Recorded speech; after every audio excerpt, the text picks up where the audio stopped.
Good morning and welcome to our panel discussion number 3. Might not say deeping, but I think it meant to say deepening regional integration through inclusive transport connectivity. My name is Vera Kantukuli. I'm from Malawi and I'm the Minister of Tourism in the government. And this morning I shall be moderating this session. In yesterday's discussions, we gained insights into some of the progress made by LLDCs and transit countries in relation to transit transport infrastructure, trade facilitation, and international and regional initiatives. Notably, these advancements have resulted in reduced travel time and costs along transit corridors, while also improving efficiencies at borders and intermodal points, as well as regional and international connectivity. However, despite this progress, much still needs to be done, especially in terms of further improving infrastructure development and maintenance and harmonization of transport and transit systems in cooperating with transit countries. The existing transport networks are riddled with a large number of missing links and deferred maintenance for roads, rails, and ports. Additionally, cumbersome transit and custom procedures negatively impact the connectivity of LLDCs. Consequently, the progress in the economic and regional integration has been rather slow. As we move beyond VPOA, it is crucial to strike a balance in developing both the hard and soft aspects of transport connectivity. Equally important is addressing emergent issues such as climate change, energy sustainability, technological advancements and digitalization, and sustainable finance in national and regional policies and strategies. Addressing these can foster regional integration and drive LLDC's sustainable development agenda. The world is changing even as we speak. Adaptation is therefore very, very key. As such, in this session, we'll provide a comprehensive picture of the current state of play in LLDCs, as well as food for thought on what can be done to promote seamless connectivity and deepen regional integration. Additionally, we will delve into the pivotal role of digital technologies in facilitating trade, reducing trade-related costs as well. And therefore, to begin our discussion in this session, we are privileged to have a panel of distinguished speakers from across the world.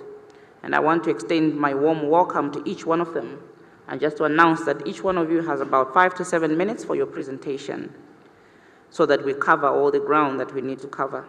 But before we go into the details of the key speakers, I would like to welcome Ms. Christine Weigand, who is our keynote speaker this morning. And she's also the resident coordinator for the United Nations here in Armenia. But also, before she starts speaking, allow me to introduce my panel. And I have Mr. Mamadou Sow, the Director General, Ministry of Transport and Infrastructure from the Republic of Mali. Please put your hands together for Mr. Mamadou Sow. I also have Mr. Orapeleng Mosiji, Director, Transport Policy and Planning in the Ministry of Transport and Public Works in the Republic of Botswana. I also have Mr. Batushig Zanabaza, Director General of the Department of Foreign Trade and Economic Cooperation in the Republic of Mongolia. I also have Ms. Ayhan Hoffman, Head of the Trade Logistics Branch, Division on Technology and Logistics in UNCTAD. And I also have Mr. Charles Malas, the Advisor to the Minister of the Economy in the Republic of Armenia. So without further ado, allow me to introduce Ms. Christine Weigand, the keynote speaker this morning, who's a resident coordinator for the United Nations here in Armenia. Ms. Weigand, you have the floor. Thank you. Distinguished guests, Your Excellencies, dear colleagues, it's my pleasure to address you this morning at this conference on behalf of the United Nations here in Armenia, in my capacity as the UN Resident Coordinator at Interim. And let me start out by warmly congratulating Armenia on holding this conference and on the very interesting and informative proceedings of yesterday, which I hope will also feed into the next plan of action to be launched in Kigali later next year. Armenia faces most of all of the challenges plaguing LLDCs. In particular, the lack of access to the sea, high trade transaction costs, institutional bottlenecks, and infrastructural constraints, dependency on transit countries, remoteness from major markets, and indeed, limited regional integration. Meanwhile, despite having to face numerous crises in the past couple of years, Armenia has made progress in line with the National Plan of Action on the implementation of the Vienna Programme of Action. We firmly believe that the implementation of the Vienna Programme of Action and the next one to be adopted in Kigali should be seen in the larger context of the realization of the 2030 Agenda and beyond, where the interlinkages with other strategic initiatives, such as climate change and disaster risk reduction, are of key importance. Dear colleagues, in the UN family, we often refer to the importance of the humanitarian development peace nexus. Yesterday's reference by His Excellency, the Minister of Botswana, to the peace, connectivity, and development nexus was an interesting variation on this idea of interconnectedness between these goals that we all strive to achieve. His Excellency, the Prime Minister of Armenia's presentation of the Crossroads of Peace initiative put really forward a vision for Armenia to play a vital role in ensuring inclusive regional connectivity, which could contribute significantly to longer-term regional integration and stability. Mandated to support the development agenda here in Armenia, the UN country team, which I have the pleasure of representing here today, stands ready to support the government to enhance regional communication between Armenia and its neighboring countries, including Georgia, Turkey, Iran, and Azerbaijan, in particular through the improvement of the soft infrastructure of connectivity that we heard about yesterday. This includes the exchange of knowledge and expertise. It includes the facilitation of people-to-people exchanges and contact, as well as the identification of common goals and strategies for the implementation of the Agenda 2030 in the region and the broader normative framework and values that the UN and its member states stand for. In our current cooperation framework between Armenia and the United Nations for 2021-2025, the UN team here in Armenia is engaged in numerous initiatives supporting digital infrastructure development, improvement of road safety, and of public transportation. Just to share a few of these examples, the UN team here has been supporting the digitizing of municipal services, which in the case of the municipality here in Yerevan, who has prioritized the digitization of trade services, actually benefited over 5,000 businesses. In road safety, the UN has been supporting the government's objective to connect data, people, and policies by introducing evidence-based and experiment-informed road safety policies in the country. This project has helped to establish systems that provide more effective collection, synchronization, and analysis of road traffic and accident-related data, thereby resulting in better management of road safety. Next year, in partnership with the government of Armenia, we will launch the process of developing the next cooperation framework for our collaboration for 2026 to 2030. The next program of action to be adopted in Kigali will certainly inform our strategic development programming in line with Armenia's priorities in the area of regional integration and inclusive connectivity. I wish a successful continuation of this conference today, and I'm looking forward to the rest of the panel discussions. Thank you. Thank you so much, Ms. Christine. Can we put our hands together for her, please?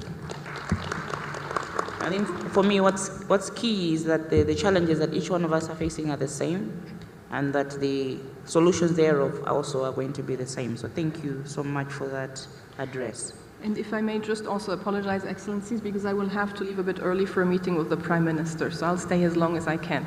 Thank you. We will allow you to do that, so feel free when you want to leave. Thank you so much.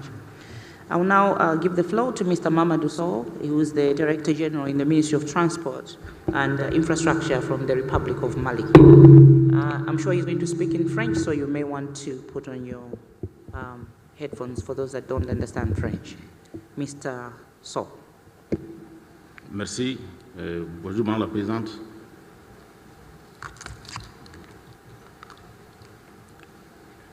Je vous adresse mes salutations cordiales dans la pure tradition malienne qui promeut les mécanismes de concertation empreints de courtoisie. Dear attendees, I would like to greet all of you and thank our hosts. I have the honor of representing my country.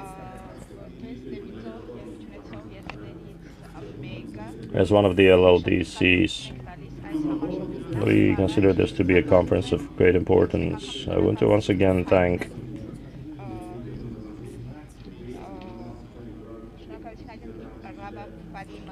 Fatima, the government of Armenia,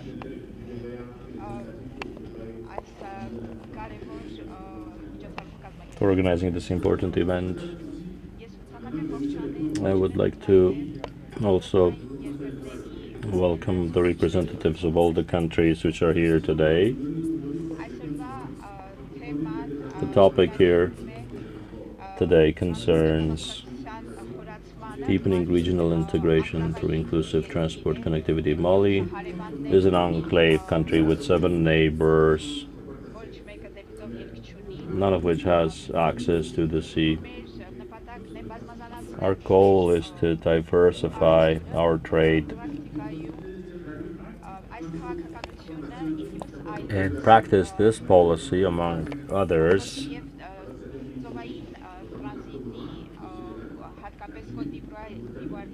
for transport and sea transit with Côte d'Ivoire, Senegal, Benin, Gambia, by implementing cooperation projects with them.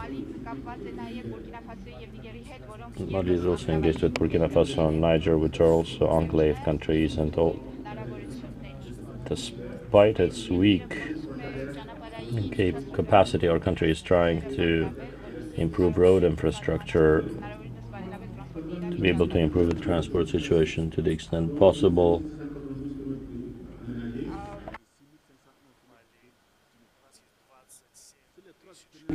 Mali has 27,000 kilometers of roads which are in pretty good condition. The rest of the roads are in quite bad condition. In recent years, we are making investments in improving the condition of roads.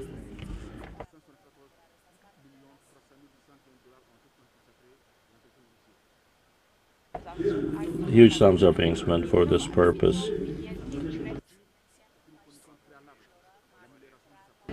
As a landlocked country, Mali is trying to improve its integration with the neighboring countries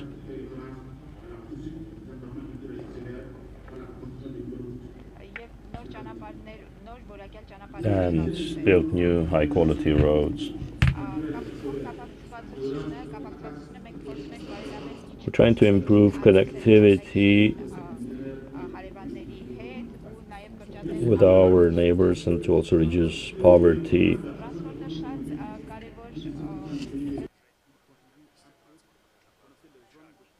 Transport is an important leverage for the development of my country's economy,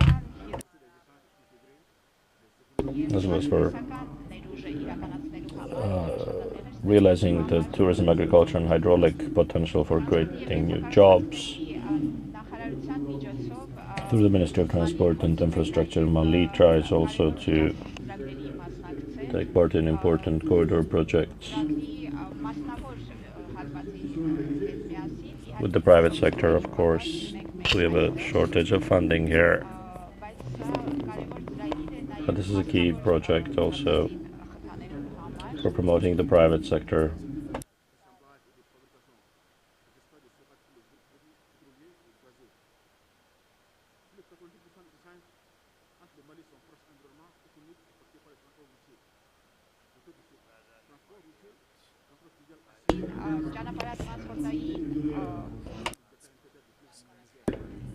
Mali's transport connectivity is important, especially in our relationship with Niger.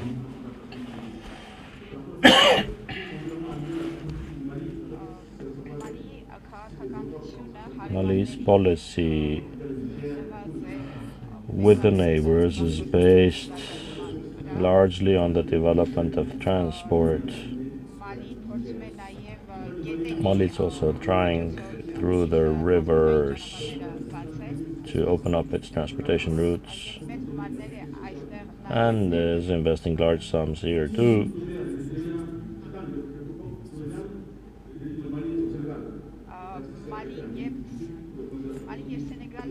Mali and Senegal, back from colonial times, were closely connected, but from 2018 those connections stopped and were resumed in 2023.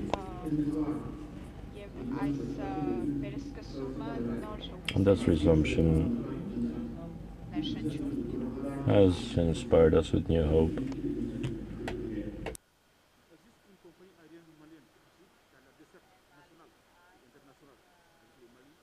Mali has one air transport company that serves domestically and internationally, but here too we need to improve connectivity.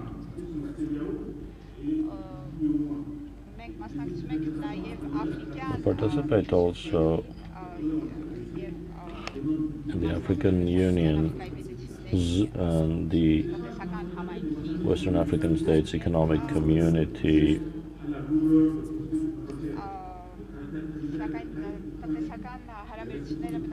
But of course, economic relations suffer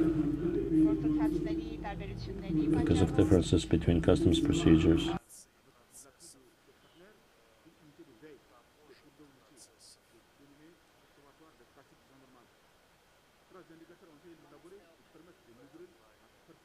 And for this purpose, an observatory of African states has been created with a view to harmonizing our monitoring processes at border crossing points and also to reduce delays, waiting delays at the border.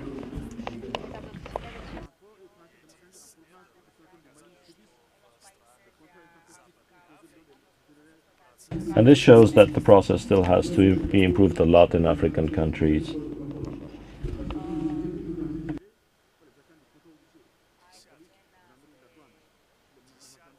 There are dozens of checkpoints, not all of which work efficiently. Quite a lot of time is taken up by these processes, which need to be improved.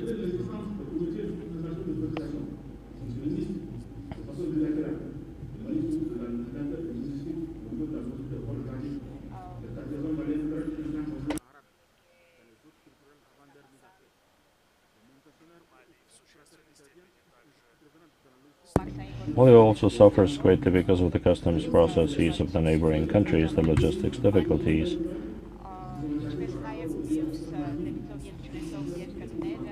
Mali, like other landlocked countries, needs to improve its transit processes.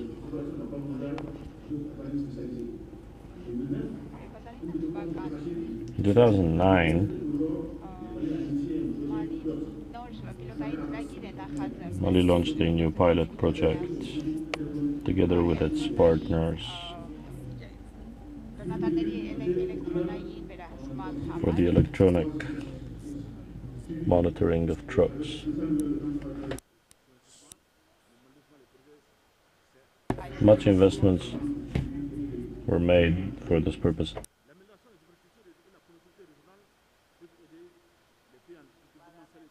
The improvement of infrastructure can help our countries reduce the transportation and transit costs.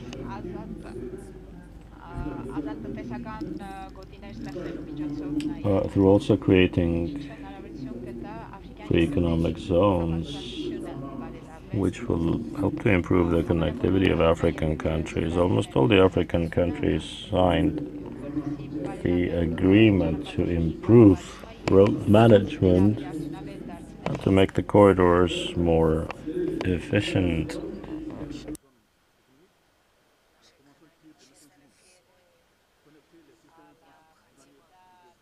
Just for the economic community of African states, it's necessary to link or connect the information systems to reduce the border checkpoints.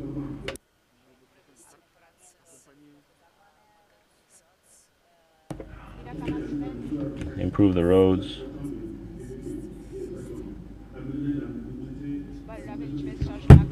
improve mobility and access to finance. That's all I wanted to tell you, ladies and gentlemen.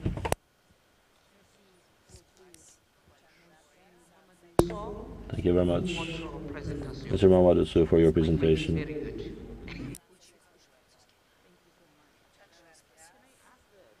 Guys, that we are unable to hear the translation.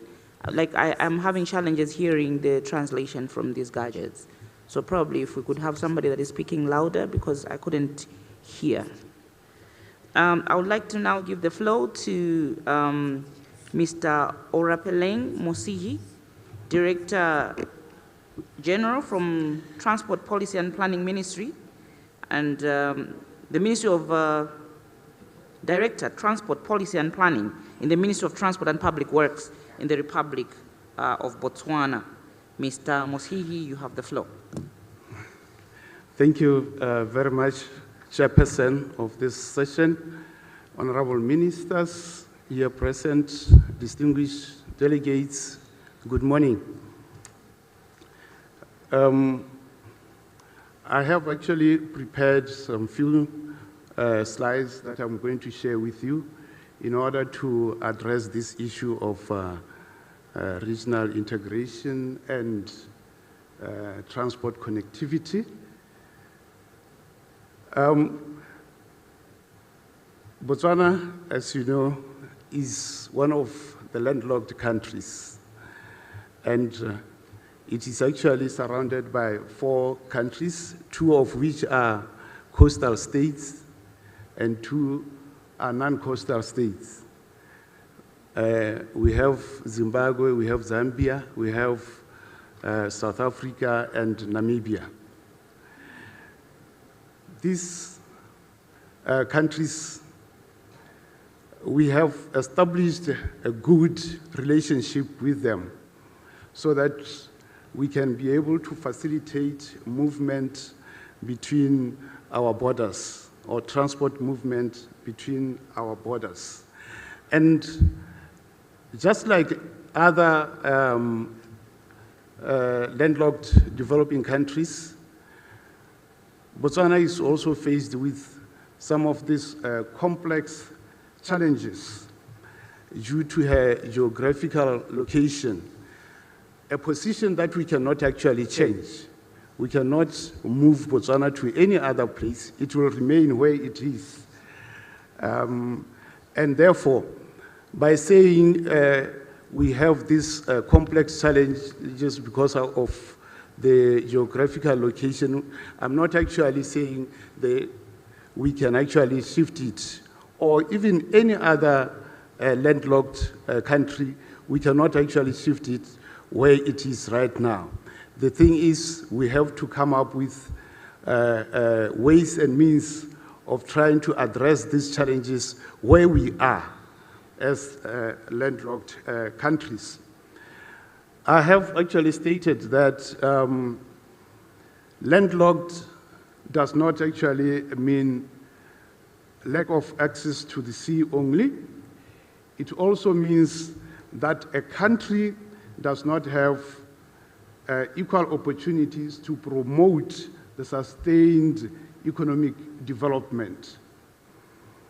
You will note that as landlocked countries, we are actually dependent on the infrastructure, the political and the economic stability of transit countries or coastal states. So if these countries have got challenges, we end up experiencing those challenges. Therefore, as Botswana, we have actually kept a harmonious relationship with our neighbors, both those who are coastal and those that are not coastal, so that we can be able to facilitate movement of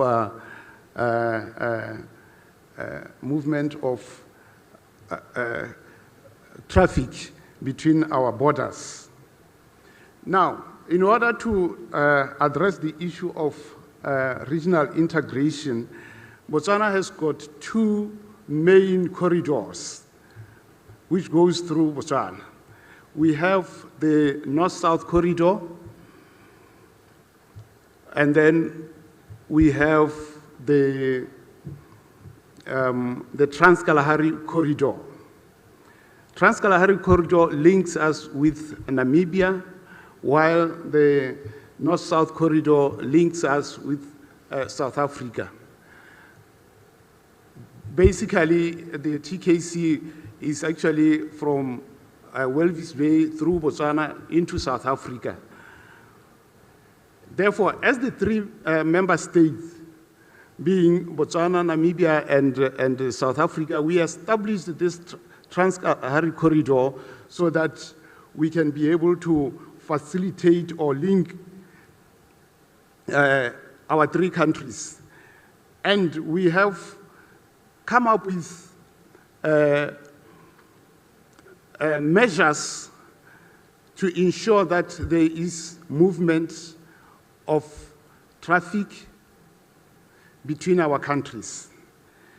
Free flow of traffic between our countries. We have tried to harmonize, or we have actually harmonized the cross-border documentation, the SAD 500, which is a document that is used to cross our borders. Whether you are from South Africa into Botswana or you are from Botswana to Namibia, you use one document. We used to, in the olden days, we had 3 different documents that we were using, but we have now since harmonized to come up with one document. It seems like my screen or slides are not moving. I don't know what is happening.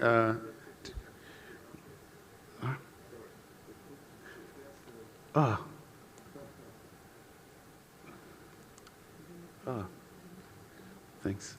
Okay. I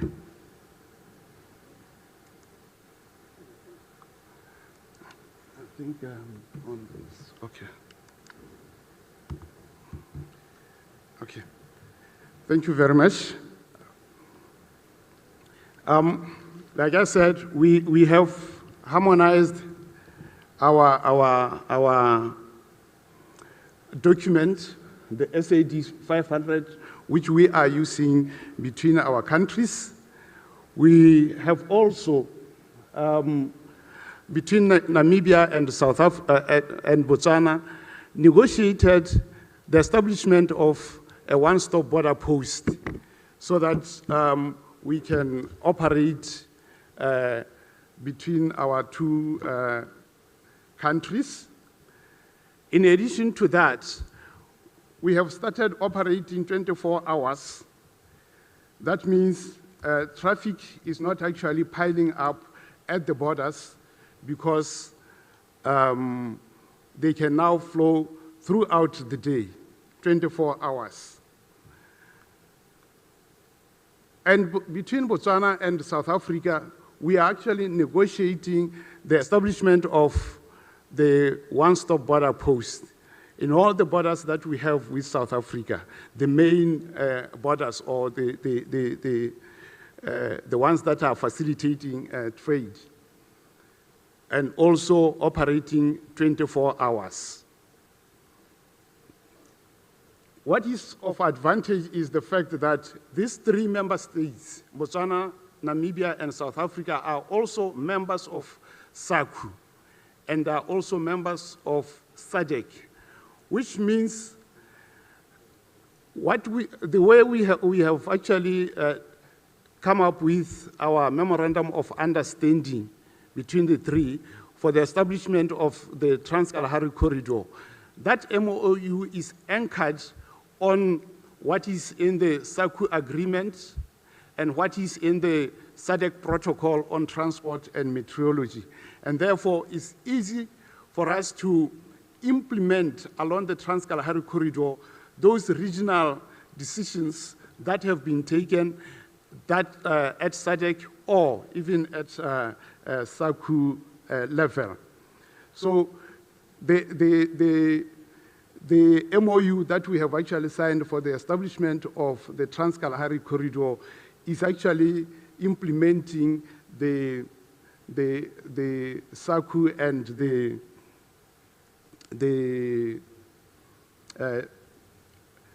SADC protocol.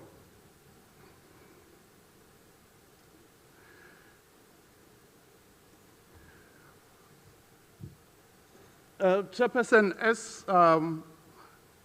as we continue enhancing our regional integration, we are actually developing or intending to develop railways that will link us as Botswana, linking us with Namibia, linking us with Zambia, linking us with South Africa, and also linking us with Mozambique through Zimbabwe.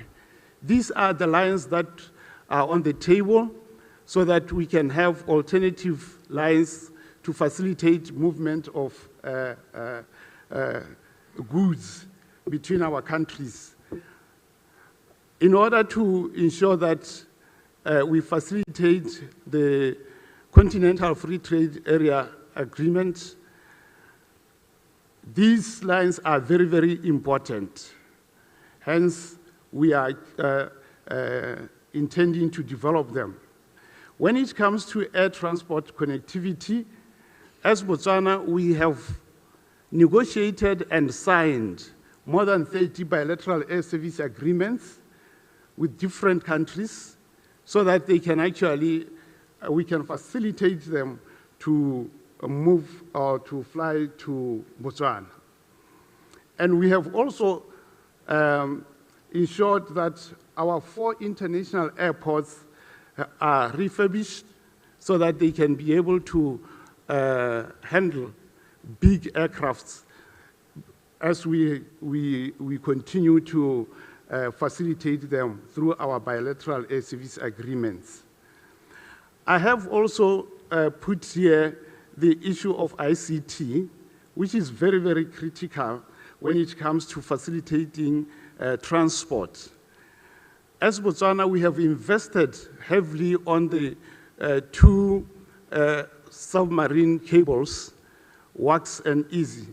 The WAX one is the western one, and the eastern is the EASY. This is to improve ICT penetration so that what we want the customs people to do at the borders, they are actually facilitated. We want the custom people to be able to invest in the systems that will facilitate movement of vehicles at the borders. And this is very, very important because we don't want a situation whereby we have trucks wasting a lot of time. We used to have that situation at Kazungula border, but now with the improvement that has taken place there, we see movement of vehicles.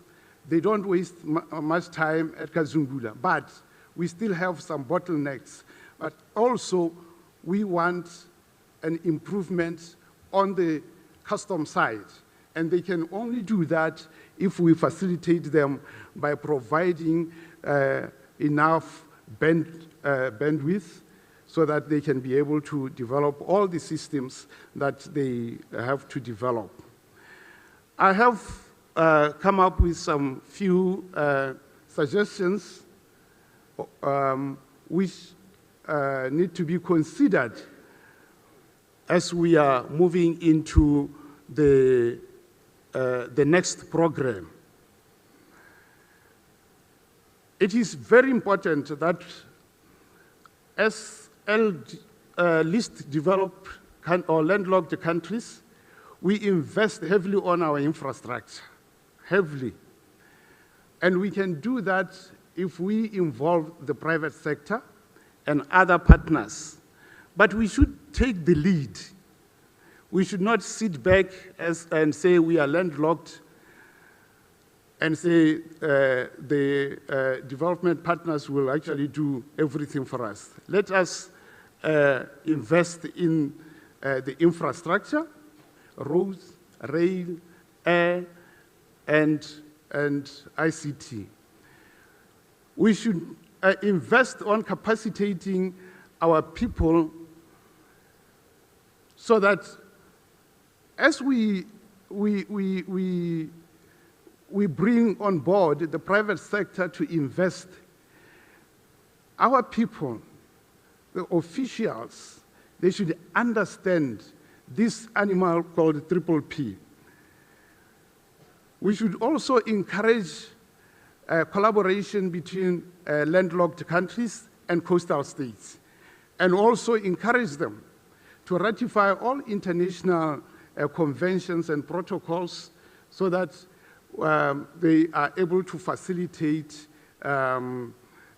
cooperation between themselves. We should also harmonize our policies and our legislations and also address the non-tariff barriers. This is very, very important.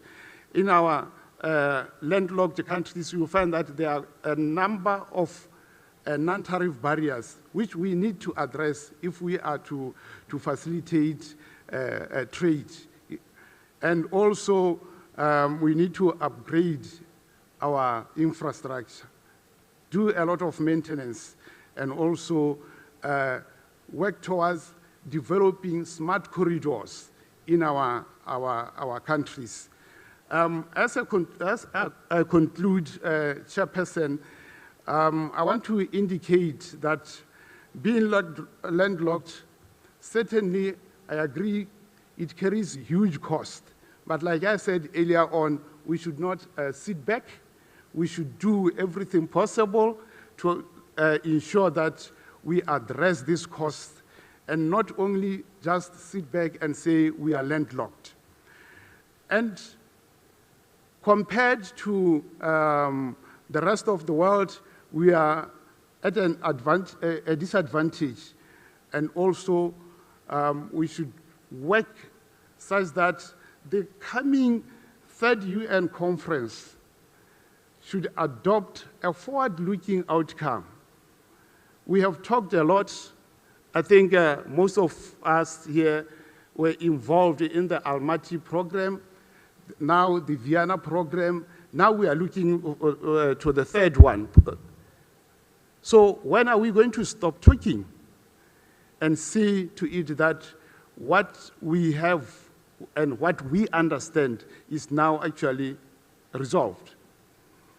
Madam Chair, let me just conclude by saying there is need that we strengthen partnership between the LLDCs and our transit neighboring countries so that we facilitate movements between our countries. I thank you, Madam Chair. Thank you so much, Mr. Orapeleng. Can we please clap our hands for him? He's an African. In Africa, we conclude 3 times. So we say in conclusion, lastly, and then we say in addition. So we conclude 3 times. So please allow me to request you again to keep to time. Your last statement there, for me, was, I think it scored everything for me. We keep talking at SADC level, at ECOWAS level, UN level, we keep talking. When are we going to go into action? Regional integration, we're talking about collaboration and all of that. The Kigali meeting must report on progress. If we could do that, then it means we are going to render these meetings useless. So we need to ensure that we are reporting on progress that would have been made between now and then. So we cannot be talking all the time. Allow me now to invite Mr. Batushig Zanabaza. He's the Deputy Director General of the Department of Foreign Trade and Economic Cooperation in Mongolia. Mr. Zanabaza, you have the floor. Thank you, Madam Chair. Dear Ms. Rabab Fatima, dear colleagues and delegates, good morning. Like other economies around the world, the COVID-19 pandemic, as well as the ongoing geopolitical tensions, created unprecedented challenges for Mongolia's economy, fueling inflation, impeding trade, logistics, and dramatically also increasing our public spending. Being a landlocked country situated between Russia and China, Mongolia recognizes the high importance of trade facilitation supported by seamless connectivity. In December 2021, the government of Mongolia passed its new economic recovery plan aimed at boosting the recovery in the post-pandemic period. The plan aims to address the key economic constraints, such as border ports, energy, industrialization, urban and rural development, green development, and the public services efficiency. As a result of these policies, the post-pandemic economic recovery has been strong in Mongolia. Mongolia's GDP growth in 2022 reached 4.8%, which is mainly, unfortunately, driven by mining sector. Mongolia is fully committed to implementing all development agendas, including the Vienna Program of Action, and is making every effort to incorporate economic and sustainable development policies and strategies. In 2021, Mongolia completed the construction of Tavan-Tolgoi-Zumbaing Railway, which spans 414 kilometers, connecting several major mining deposits. The 267 kilometers of heavy-duty railroad line was constructed to the border with China, and it was completed in September 2022. Mongolian Prime Minister paid an official visit to the People's Republic of China in June 2023, where he held official talks with Chinese Premier Li Qiang, resulting in an agreement to enhance cooperation and connectivity between border ports at Kashun-Sukhat-Kansmot, Shive-Huring-Sikhe, and Bichikt-Zunhatavch. Mongolia, Russia, and China are in the process of realigning project priorities within the 2016 Economic Corridor Program. In August 2023, a slightly modified list of projects was presented by the Chinese side to both the Mongolian and Russian sides. One of the key priorities in that Economic Corridor Program is the Central Railway Corridor, which plays an important role in supporting regional trade. In June 2023, the first meeting of the Trilateral Working Group on the feasibility study on modernizing the Mongolia-Russia-China Central Railway link was held in Moscow. Mongolia became a signatory to the Trade Facilitation Agreement in November 2016 and established the National Trade Facilitation Committee in August 2017. To further facilitate and simplify the foreign trade, Mongolia became a party to the UNESCO's Framework Agreement on Facilitation of Cross-Border Paperless Trade in Asia and the Pacific in April 2022. It is expected that the successful implementation of both TFA and Paperless Trade Facilitation Agreement will reduce Mongolia's trade costs by 30%. Also, in September 2020, Mongolia became the 7th member of the Asia-Pacific Trade Agreement and is started implementing the agreement from January 2021. The agreement primarily reiterates trade facilitation obligations made by participating states elsewhere, such as at the World Trade Organization and the World Customs Organizations. Dear colleagues, China serves as the primary transit hub for landlocked Mongolia, providing access to most of Mongolia's economic activities and trade with other countries.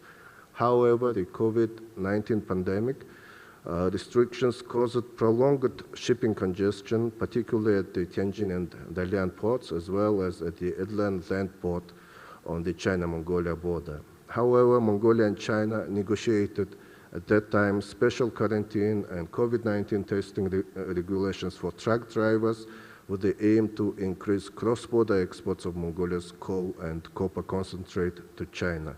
This bilateral cooperation led to a 30% increase in Mongolia's exports to China during the COVID period in 2022. Foreign ministries of Mongolia and China have closely cooperated to ensure uninterrupted import of essential items such as food, medicine, construction materials, and equipment. And this cooperation mechanism resulted in the imports of more than 15,000 train cars of goods during 2021 and 22. So after that, China's decision to lift COVID-19 restrictions normalized bilateral trade.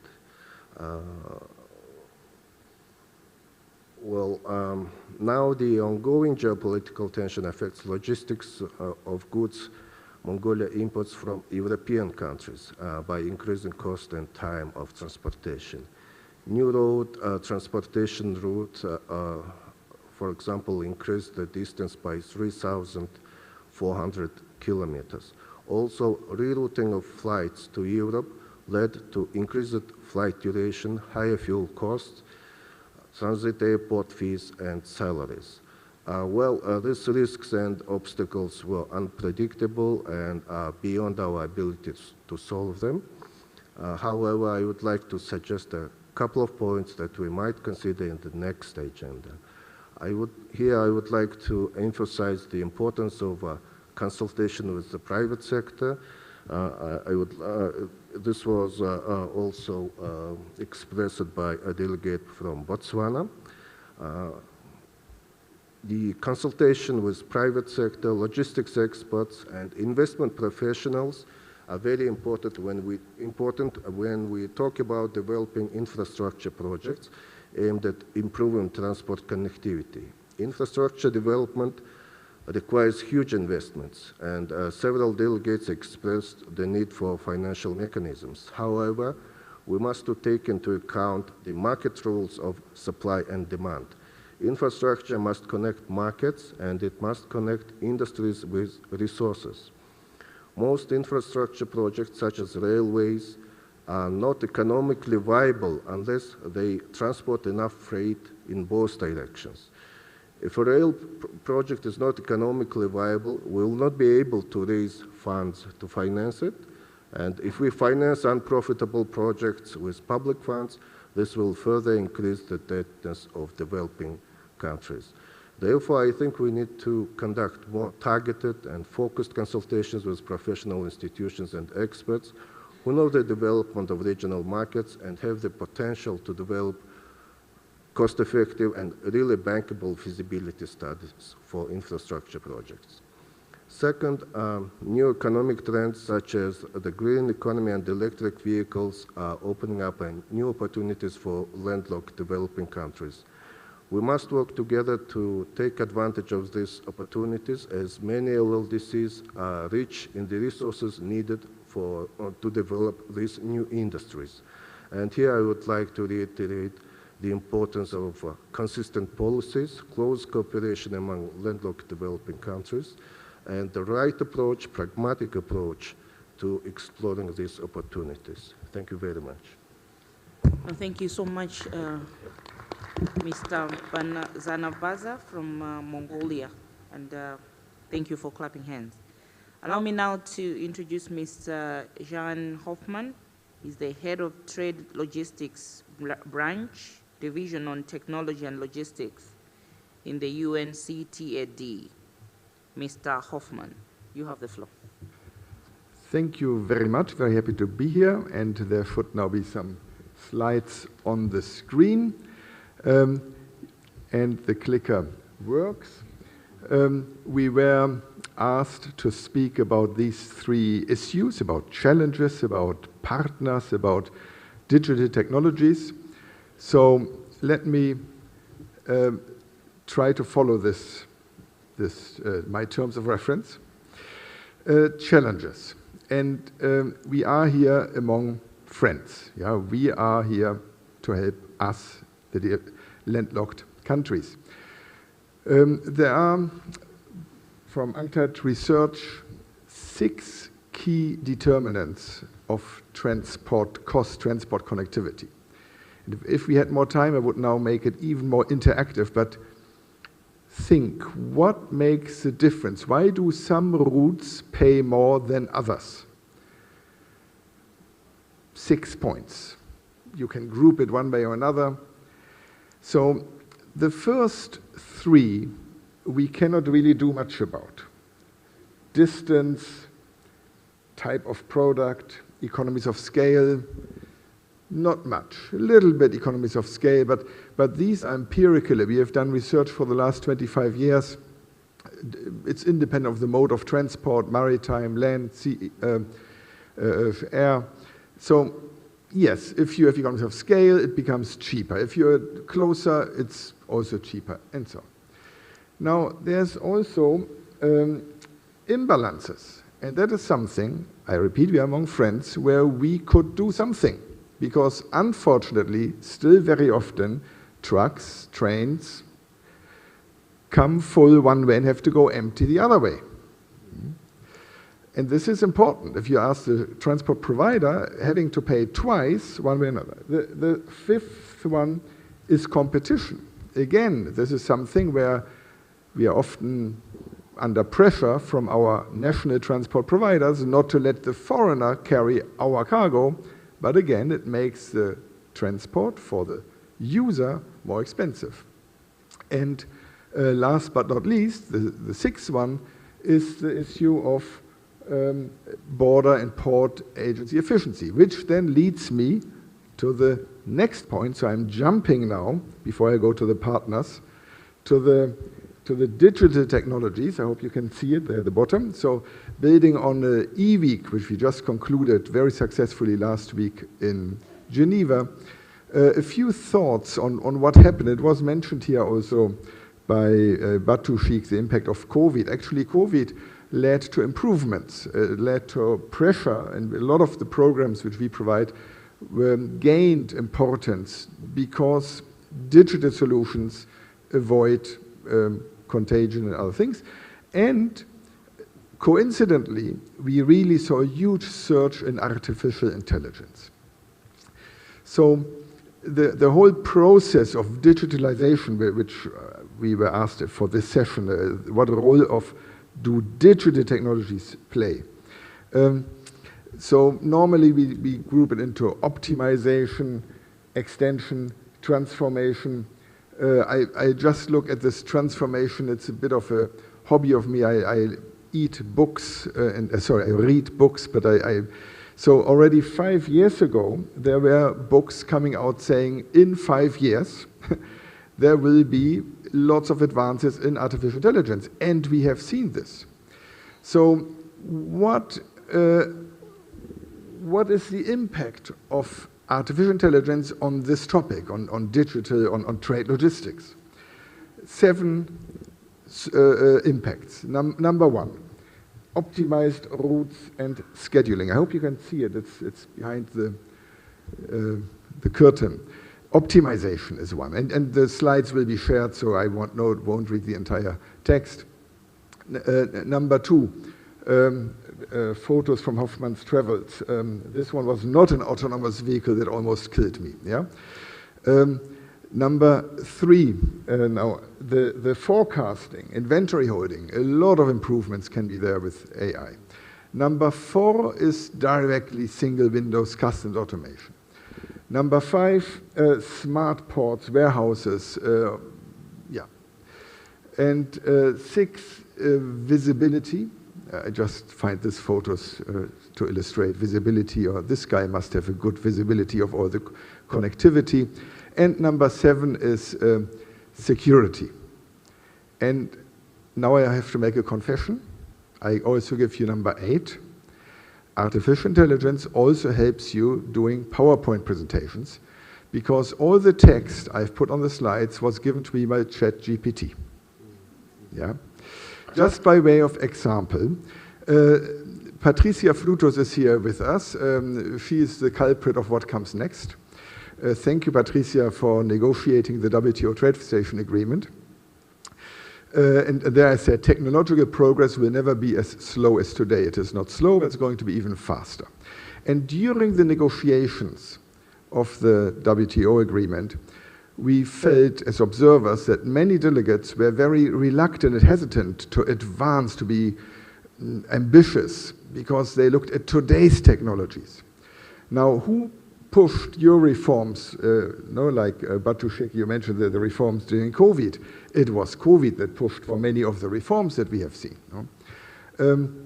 So when COVID came out, we did a policy brief looking along the supply chain. And one message I want to leave here, very important, when we all go back home and want to advance what we have learned here and what we are preaching to each other, you will be confronted with people, I'm lacking vocabulary sometimes, just who give you a pretext. They tell you, oh no, I cannot facilitate trade, I need to control. There's not a single article in the WTO trade facilitation agreement. There's nothing in the UNCTAD or CFACT or WCO recommendations that says you should not control. All the solutions we are promoting, and we could spend hours on single windows, on advanced ruling, on pre-arrival processing, on transparency, on risk management, on digital, on cooperation along the border, and so on and so forth. They help achieve both. This is a very important message, I think, when we want to advance. So the negotiation of these agreements takes time. Again, Patricia will confirm it took time. So we need to, and some of these things are already outdated, I would say. So some of you may have favorite football teams, favorite music groups, or favorite food. I have a favorite article in the TFA. It's Article 10.1. This one will still be relevant in 100 years from now. Many of the other articles, almost all, I have ticked off. I have advanced ruling. I have a web page. I have automated.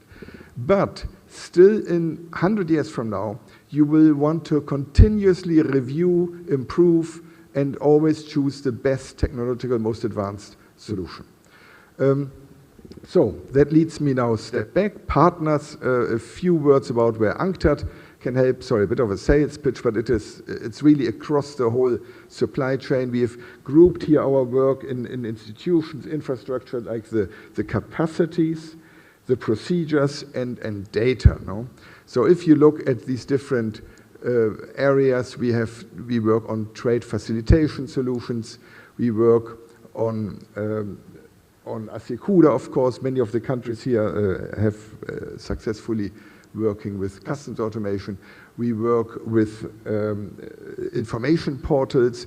Our information portals, I love them. They're really not just to tick off Article 1 of the TFA, but they help you analyze the processes and identify improvements along a corridor in the country. Then we look at the whole corridor, the transport, the sustainable freight. So happy to shake hands and give my card and do further sales pitches later on. But it is really, it's not just talk. They're actually very practical projects that can help along this corridor. Again, these different components, the linking the hard infrastructure, the coordination, and we like to call it the integrated approach. With this, I think I conclude with one example, but the conclusion is really that I hope I have ticked off the 3 tasks in my terms of reference. Thank you very much. Thank you so much, Mr. Hoffman. Thank you so much. Allow me finally to now give the floor to Mr. Charles Malas. He's the advisor to the Minister of the Economy in the Republic of Armenia.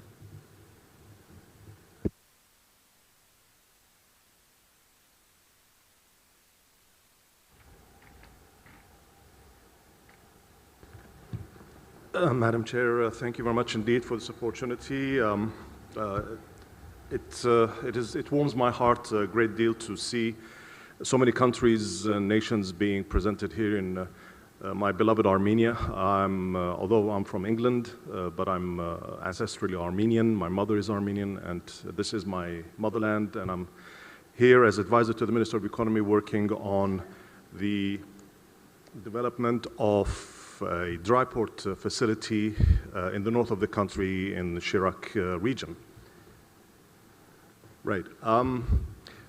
Obviously, we know Armenia has faced historically very challenging times, and more recently also a lot of challenging times, but it always strives and works very hard to overcome these challenges by always finding ways of dealing with these issues with its neighbors, whether north and south or east and west. But being a landlocked country, Armenia wasn't always a landlocked country. Historically, going back a millennia, it also had seashores. So there is some sea-going knowledge in our genes, if you like, but we also have the ability to know how to negotiate with our partners and our neighbors to find routes and ways in moving forward. I think the best solution, one of the good ideas that has been brought forward recently by the Prime Minister is the Crossroads of Peace, which looks at interconnecting the region through the maximum use of its transportation links. What we have faced in recent times is that it's development of Armenia's infrastructure. And we know that Armenia is working extremely hard in putting together the North-South Road corridor, in connecting the longitudinal track, connecting the southern hemisphere with the northern hemisphere into Europe via the Black Sea and Russia via Georgia. One of the things that we had to look at, and what I have coined to be the MAC paradigm, which is massification, agglomeration, and co-location. So what we're looking at is Armenia is not looking to reinvent the wheel. We are trying to make use as best as we possibly can of the existing infrastructure, developing it, rehabilitating it, and then adding to it. So massification, effectively, as you know, effectively means that you are now making best use out of what you have. But at the same time, when you're going to make best use of your transport infrastructure, then you look at your agglomeration. Well, how do we make best use out of that? And that is how to bring in manufacturing, production, assembly lines, how to be productive in our development of the country and the economy through producing goods, producing materials. Finally, co-location. It is always better to be able to bring close together as much as you can the two, massification and agglomeration, in the one particular location. So the Chirac facility, the dry port facility that we are developing, it does exactly that. And I'm not sure if you can actually see it. Let me go back one again. As you can see from the location, there are three primary modes of transportation: rail, road, and air. However, the best part of all of this is that anything produced or manufactured within the facility, because it's a dry port and an industrial park as a special economic zone. So anything produced there, then you have direct access to all three modes of transportation without having to leave the facility. So single gate in, and then from there you then distribute globally immediately from within the facility. So you have access to air cargo, you have access to the rail and containerization yards, and at the same time you have the road facilitation, which can be done all within. So that is one of the unique processes that we have within the facility. But at the same time, it sits directly onto the North-South Road corridor, connecting the Black Sea to the southern hemisphere, the Persian Gulf, and the Indian subcontinent. And that is what's making now Armenia as an attractive transit route. It will become one of the shortest routes on the track when the North-South Road corridor development is completed. If we now add all of this and culminate that in the Crossroads of Peace initiative, that gives impetus to all regional countries to now say and have another think. Do we maintain and continue to be warring nations, or do we become better neighbors? At the end of the day, every country, particularly landlocked countries, our need is to develop, is to find value in our land, in our development. And the greatest value of all is in the people who are there, the people you are developing, particularly the youth. The youth need good education, a place to be able to know that they are safe, that they are developing better. And one of the ways that we can do, and particularly where Armenia is concerned, in respect to all of the other landlocked nations around the world, and that is we are looking to develop the future of the population, maintaining a good status quo in terms of growth, and Armenia has proven that to be with its GDP capabilities, but at the same time, having to develop good, strong, neighborly relationships as we move forward. We cannot be at war all the time. At some stage, we have to eventually say enough is enough. Let talk Joe is a lot better than war, and that's the way we move forward, and that's the way we are going to continue to develop the Armenia with the help of all the partners that are working with us alongside the movement of traffic, particularly the communications levels. And finally, what I want to say is that as a landlocked country, and I've heard a lot of my colleagues on the panel basically talk about more or less the same type of synergy. Being landlocked isn't the end of it. Quite the contrary, in finding that value, in knowing how to communicate with the rest of the world is our challenge. But it makes us better, it makes us stronger, but at the same time, it makes us unique. And I think this is the way that we best move forward. As the advisor to the Minister of Economy, I'm absolutely privileged, and I feel really it's been to be thrust from last night to be here without being fully prepared. I apologize for my lack of eloquency, as my colleagues have had. It warms my heart to know that you are all here, and thank you very much for being here, and thank you for the time to be able to speak. And I hope I didn't take too much of your time, but I look forward to having a chat with all of you as we end this panel. Thank you very much indeed for your time. Thank you so much, Mr. Malas, and please do not worry about your eloquence. You were brutally eloquent because you know your stuff, and that was very well articulated and delivered. So thank you so much. Allow me now to give an opportunity to the audience if you have any interventions, questions, and comments. I think that's Burundi, Rwanda, and Burundi and Rwanda in that order for now.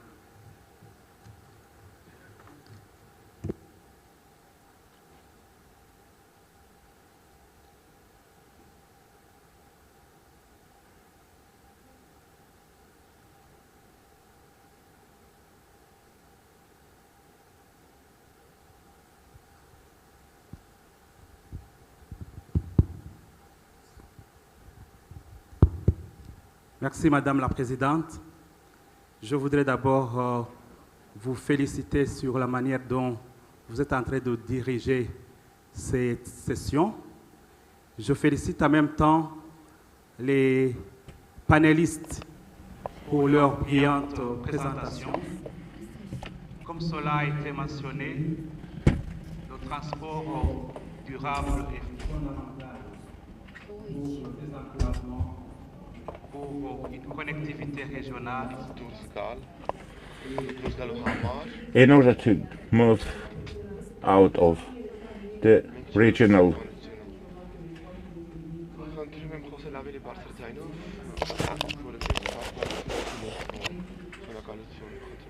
Burundi, you have the floor. Merci. Je disais que I have said that I would like to express my gratitude to all panelists for wonderful presentations we had, and I'm also grateful for the way you have chaired this session. So in reality, transportation and connectivity are important to bring us out of the enclave situation, and it will give the countries, the landlocked countries,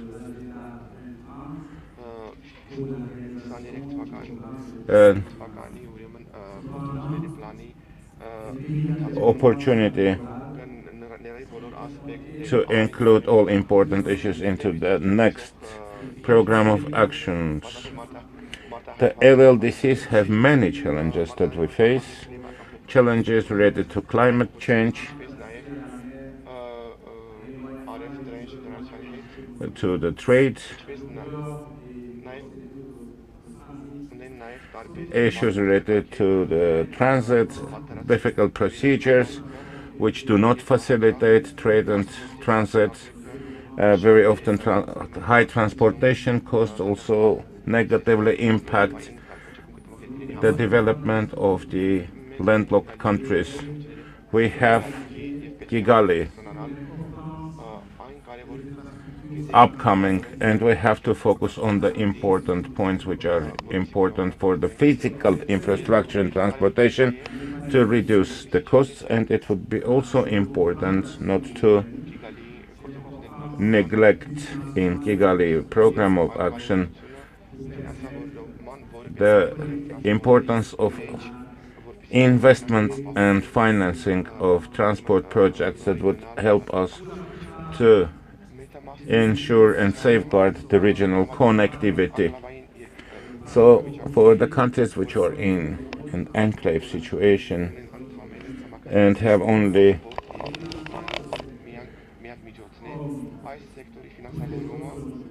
ground transportation, the development of this transportation would be crucial and important. It should be included and integrated into the Kigali program of action. So we have to improve our road conditions in order to have exit to the and connection to the global market. And in conclusion, I would like to say that Kigali program of action should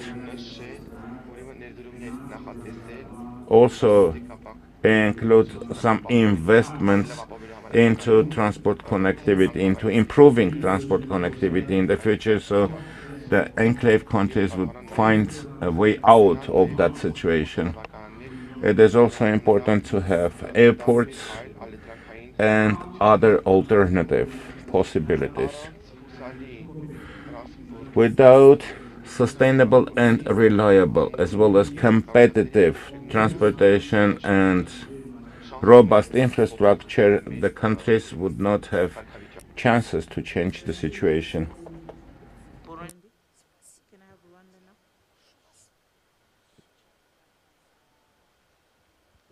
Thank you very much, Madam Chair, and I thank also the panelists. Thank you very much for unpacking this topic. To UNCTAD, I think your research and reports are always very useful in all manner. Every time we're looking at development, I'm right here if you're looking for me.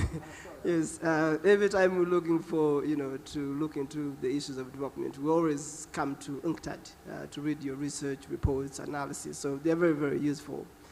Now, I think the topic has two parts, is integration, regional integration for connectivity, but it also has the last part, which is very, very important, inclusive connectivity, which means that the first part has been really well addressed. Regional integration, shared problems, shared solutions, you get the answer. So there's no question on that, and we've been doing that. The other part is the inclusivity part of it, which means that both the soft infrastructure and the hard infrastructure must be accessed by all of us, by including rural parts of the country, including vulnerable, societies. So there is that need to have this inclusive connectivity to everyone, including, again, all populations and the rural parts of the country, again, on both hard and soft infrastructure. But I think what we have on the floor is in two parts. And this is where probably we need to be very ambitious. And Madam Chair, to come to what you all said, we need to walk the talk. When you look in all capitals and you ask them the Vienna program of action, I don't think anybody knows it.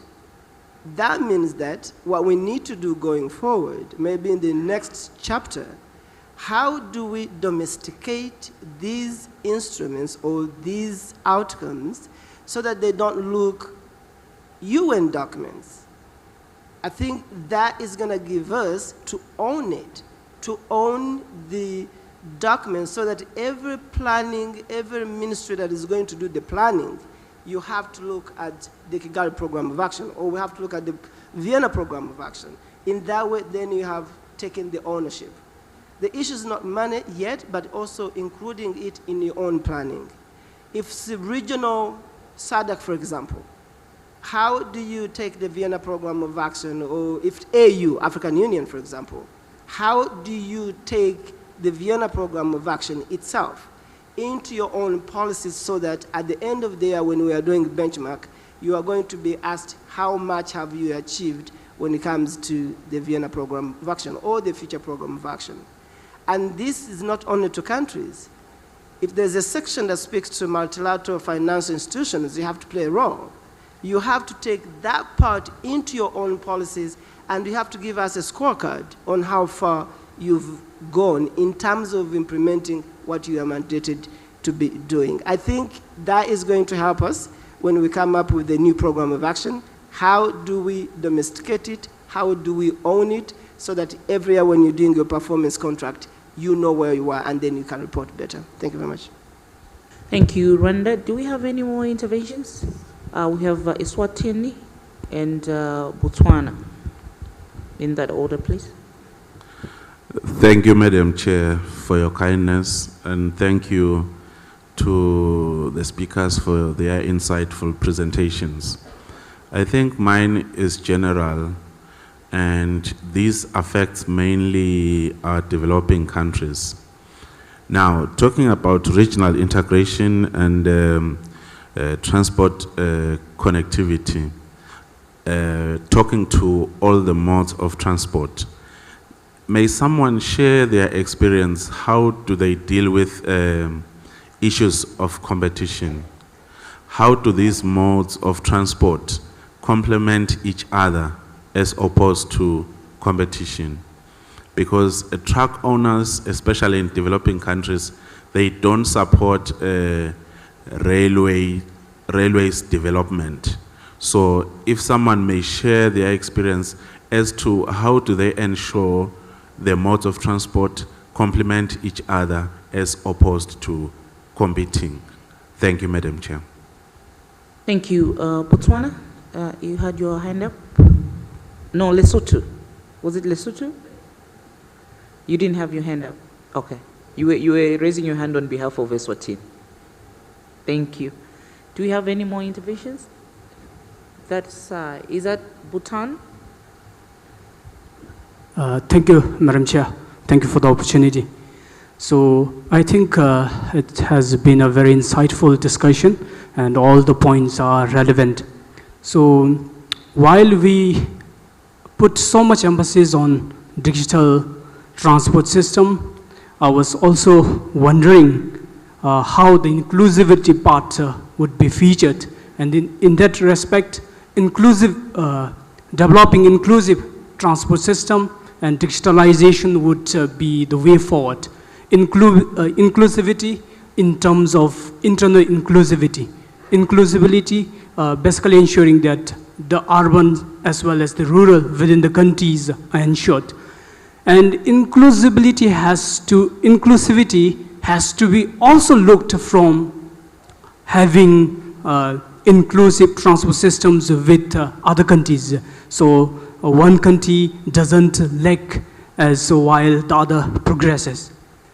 And with the increasing emphasis on digitalization, it may also be important to focus on how do we address system inefficiencies, as well as how do we tackle with cyber attacks. So in that respect, it would be crucial to focus on building a system that's resilient to cyber attacks, as well as system that is safe from inefficiencies. And secondly, I think private sector comes out very strong within the discussion. And then in that respect, as raised yesterday, what I feel is the importance of the competence of the private sectors. I guess most developing countries have inefficient private sector, basically incompetent private sector, because the private sector doesn't have the competency, especially to calculate returns on investment, than having a positive cost benefit analysis. So I think targeted capacity building for the private sectors would also be important.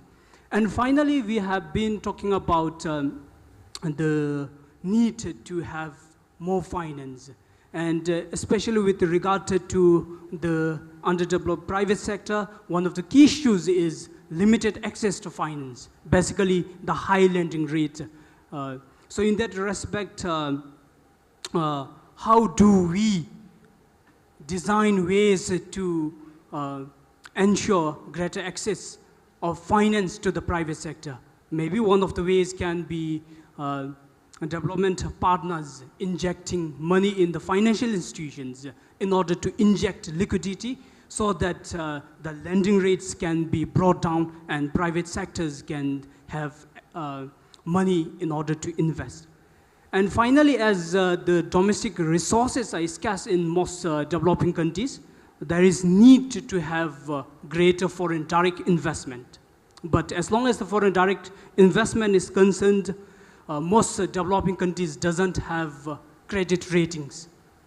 Credit worthiness is an issue, and in that respect, the important element is how do we build the confidence for foreigners to invest, or how do we invest in building the confidence to attract greater inflow of remittances.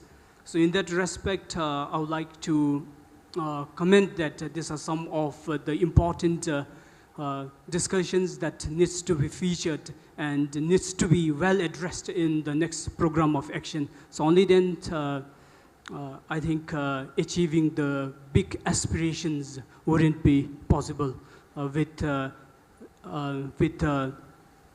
setbacks that or with the issues that I have raised now. Without addressing them, having big aspirations wouldn't be enough. Thank you very much. Thank you so much, Pitan. Because of time, allow me to curtail debate on the panel. I'll just summarize the questions and I'll give it up to the panelists to pick up what they can respond to. Burundi, my French was not that good, so I didn't really understand. So I'll rely on Monsieur Mamadou here to respond to you. But Rwanda was talking about domesticating the international protocols and the inclusivity of the connectivity issues that we're talking about. So we need to promote inclusive connectivity. Eswatini wants to have a real-life experience on issues of competition, especially when we're talking about transport players and issues maybe of corruption. And I think even Malawi, we have this experience where we want to build the infrastructure in the rail systems, but then we have people that are damaging it. And then when you really look deeper, it's the people that are owning trucks that are paying people to damage the infrastructure there. So what is the experience? So he wants to have a real life experience on how we manage the competition as well as the complementarity issues in the transport or among the players.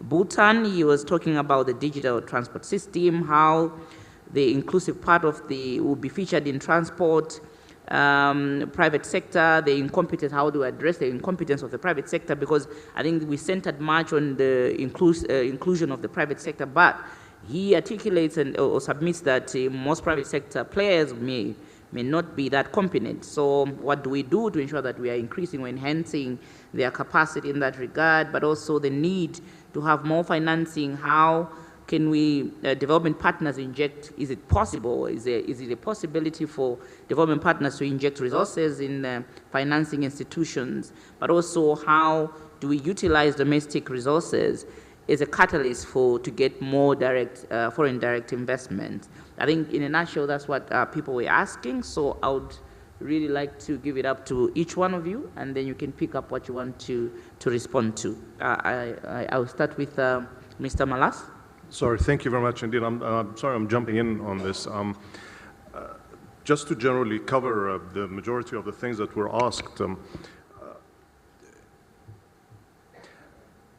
inclusivity really has to depend a lot on the communications that you develop with all the stakeholders. At the end of the day, if I'm going to talk from experience, my last project was in Qasr in Iraq. And one of the challenges that we face over there is that the communication between customs and at the same time the end users. We had issues whereby we couldn't create that kind of communication finalities. But if we look at the wider picture and we look at it on a country level, one of the things that, for example, in Armenia that we're doing where the dry port is concerned is looking at the point-to-point agreements. So now we're going to develop a communications by having understandings whereby the Shirak dry port will sign, hopefully, MOUs with other dry ports in the region, whether it is in Iran, in Iraq, in Georgia, in Azerbaijan, in Turkey. That is a small part of the inclusivity that we can develop on and work on. It creates those direct communications whereby you can also help avoid the bottlenecks that you see at border crossings. By applying the correct type of security measures on the goods that are being transported by rail or by road, air doesn't usually have that specific problem, then you have now developed that very minor part of the inclusivity by having your communications with your direct neighbors who can then forward on and move on with their development. Armenia's position through misfortune, it has now developed a fortune, but it has a very large and successful diaspora. So now we're looking at potential FDI from the diaspora, Armenian diaspora in the USA, in Europe, and beyond, where we can look at the country's development and tapping into that. And I think countries that are in a similar position can perhaps look at that particular penetration and market access in using their own diasporas at the same time. But attractiveness comes from thinking out of the box and developing your own internal communications capabilities in order for you to be able to attract the FDI that most countries actually deserve and can obtain. Thank you. Thank you so much, Mr. Mosihi. Thank you, Chair. I'll just make a comment regarding the issue that was raised by Iswatini. To just say, as Botswana, we do not have a challenge regarding competition between the two modes of transport, rail and road. Maybe it's because freight in Botswana is still a small, is still developing, but we are actually guided by the SADC protocol because we do not allow cabotage, we do not allow third country rule. So this is what is actually guiding us when it comes to managing freight in Botswana. And further to that, you will find that rail is specifically for heavy cargo that we are discouraging on road. So there is that distinction, and currently we don't have any big challenge as to what goes where, rail or road. The other comment that I want to make is with regard to the issue of digitalization. As one of our president's priority is digitalization. He has about 5 priority areas, and one of those is digitalization. And this is why currently we have what we call fiber to home, fiber to business, so that we have our businesses, our homes connected, and then we can utilize ICT. So this is giving businesses the opportunity to connect and to use ICT all over. We are connecting towns, we are connecting villages. This is what is actually in the priority of our head of state. Thank you, Madam Chair. Thank you so much, Mr. Mosihi. Monsieur Sow. Merci, Madame la Présidente, et merci pour les réactions. En ce qui concerne le Mali, il y a une grande disparité entre les zones reculées de production. There is a big discrepancy and gap between urban and rural areas. And there is difference between different modes of transportation and the roads. Often in the remote areas, which are also the industrial areas, they use mechanical tools to do the work. And it is necessary to make significant investments there in order to improve the road network in those areas. There is also another challenge related to the rain season. Very often, the goods are transported to the areas from which they had to be then transported to the ports, and during the rainfall season we're having some difficulties and challenges in this area. On the border with Senegal, we are providing also river crossing transportation.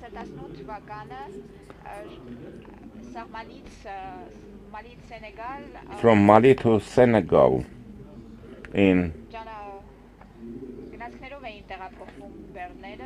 2022, we were transporting goods using railroads. Mali is using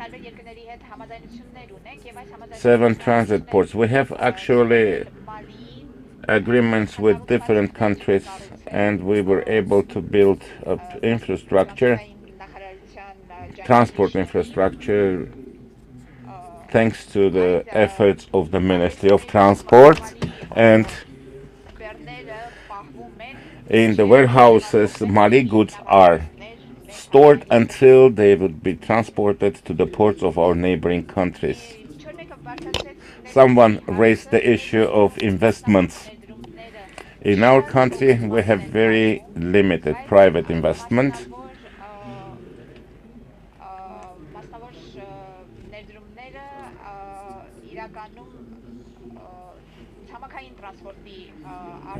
And mainly the investments have played important role only for ground transportation.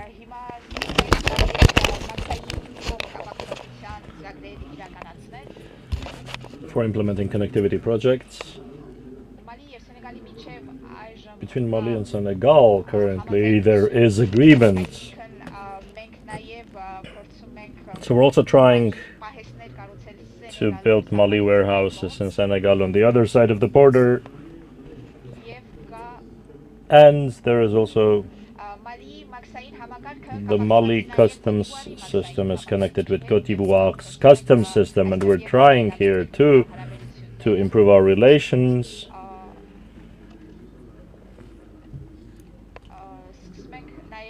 We're also starting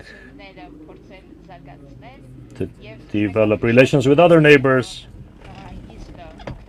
and use more the seaport.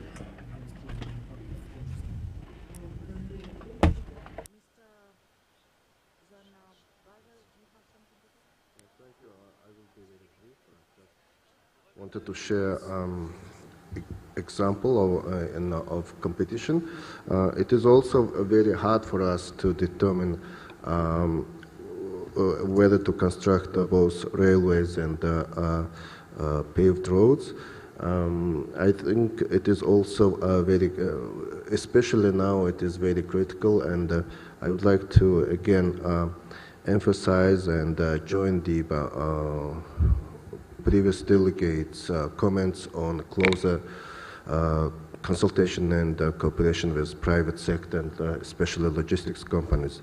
For example, Mongolia have a railroad that I mentioned in my presentation that connects China and Russia through our territory. We call it Central Railway Corridor, and we also have a Asian Highway 3 just parallel, goes parallel to that railroad. So the modernization of the railroad is one of the questions is really, will it be really profitable when the Asian highway capacity increases? So it's really a tough question, and to answer that, we need cooperation with private sector to identify the volume of freights we could transport through railway, and also now we need to consider also development of advanced technologies.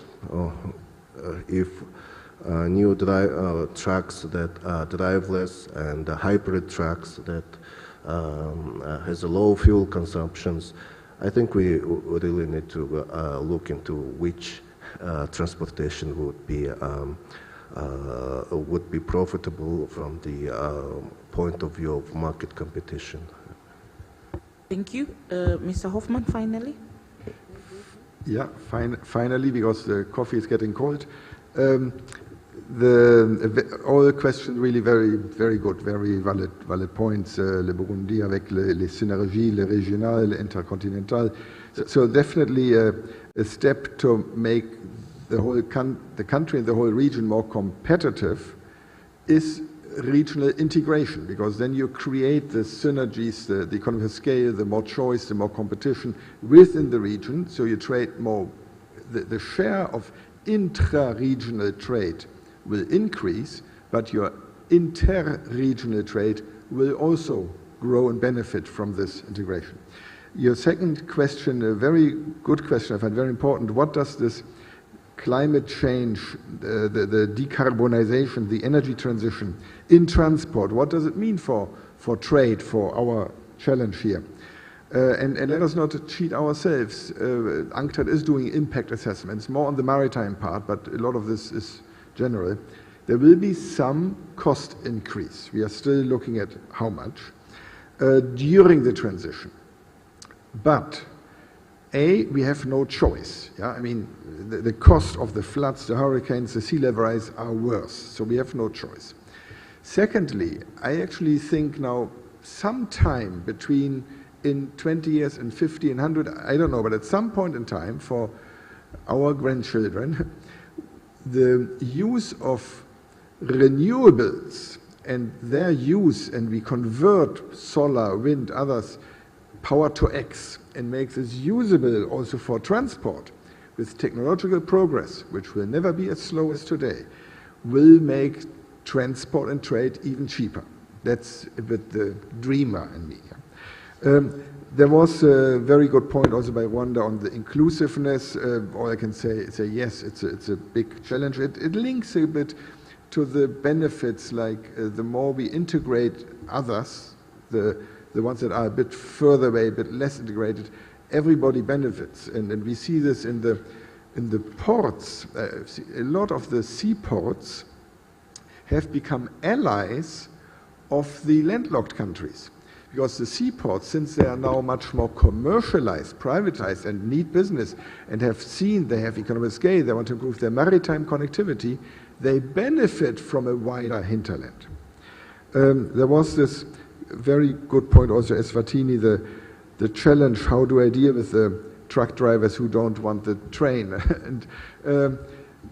and yes, there's, there's a danger of vested interest of somebody else used the term corruption. It's difficult to overcome. We can only insist and make it everything as transparent as possible.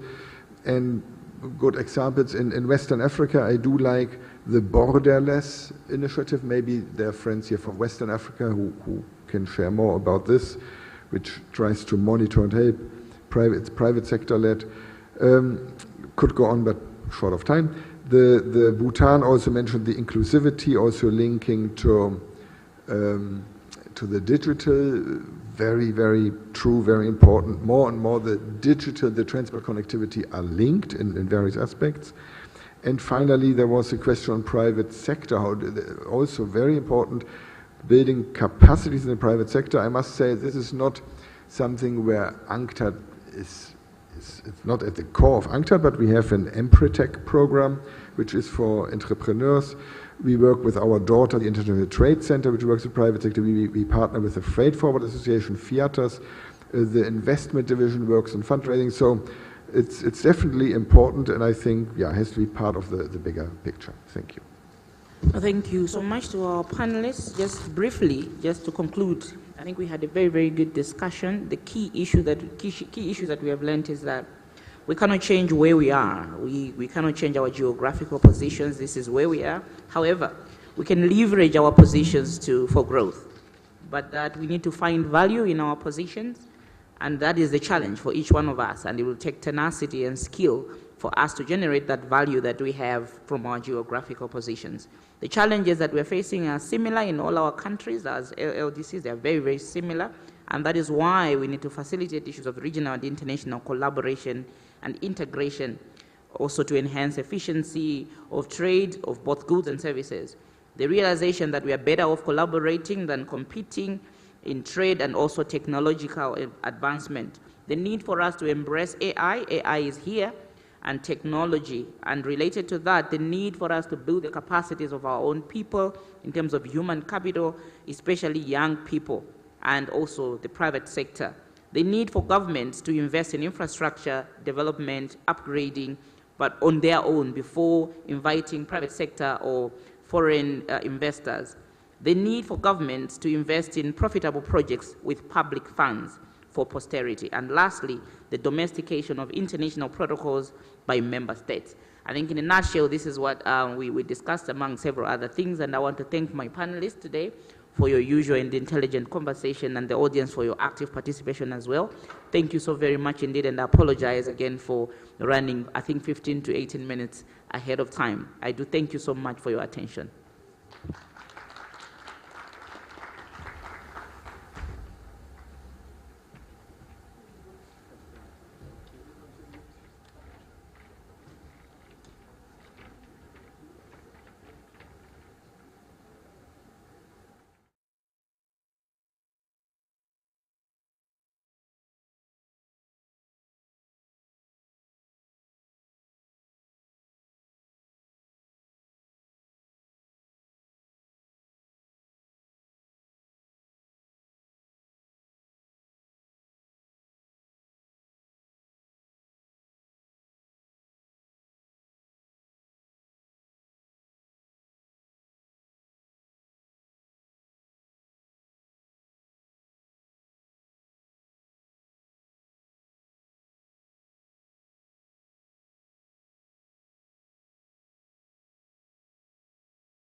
Good morning once again, everyone.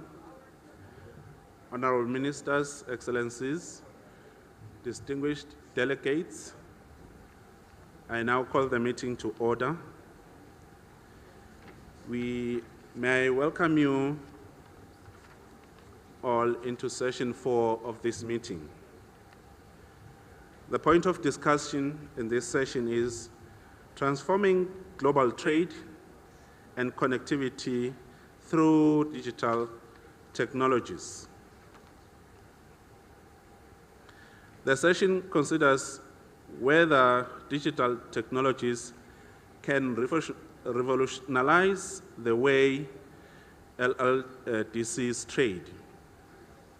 So in this session, we are honored to have experts who will share their experiences and views on what is needed for digital technologies to unlock trade to and from LLDCs, with a view to informing development priorities for the next 10-year program of action for the LLDCs.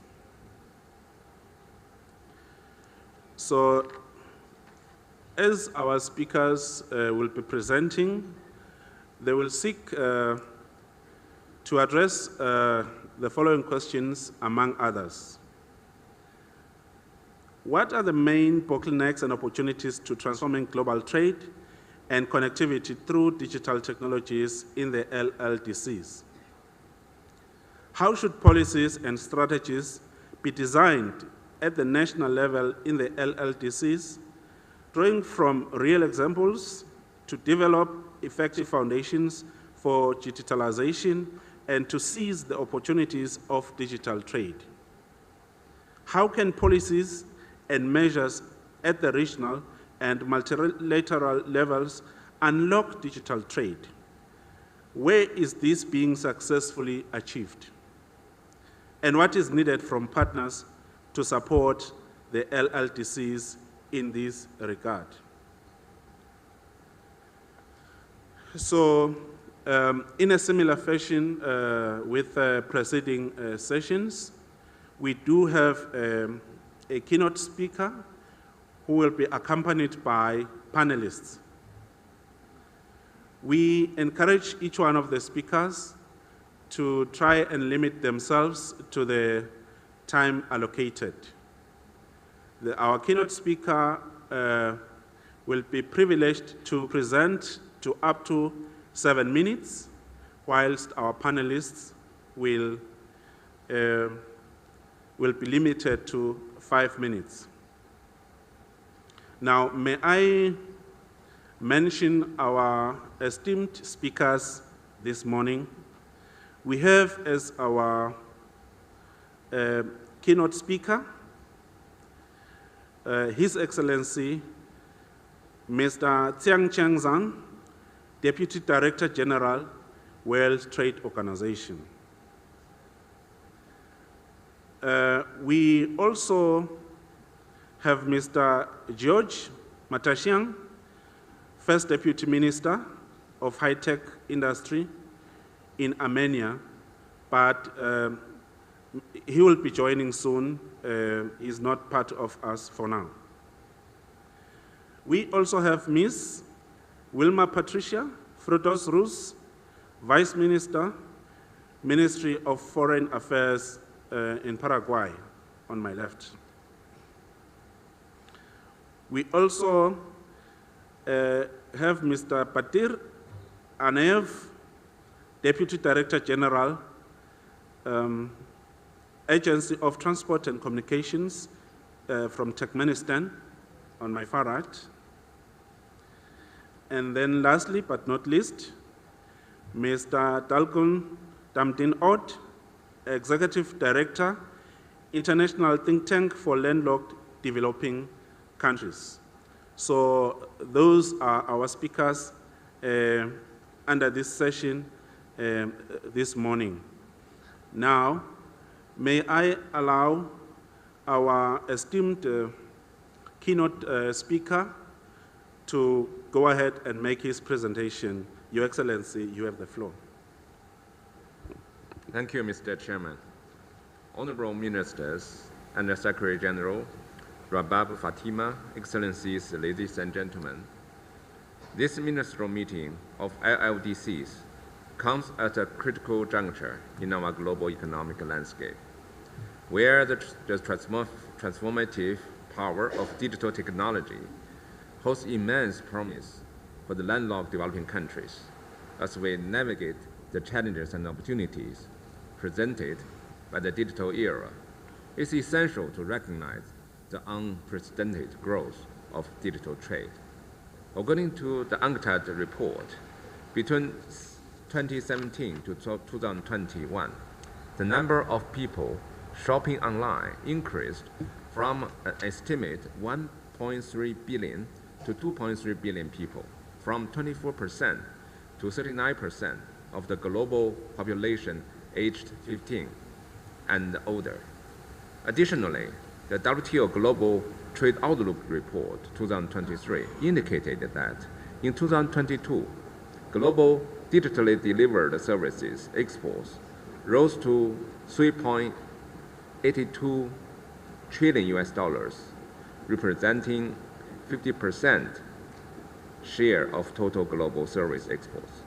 These figures underscore the potential for LLDCs to harness the benefits of increased participation in digital trade, providing a gateway to broader markets and global value chains. Yet, as we devolve into the potential, we must acknowledge that the digital divide remains a significant hurdle. Access and affordability of information and communication technology and the connectivity issues presents challenges that demand immediate attention. The international community must address those bottlenecks to ensure that digital trade become a force for inclusion rather than a catalyst for exclusion. At the heart of the matter lies the need for robust digital infrastructure. While internet availability and mobile coverage have expanded, approximately 4 billion people in the developing country would remain offline. Internet access cost, network reliability, the quality of service persist as major trade bottlenecks in LLDCs, hindering their ability to fully engage in digital trade. According to the International Telecommunication Union, the ITU 2023 report, only 39% of the total population in LLDCs have access to internet, compared to 67% in Cs. The digital divide is more pronounced in rural areas. In urban areas, 64% have access to internet, while only 28% of population in rural areas have access to the internet. In terms of a gender gap, 44% male population in LLDCs are using the internet compared to only 35% of the female population. Limited progress has been made since 2019 towards gender parity.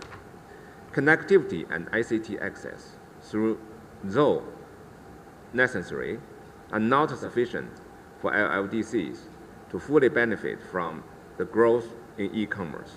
LLDCs face economic and regulatory bottlenecks, including underdeveloped financial and online payment system, lack of IT skills, and complex issues such as consumer protection, privacy, international neutrality, and data flows. Addressing those challenges is imperative to ensure broader participation in e-commerce.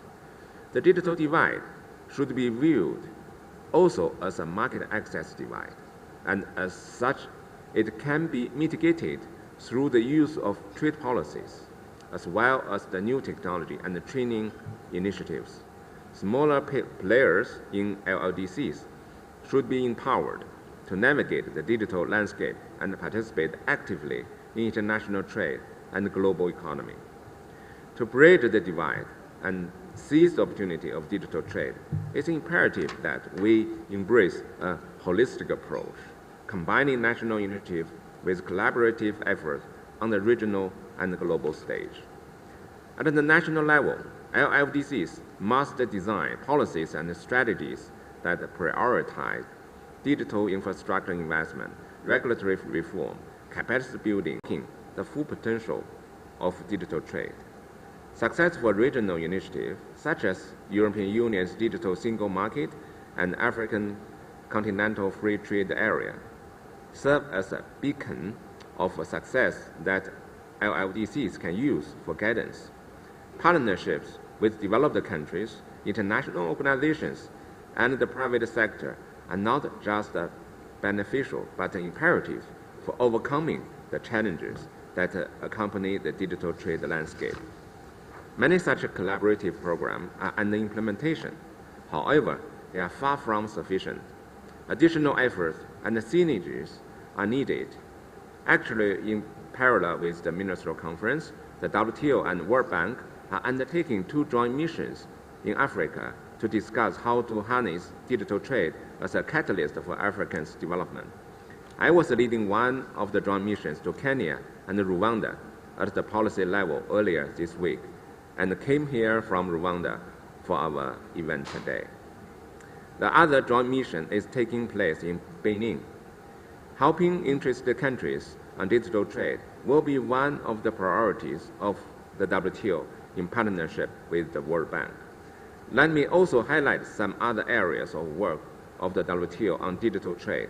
Existing WTO disciplines, such as those in General Agreement on Trading Services, already play a vital role in enhancing Internet access by promoting competitiveness in telecommunication market. The Trade Facilitation Agreement is another key instrument facilitating the movement of goods bought and sold online. However, our work is far from complete. Ongoing discussions within the WTO and both the work program on electronic commerce and joint initiative on e-commerce are crucial for addressing the unique challenges faced by LLDCs. It's vital to amplify LLDC's voice in those discussions to express the disciplines and the flexibilities required in any rules governing digital trade, as well as development assistance priorities to narrow the digital gap effectively.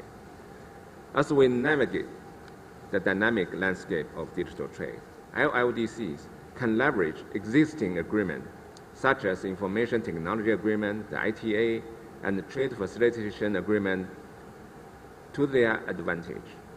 The moratorium on custom duty on electronic transmission, though currently under review, underscores the importance of fostering innovation and global market access. In conclusion, the digital revolution accelerated by the COVID-19 pandemic offers a unique opportunity for inclusive economic growth. By addressing challenges collaboratively and ensuring equitable distribution of benefits, we can make e-commerce a powerful tool for building a more universal, rule-based, and equitable multilateral trading system.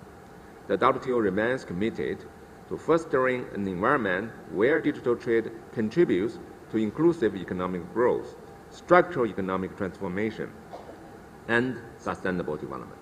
Thank you. Thank you, Excellency. Thank you, Your Excellency, Mr. Tsiang Changzang, for your insightful presentation. As you say in your presentation that you are fresh from Kenya and Rwanda, where the same subject was being discussed, so it means it is the way to go world over. So the question always remains, when do we implement? I think my chairman this morning emphasized on that let's get into action. We have these meetings and discuss the issues, but we need to ensure implementation. Thank you very much, Your Excellency. May I, at this moment, give the floor to Ms. Wilma Patricia Frutos Ruz, Vice Minister, Minister of Foreign Affairs in the Republic of Paraguay. Madam, you have the floor. Thank you. Good morning to all. First, allow me to talk a little bit about something else than digital connectivity to get to my point. I think when people think about landlocked countries, they are always thinking about transport and trade and the cost. But the problem of being landlocked is much more than that. And I am sure all the landlocked countries that are here presented have this experience. I believe being landlocked has many different things. On the one hand, has political consequences, because when we have a transit problem, what the civil society says is that the government doesn't work well, and that's why we have problems. Or in our case, that we are part of Mercosur, our regional agreement, that the Mercosur doesn't work well. So in this sense, it is a political issue. On the other hand, when we have a transit problem, we also have to negotiate and give something that otherwise we wouldn't give. So it's not only transport and trade, is more than that. It's an economic issue for sure for transport and trade, and because we cannot bring and promote investment as a transit country.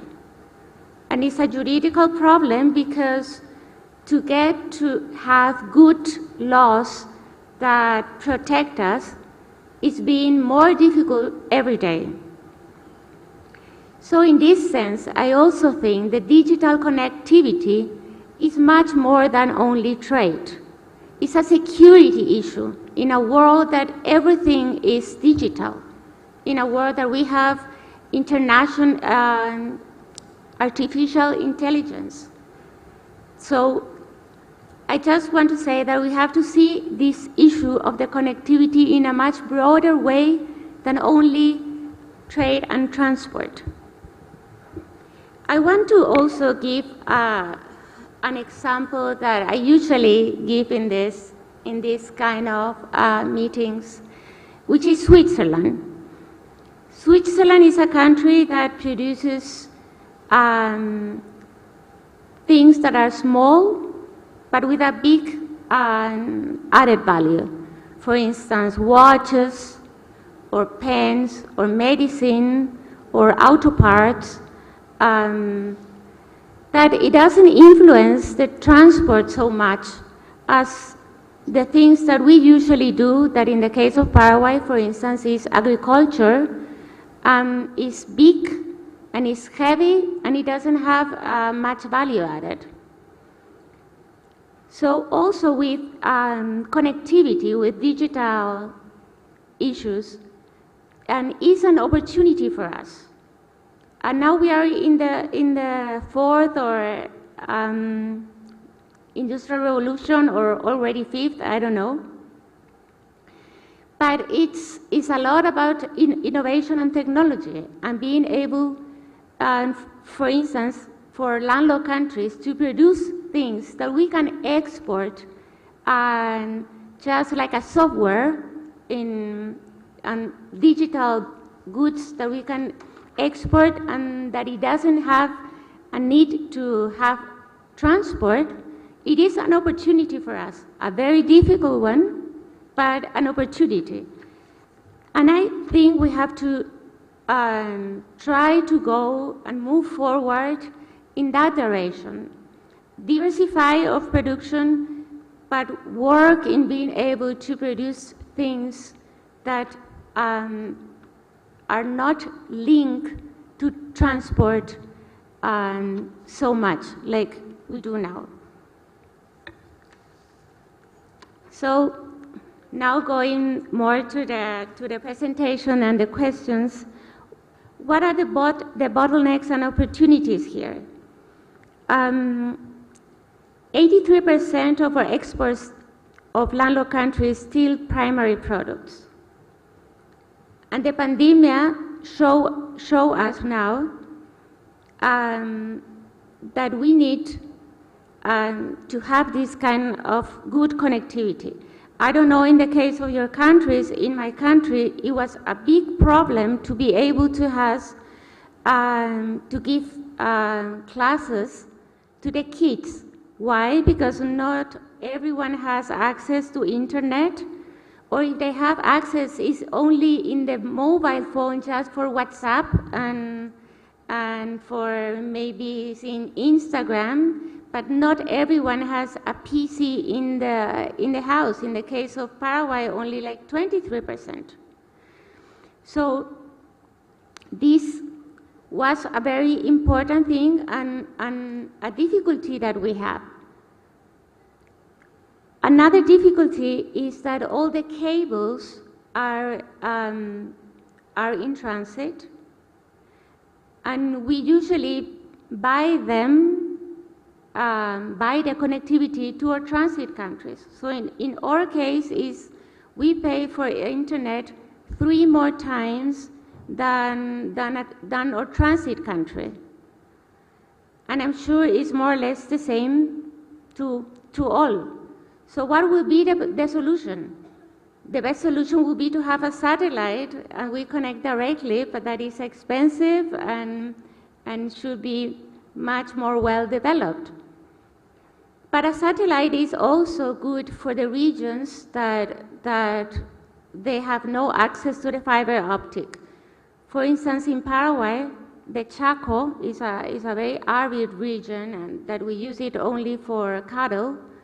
Our president wants to be able to try to give the connection to the country like that. Other difficulties is, as I mentioned, many regions are still offline or underserved. The connection is not good enough.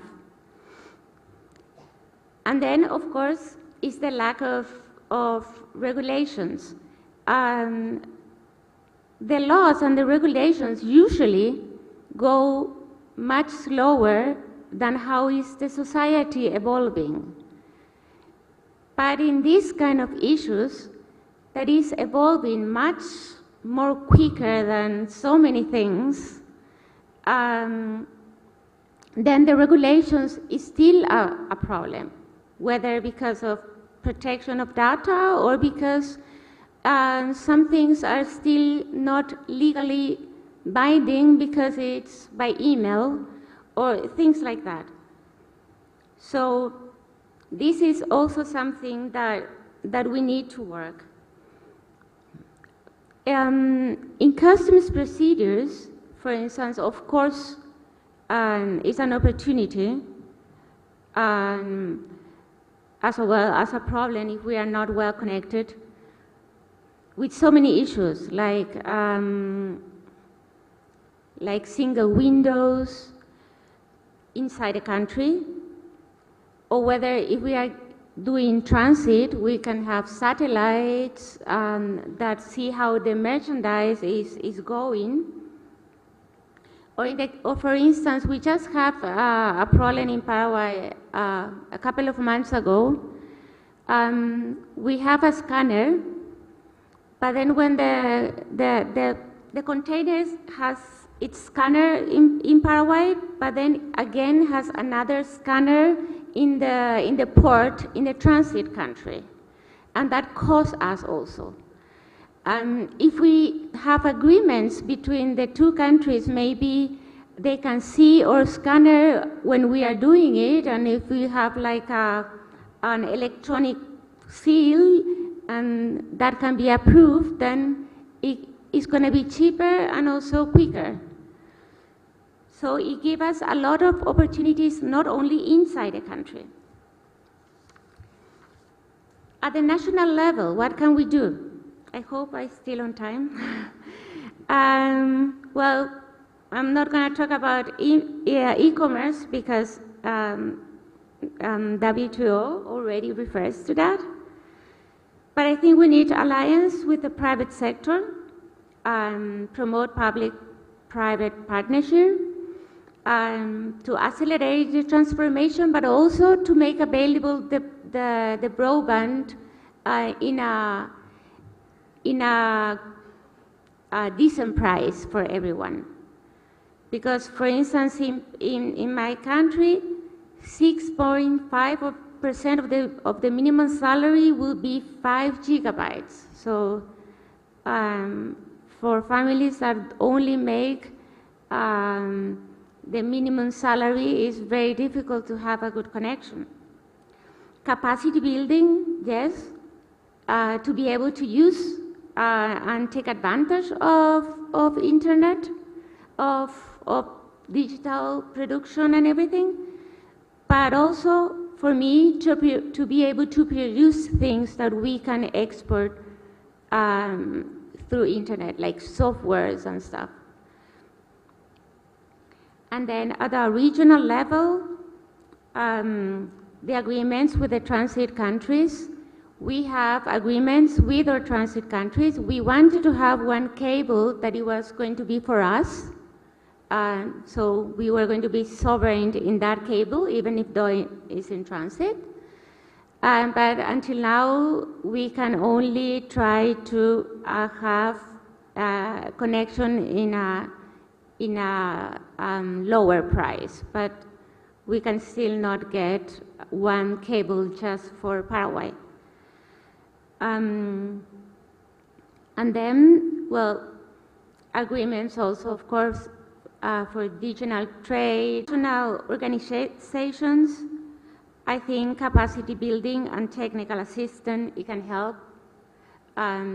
We can also try to, when we negotiate trade agreements, put something about transfer of technology. But well, in conclusion, I hope I'm on time. I myself believe that the most important thing of everything is capacity building. Because if we have the connection and we don't know how to use it, it just doesn't make any sense. And the connection is something that you can have in 3-4 years, maybe negotiating. But the capacity building, the being able to take all the advantage of this digital transformation, and that takes years, many years. Every country in the world that has made a jump, and like Korea or Israel, or that they have many Asian countries that they have grown up so much in the past years. Before that, they have like 30 years of education.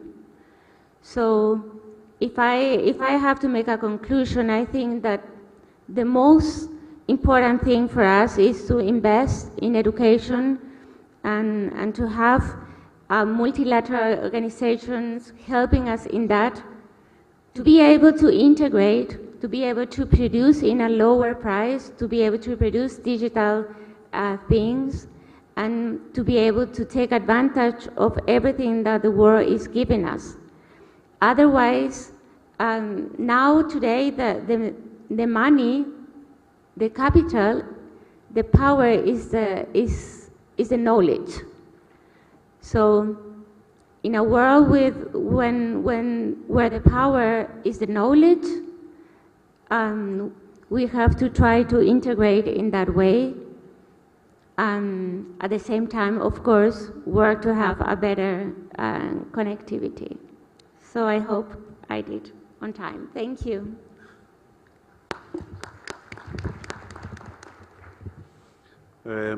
Thank you very much, Ms. Frutos Ruz from Paraguay. Yes, you really tried to stick to time, and thank you very much for the rich information that you have shared to this gathering. Thank you very much. Without any further ado, may I now call upon Mr. Patir Anaev, Deputy Director General, Agency of Transport and Communications, Turkmenistan. You have the floor, sir. Thank you very much. My speech will be in Russian. Please wear your headset. Уважаемые коллеги, я рад приветствовать вас от имени Агентства транспорта и коммуникации при Кабинете министров Туркменистана на этом важном форуме. И прежде всего я бы хотел поблагодарить организаторам этого важного форума, армянской стороне и РНВС. Итак, Туркменистан активно реагирует на вызовы современности, осуществляя внедрение цифровых технологий для улучшения торговли и укрепления связи с глобальными сообществами. В настоящее время в Туркменистане успешно реализуется государственная программа по поддержке малого и среднего бизнеса, предпринимательства, что оказало существенное воздействие на развитие торговли в стране. Эта программа способствует увеличению объема продукции, производимой предприятиям малого и среднего бизнеса, приводя к заметным изменениям в структуре спроса и на внутреннем потребительском рынке и укреплению позиции отечественных частных производителей. In the internal supply markets, the rate of SME productions in the industrial sector has growth from 5.6% in 2015 to an impressive rate of 12.3% in 2021. An important indicator is the engagement of SMEs, which has reached the point of 89,440 individuals in 2021. We have a growth of 67% from 2015, which is almost 3.4 times more than 2015. A significant growth of the trade sector of Turkmenistan can also be mentioned.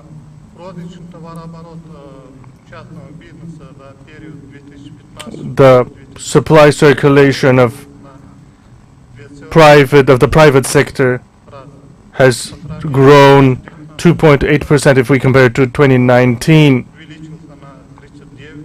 Private business has grown by 39.8%. The general goods circulation of the private sector is 94.4% if we compare it to 92.8% in 2019. Apart from that, the expansion of credit provision directed to the development of SMEs has resulted in the growth of credit lines. Its level has grown by 12% in 2019 and to 19% in 2022. This is a positive change confirmed in successful state programs and the support of SMEs. This has a significant impact on the development of trade in our country.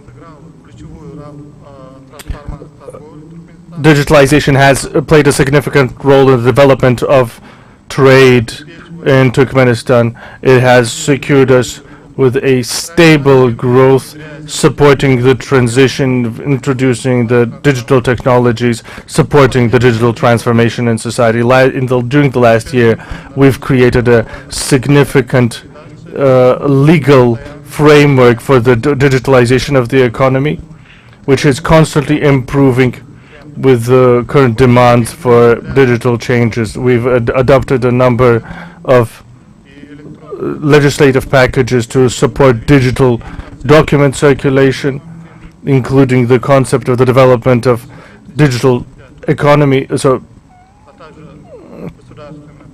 and the state program for the development of digital economy 2021-2025. The pandemic has given us a boost to speed up digitalization. This includes improving the conditions for digital work, for remote work, supporting the growth of remote healthcare, credit provision. We have a large trade platforms right now which support the development of digital trade, as well as the banking, transport sectors. The role of digital economy plays a huge role in the development of innovative business. We create new clusters and have opened the first Turkmen IT park. This is directed at the development of digital infrastructure, supporting the relationship between science and production, gaining access to the market of innovative products. We've launched the first national satellite 52E, has expanded the spectrum of digital services. We will pay specific attention to the growth of bandwidth, which has expanded tenfold with the amount of digital flows that we've purchased within the last 5 years. Right now, the number of internet users in Turkmenistan is more than 3 million. That's more than 2019 by almost 20%. For the banking system, the digitalization of the national economy is not only the expansion of online banking services, but also with the interaction of other sectors. Financial technology in the banking sector is actively developing products of online services, including mobile banking services, QR codes, and digital commerce. If we 2017 to 2022, the number of credit cards and the users of internet banking has doubled. The number of owners of cards has exceeded 5 million. The number of clients of the bank is 900,000, and now the number of mobile banks is increasing. The number of users of mobile banks have increased by 65 times. This demonstrates the results of the development of digital banking, and this supports the development of digital solutions in Turkmenistan.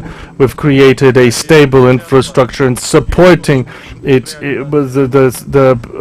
industrialization and innovation in this sector. This is evidence of our activity in this direction. From 2015 to 2021, in the sphere of transport connections, we've invested more than 48 billion. This is $14 billion, which has stimulated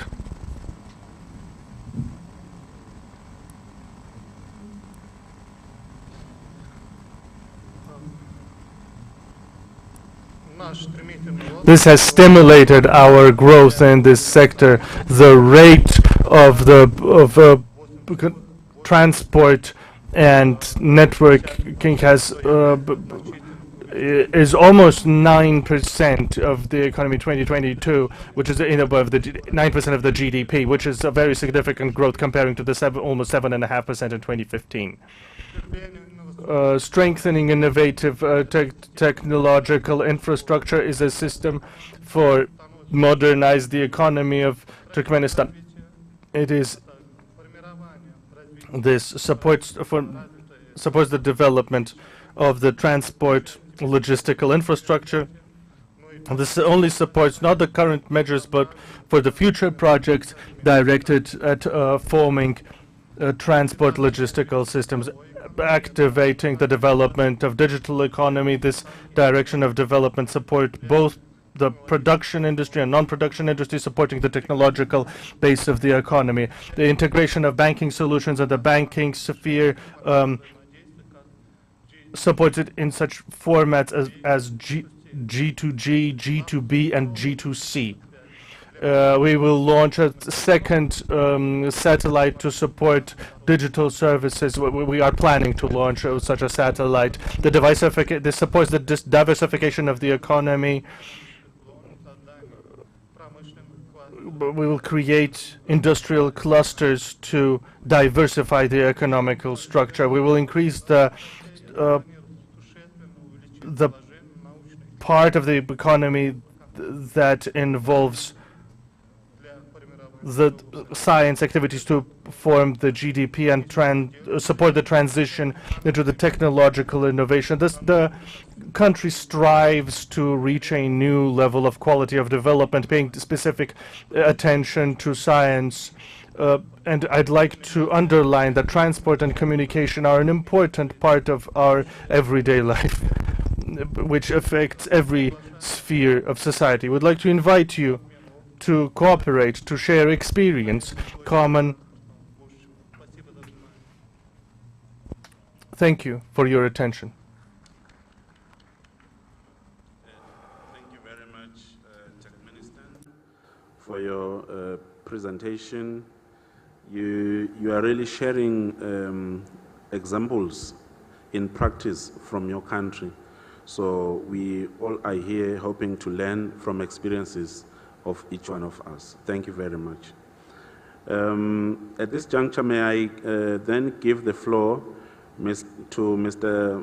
Dalgun Damdin-Ott, Executive Director, International Think Tank for Landlocked Developing Countries.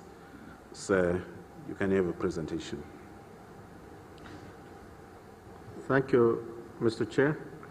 And good afternoon, Your Excellencies, distinguished guests, and esteemed colleagues. Again, I would like to express my gratitude to the government of Armenia and, of course, OHRLS for organizing this event and invitation to the International Think Tank in this important gathering for the landlocked developing countries. Especially, it's very timely, and of course, it's sharing the experiences and knowledges and know-hows among the LLDCs and in the sphere of the South-South cooperation is very crucial.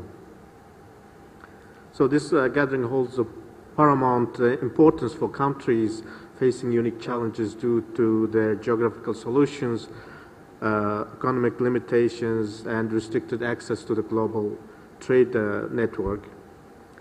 These challenges are exacerbated by the profound impacts of the COVID-19 pandemic and the persistent global political crisis. In this context, the imperative of enhancing global cooperation and coordination cannot be overstated. The adverse effects of the pandemic and the prevailing political challenges are detrimentally impacting sustainable economic growth, social development, and the facilitation of global trade. To confront the interstate transport connectivity challenges faced by LLDCs, the Vienna Programme of Action, an integral component of the 2030 Agenda, delineates the transit policy issues, transport infrastructure, and information and communication technology as the priority areas. The Vienna Programme of Action underscores the necessity of addressing the high trade costs incurred by LLDCs and the crucial integration of these countries into global value chains. The VPOA articulates objectives focused on integrating LLDCs into global connectivity and enhancing their trade performance. These objectives encompass a substantial increase in the participation of LLDCs in global trade with a concentrated effort on expanding exports and diversifying markets and products. World Trade Organization's Trade Facilitation Agreement, which came into the force on 22nd February 2017, represents a landmark development for the multilateral trading system, particularly benefiting LLDCs.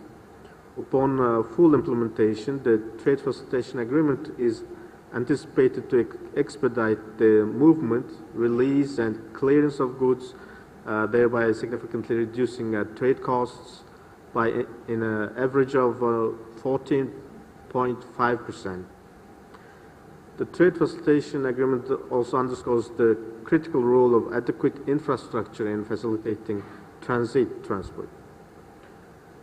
The trade facilitation assumes a pivotal significance for LLDCs where participation in the international trade is hampered by inefficient procedures both within and outside their territorial borders.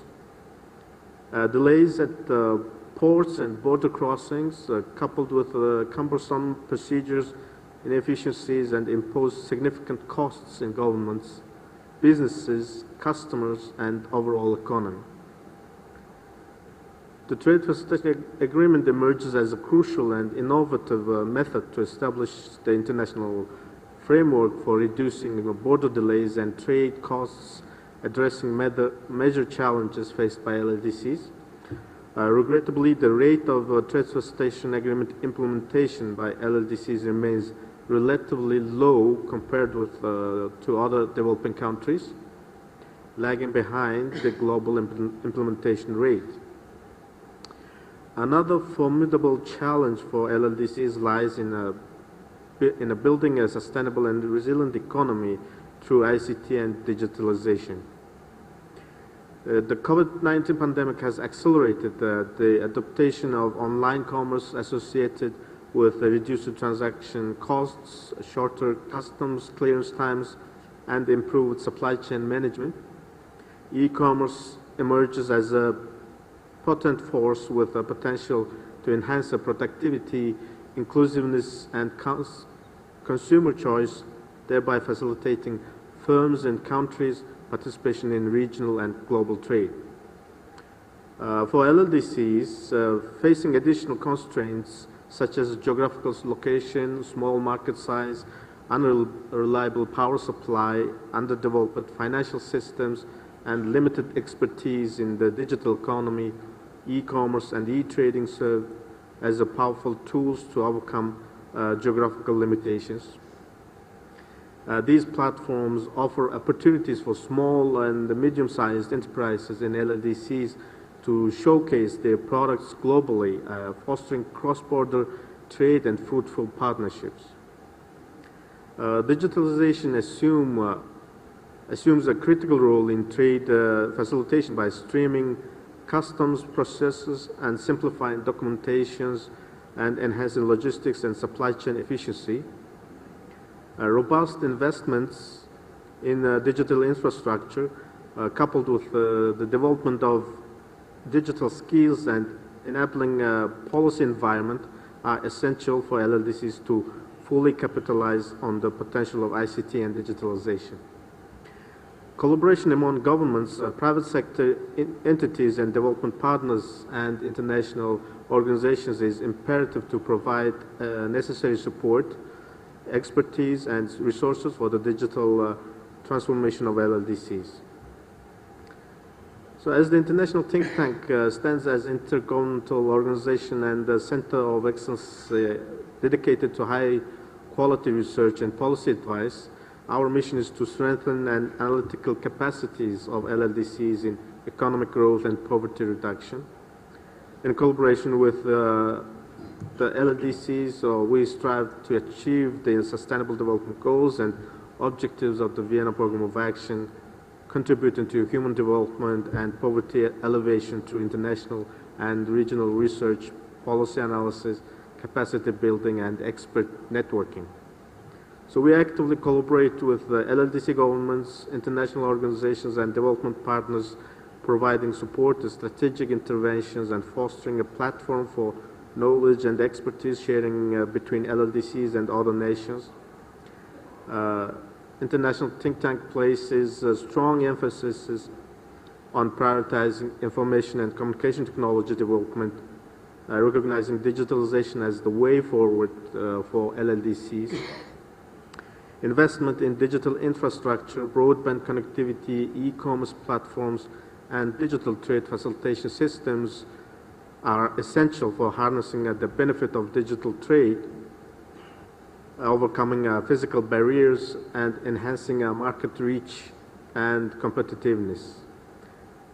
The imminent emergence of artificial intelligence and the Internet of Things will soon usher the new digital realities, and early investments are crucial to leveraging these advancements effectively. LLDCs also face the imperative of improving their financial infrastructure through the modernization of payment systems, promotion of digital banking solutions, and strengthening the regulatory framework for cross-border financial transactions. This will undoubtedly facilitate secure and efficient international trade transactions, reduce transaction costs, and enhance financial inclusion in landlocked developing countries. The crucial path to transforming landlocked developing countries into landlocked countries lies in increasing connectivity. In this regard, the International Think Tank recommends concerted action among all parties and partners to join the international trade system, fostering a better cooperation with the transit countries, supporting private sector involvement, and intensifying support from the international community and development partners. Implementation of policies and measures aimed at economic restructuring, export-led growth, and development of productive capacities is pivotal for the progress of LLDCs. The International Think Tank remains committed to substantive engagement in further policy research, data analysis, and capacity building activities related to LLDCs. We actively seek partnerships with the national governments and international regional organizations and development partners to advance our shared goals. So finally, I'd like to highlight also this preparedness for the ICT development in a national level. It's essential to develop and build a foundation of legal and policy developments, and of course the guidelines to support ICT developments, startup companies, entities in the especially in the service sector of the private sector, etc., is very essential. And we also conducted early this year research on the for the startup entities. It's how it's difficult and the challenges of how to get the patents and intellectual property rights for their digital applications, services, and products. This research funded by the UN ESCAP and based on our Mongolian case, this is it. You can, of course, visit our website to see all the research products from our website. So thank you again for your attention. A round of applause, please. Thank you, Mr. Damtin Od, from the International Think Tank for LLDCs. Your presentation was very insightful, and we really appreciate International Think Tank for pledging support to LLDCs in terms of digitalizing their economy. So thank you very much. Now, I introduced in absentia the first Deputy Minister of High-Tech Industry of Armenia in the name of Mr. Gevorge Mantashian. So thank you that he is now with us. May I now give the floor to him to make his presentation. You have the floor, sir. Thank you very much, Honorable Chair Nadwande. It's a great pleasure to be here, and it's a great pleasure to see friends among the Presidium, the friends who were in a few weeks ago in Yerevan, and right now the colleagues and friends who are right now in the audience. Hope my speech will give a bigger hope for overcoming the challenges, and it will be my great pleasure to have the speech today. So, Excellencies, colleagues, ladies and gentlemen, it is my great honor to participate in the ministerial meeting of the landlocked developing countries, which is taking place with the framework of the meeting enhancing equitable, affordable, and inclusive transport connectivity as a driver for sustainable and resilient economies. Allow me to start with the words of gratitude to all organizers in the host country. I represent the host countries, but my colleagues in the Ministry of Foreign Affairs did their best to have this amazing ceremony right now and the gathering here, to arranging the event and to bring so many participants for this global gathering, to discuss various themes connecting with the implementation of the digital technologies, knowledge, production, and sharing of the best practices. We know that the primary aim of this meeting is the enhanced regional and sub-regional cooperation for better connectivity through the trade and transport for acceleration of the achievement of the SDGs. We as landlocked countries are facing these challenges, and we have a very unique situation, and this is uniting us. But in the edge of the technological changes, the artificial intelligence, cybersecurity, digitalization with the machine learning, automated control, and the other advanced technologies played a crucial role in high-tech industry, which is the source of the increasing national competitiveness. We are convinced that in order to keep up with this rapidly developing and the growing areas, we must invest in quality of education, well-formed infrastructure with the access to the quality public infrastructure in all areas, and that the unified model of affordability and accessibility is playing a crucial role here. We highlight the role of international and regional cooperation to overcome the daily challenges in a rapidly developing and fast-changing multipolar world. In many areas, we face the same problems which require the continuous dialogue for finding common solutions. And I want to highlight again the appreciation of the gathering here, which is a unique opportunity to bring the ideas together. For the government of the Republic of Armenia, development of the high-tech sector is a top priority for ensuring inclusive and sustainable development of the economy. For this purpose, the elaboration of the strategy for the development of high-tech sector is in the process currently, and my minister right now is in discussion with the Prime Minister on this. It is envisioned that the document will define the long-term strategy directions for the development of the field and will facilitate technological transformation of the country. In addition, the digitalization of the economy, the whole society, and transforming all the services from the public administration to the private companies in Armenia plays a key role in our agenda. It is worth mentioning the digitalization strategy of Armenia, which was adopted 2 years ago, and right now is already need to be updated. We see that this year was historical for the humankind on the developing of the AI technologies, which we sometimes, as an expert, think that it could be equal to finding the way of writing.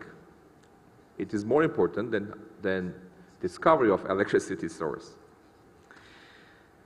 Efficient, fast, transparent, data-driven public administration, development of the broadband communication and telecommunication infrastructure, modernization of the private sector of the economy through digital platforms. The key word is a platform. Smart solution is increasing our competitiveness. Posing digital skills ready for the economy of the future, building the workforce, widespread use of digital solutions by the public is the key to overcome all challenges. Referring to the discussed topics, it is necessary to note that landlocked developing countries, and in particular the Republic of Armenia, face challenges due to their geographical limitations. We can define the following as the main priorities.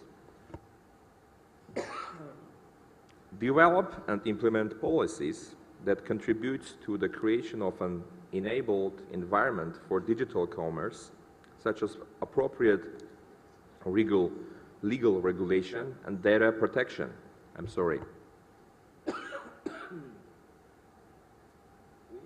We need to invest in digital infrastructure, public infrastructure, to ensure reliable and high-speed connectivity. This includes improving internet access, expanding broadband network, and increasing digital literacy. And it's very important to highlight when we create a digital public infrastructure, the cyber rules and cyber hygiene is the crucial in this case. The opposite will be enabling the access to the harmful processes. The next part is provide support and capacity building initiatives through the universities, in the schools, to upgrade and upskill the people. This includes training programs to enhance digital skills, which will foster innovation and help businesses to promote and adapt of digital tools. Excellencies, taking into account the importance of such cooperation, it seems appropriate to develop the most general approaches to solving problems, guiding by the principles of multi-stakeholder approach, when each interested parties act in its respected role. That's the purpose that we unite our efforts to build a coalition of the countries to regulate the advanced and emerging technologies. I'm sure that in a very near future, we will see more tangible results of this important event. I thank you for your attention, and I wish everyone a great meeting today and productive collaboration for the future. Thank you.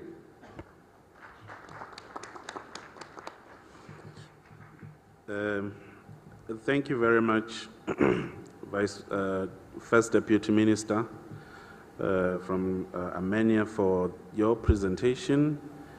You came in as the last speaker. Distinguished guests, I think at this juncture we need to open for interactive discussions. You may react, comment, and ask questions from what you heard from the presentations from the speakers, and you may also add any ideas that you have, just that you didn't have the opportunity to be part of the panelists. So thank you very much. At this moment, we have a few minutes for interactive discussion. You'll bear with me. I may not be able to identify you with your country, but please, as you introduce yourself, do say which country you are from. Thank you. Merci, Monsieur le Président. Je m'appelle l'ambassadeur Zefire Maniratanga, représentant permanent du Burundi auprès des Nations Unies à New York. Je voudrais féliciter les panélistes pour la qualité. And I would like to thank for the quality of presentations.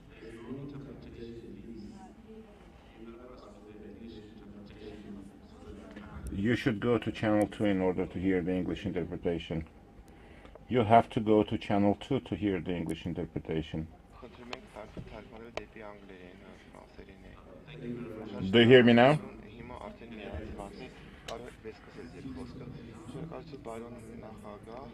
Thank you. Mr. Chair, I am from Burundi. I am the permanent representative of Burundi in the UN office in New York. So I would like to thank the speakers for the high quality presentations.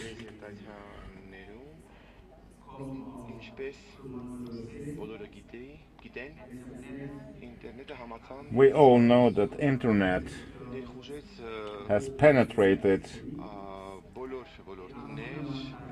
into all areas of life, and it has transformed our economies, reducing the costs.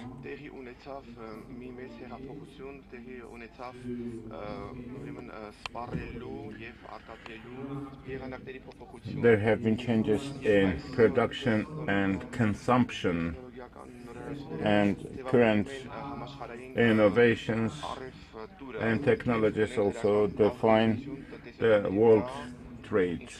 They have impact on international commerce. As it was mentioned,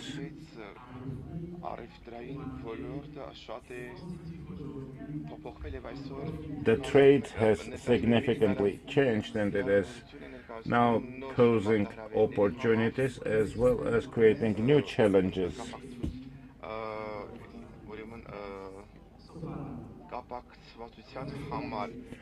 There are also some challenges of the connectivity which we had discussed today. And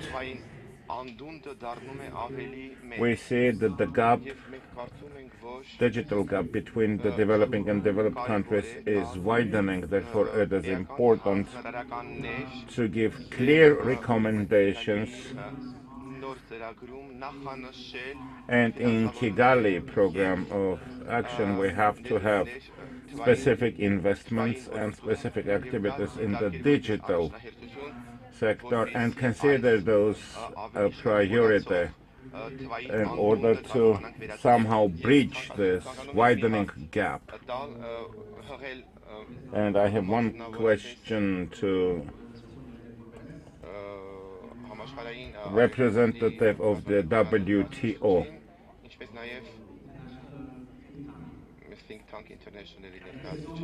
As well as to the representative of International Think Tank for Landlocked Developing Countries.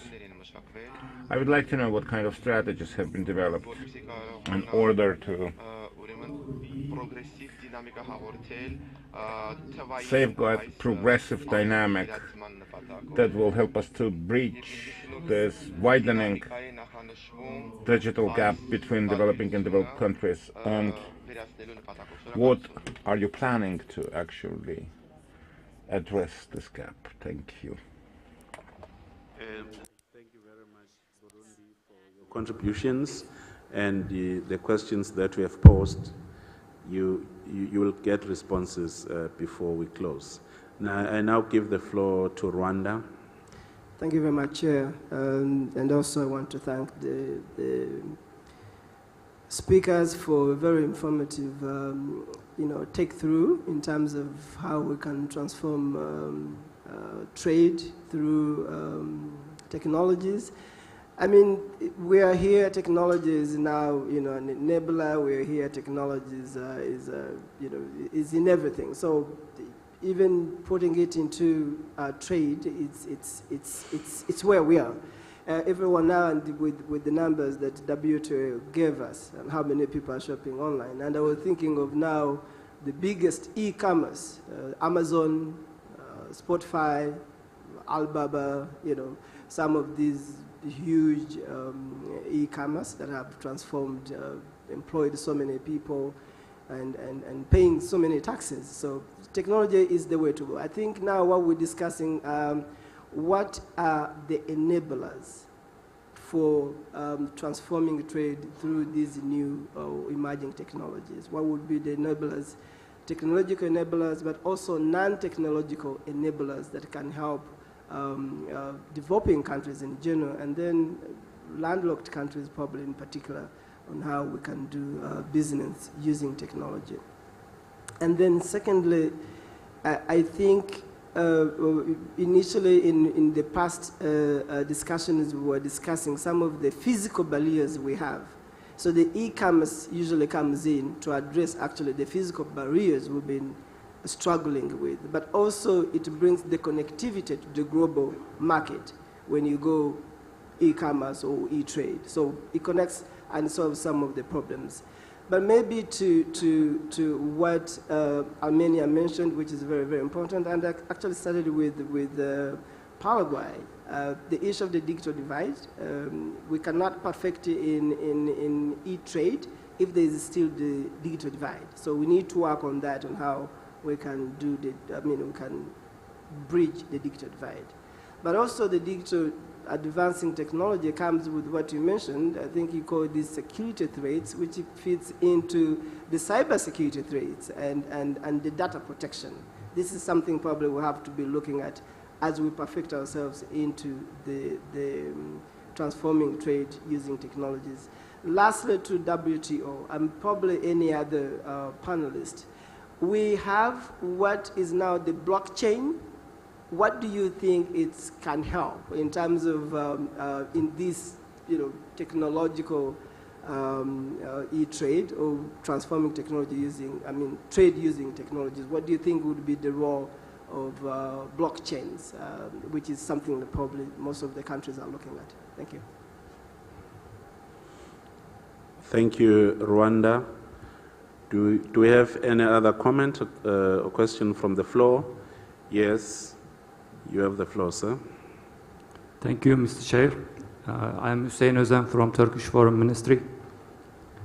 I just want to touch upon a few issues.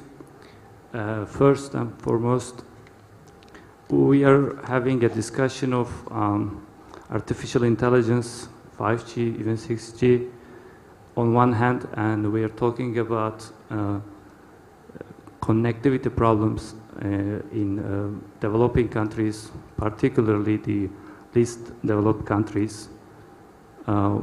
More than 60% of the least developed countries, the population is not connected to internet at all. So we are talking about two digital worlds living in different centuries to some extent. And of course, without having all on the same, without having all on the same page, we can't move forward. So this is the problematic side of the digital connectivity. But on the same, on the other hand, we know that the young generations, young population in developing world is a key driver for development. So because young generations, they are the best in adapting to new technologies. For that, I would like to give an example of the UN Technology Bank for LDCs, which we host in Turkey. It helps bridging the digital divide between the developed countries and LDCs. Since half of the LLDCs are also LDCs, I take this opportunity to encourage them to benefit from the services of the Technology Bank. Thank you. Thank you very much. It seems that was the last reaction from the floor. So thank you very much. I now give 1 minute to each one of my panelists so that they respond to some of the questions or summarize whatever was presented. Just 1 minute from my far right to the left. Thank you. Seems far right is me, if I'm correct. I was thinking as a host I will be summing up it, but okay, as you decide, Your Excellency. And I want to start with a word of appreciation of the attention. I mean, there was 3 remarks, and all of them are very, they have an interesting right to exist. I agree that on cyberspace and enabling the digital trade is one of the key at this moment. But look, there is no universal correct model in this. The life is very, there is more colors in the life, and there are different options in development. And but there is one thing which is, I think, textbook truth. And the textbook truth is, if you empower people, if you create the environment where the people can thrive, they can bring the results. And every society, that's why we have these different societies, every society deciding what is priority for them. And there is no universal model which is correct or not. And this is the beauty of the coexisting and the cooperating. And I think there is a beauty which we need to acknowledge, to appreciate and accept. And some of these directions might be better than the others, but nobody can predict it. So we just need to do our best and empower the people as much as we can and give the freedom for the people to work. This is a true understanding, what we call the part of our democracy, which is developing. And yesterday the Prime Minister highlighted the crossroad of the peace, and this is the part of the environment building. And the beneficiaries are not only one people who are living in one society. They are the all neighbors and the whole region and the whole world. Thank you very much. Thank you, Deputy Minister. We now move on to Turkmenistan. Уважаемые участники, подытожив нашу I would like to add, as we sum up this session, that for the development of trade and connectivity, cooperation and joint efforts are a priority for us.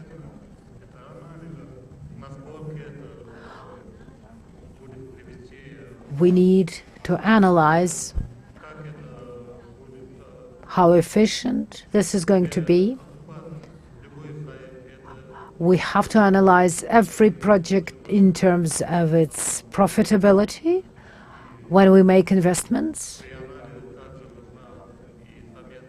We have to assess joint efforts.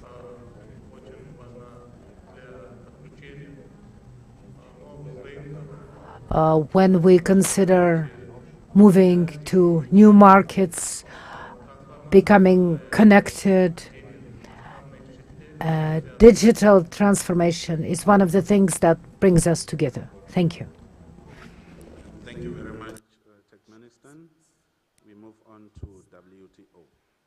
Thank you, Mr. Chairman. First of all, on the question raised by the colleague from Rwanda on blockchain, I think the blockchain can be a very useful tool in two aspects. One is the big data. The second is the paperless trade, especially in the e-port construction and also the custom clearance process, because blockchain can share, the information with all the stakeholders. My colleague from the Secretariat of WTO, Emmanuel Gant, is expert on blockchain. Just published a book on this. If you are interested, I can share an issue with you. And to summarize what we heard in the panel, number one, everything in the future is digital, not only trade. So we need to take a holistic approach. Second, the infrastructure is key for the development of digitalization. Third, the national strategy and the regulatory framework are equally important. And fourth, the regional and the global cooperation can be an important catalyst for the digitalization. Fifth, the last but not least, education, training are the priority for the countries who would like to develop digital policy. Thank you. Thank you very much, WTO. I now give the floor to Paraguay.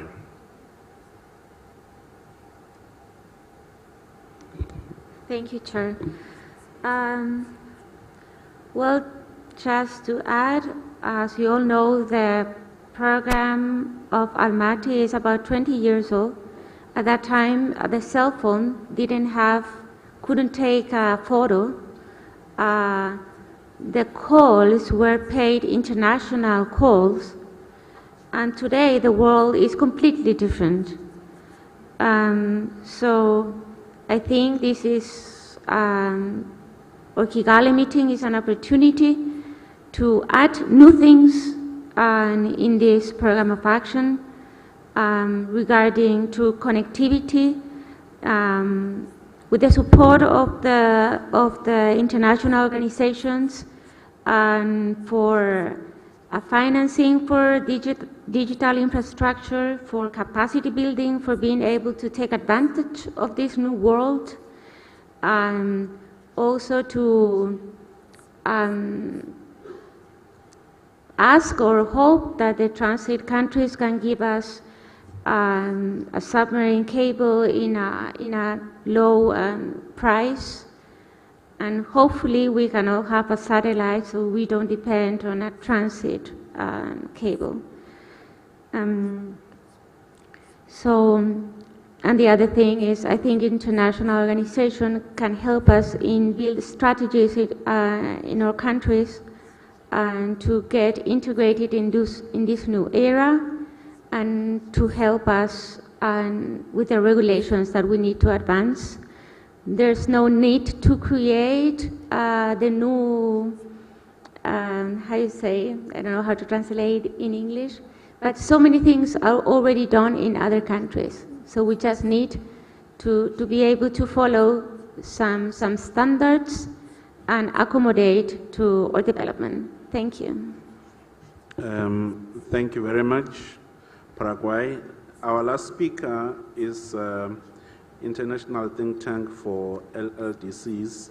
And please remember to respond to a question from Burundi. Thank you. Yes, thank you, Mr. Chair. And of course, for the governments of LLDCs, for the strategic actions towards this ICT development, of course, firstly is to develop and create the favorable environment in terms of policy and legislature updates, and from the government perspective, the financing this new technology and the adaptation, and in terms of this infrastructure development for the hard and soft infrastructure for the ICT, and secondly, of course, attracting the investment and for creating the favorable environment for the foreign investors in this sector.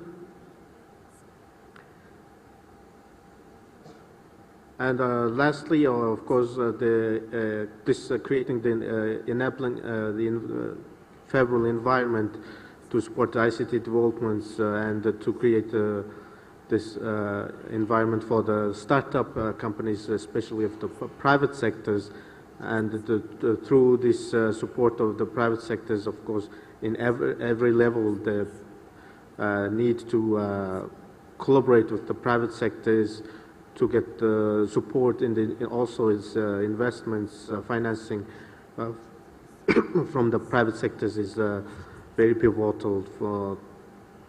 And lastly, of course, in the ICT development should be also one crucial priority of the next 10 years program of action for the LLDCs should be also could play a big role, and with the support of the international community and other financial institutions. Yes, thank you. Thank you very much, sir, and thanks to all the panelists. I think they've summarized the subject matter so well, where we had our keynote speaker summarizing it as saying the future is digital, and that speaks to the infrastructure, our connectivity, and also issues like regulatory frameworks, and there needs to be some regional, international cooperation and a part of capacity building. So your ministers, excellencies, distinguished delegates, thank you very much for this session. I think we have come to an end of our second session today, which is our fourth session of the meeting that we are about here in Armenia. So thank you very much for giving me this opportunity, and thank you very much to our participants and everyone. Thank you.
who is going to be giving a presentation under this item.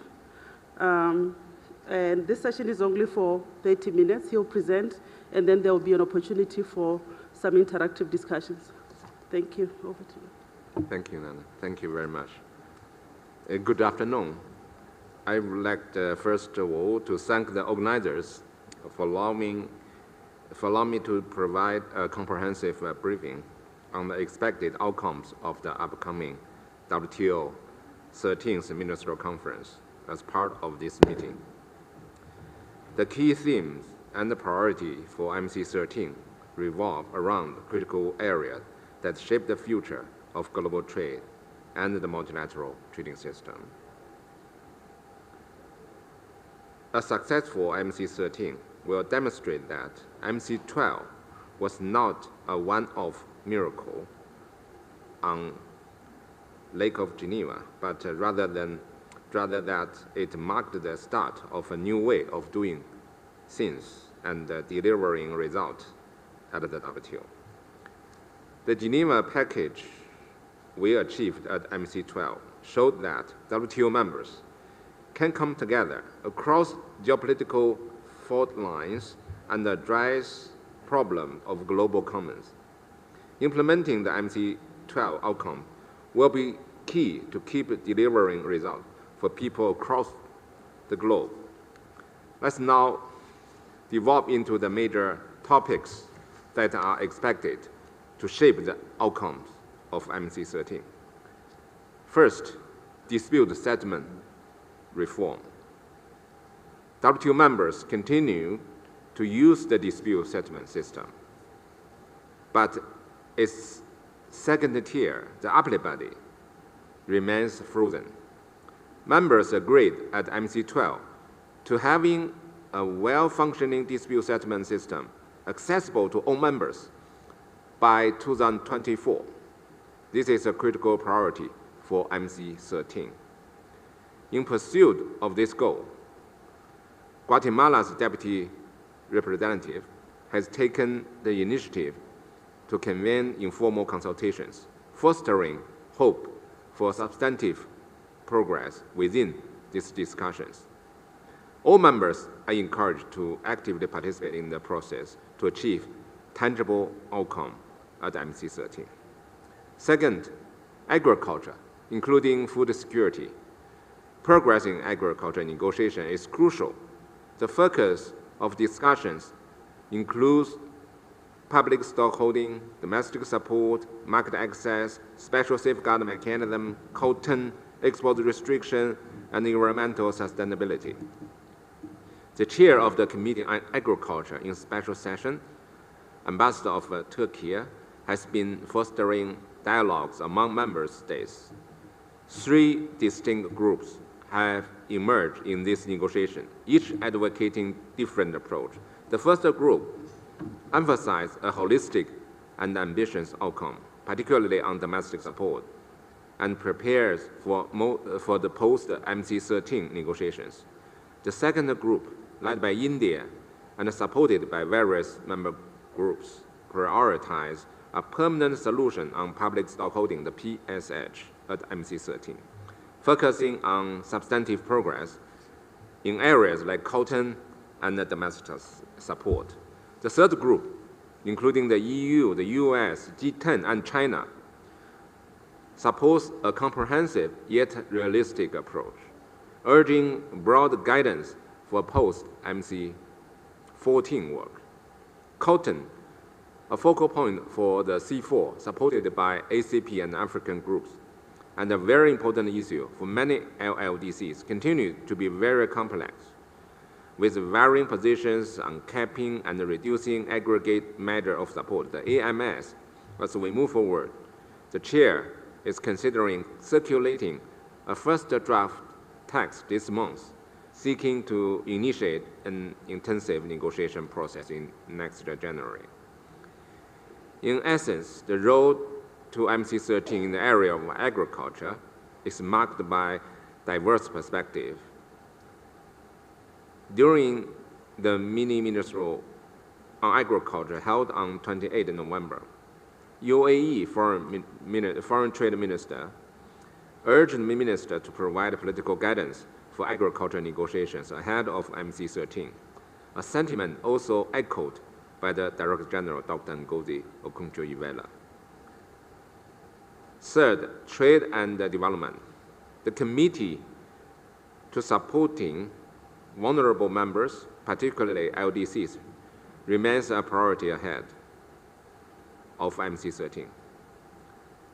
The extension of support measures for countries graduate from LDC category achieved as an early harvest in October is a positive step. The emphasis is now on further process in LDC graduation, WTO reform, and the concrete outcomes on development-related matters, including special and differential treatment and LDC graduation. Members are discussing in the Committee on Trade and Development a paper submitted by the WTO G90 group of developing countries and the LDCs. It suggests structured discussions and workshops on 10 agreement-specific proposals that they tabled previously in March 2020. These proposals seek to strengthen existing special and differential provision and make them more precise, effective, and operational so that they may more effectively address development goals among members. One of those structured discussions on the issue of SPS and TBT measures was held in October. Subsequently, developing members, including the G90, advocated for moving to text-based negotiations on the SPS and TBT as soon as possible, aiming for concrete outcomes at MC13. In contrast, developed members stressed the need for further evidence-based discussions and experience sharing before progressing to text-based negotiations.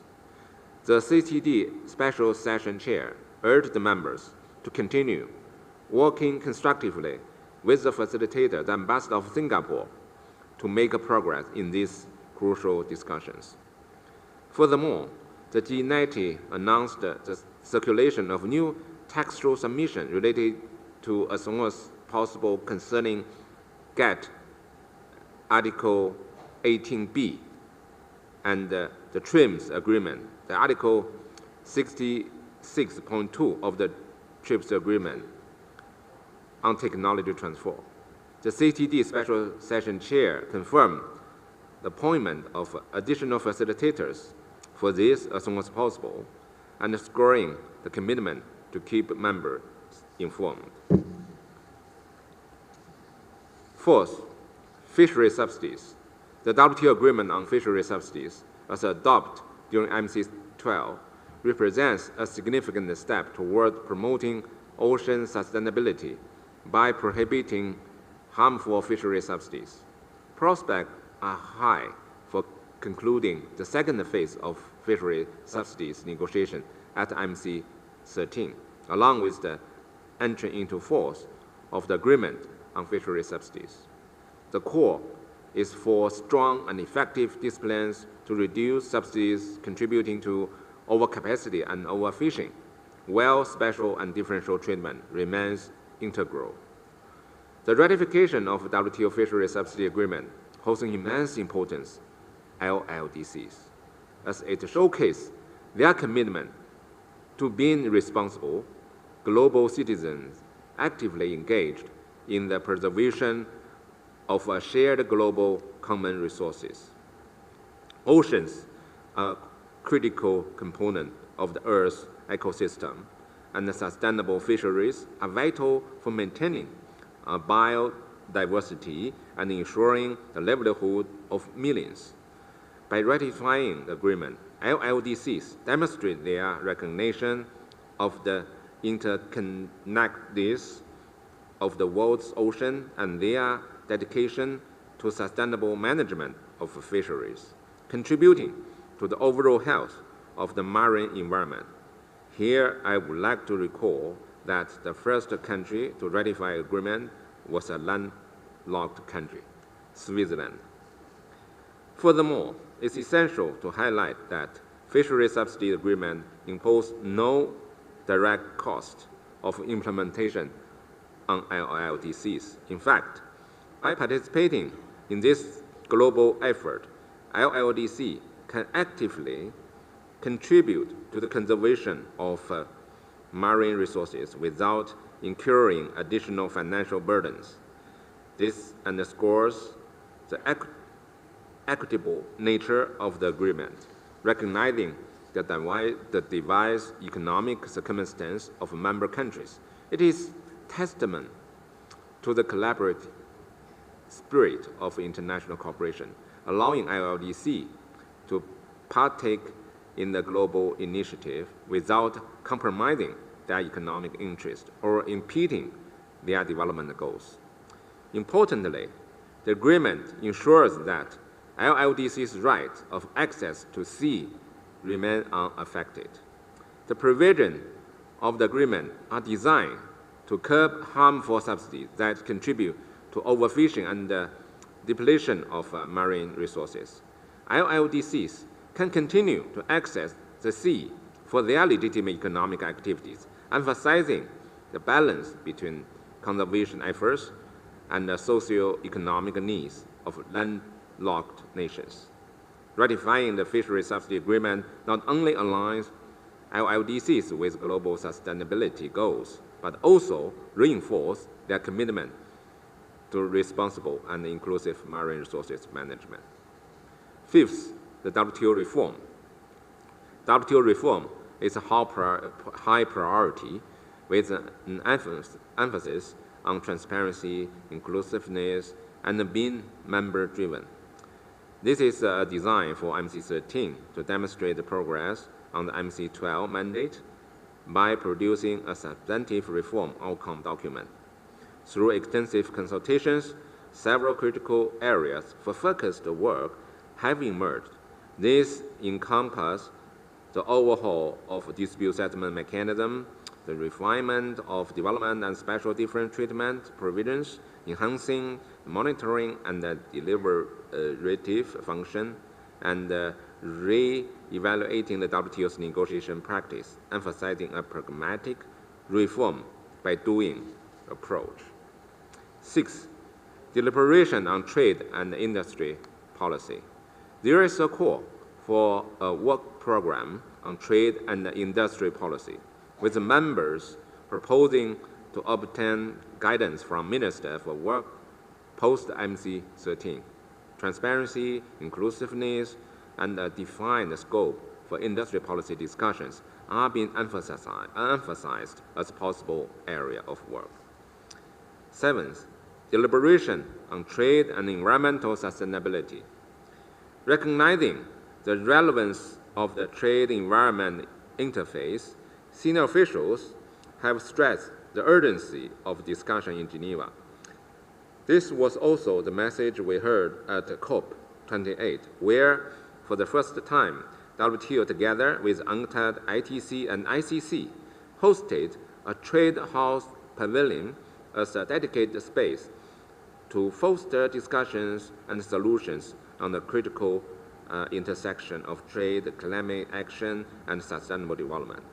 Ministers will discuss trade and environment at MC13 and provide guidance on future work with the overreaching goal to employ coordinated and inclusive approach that ensures a just transition to a low-carbon economy.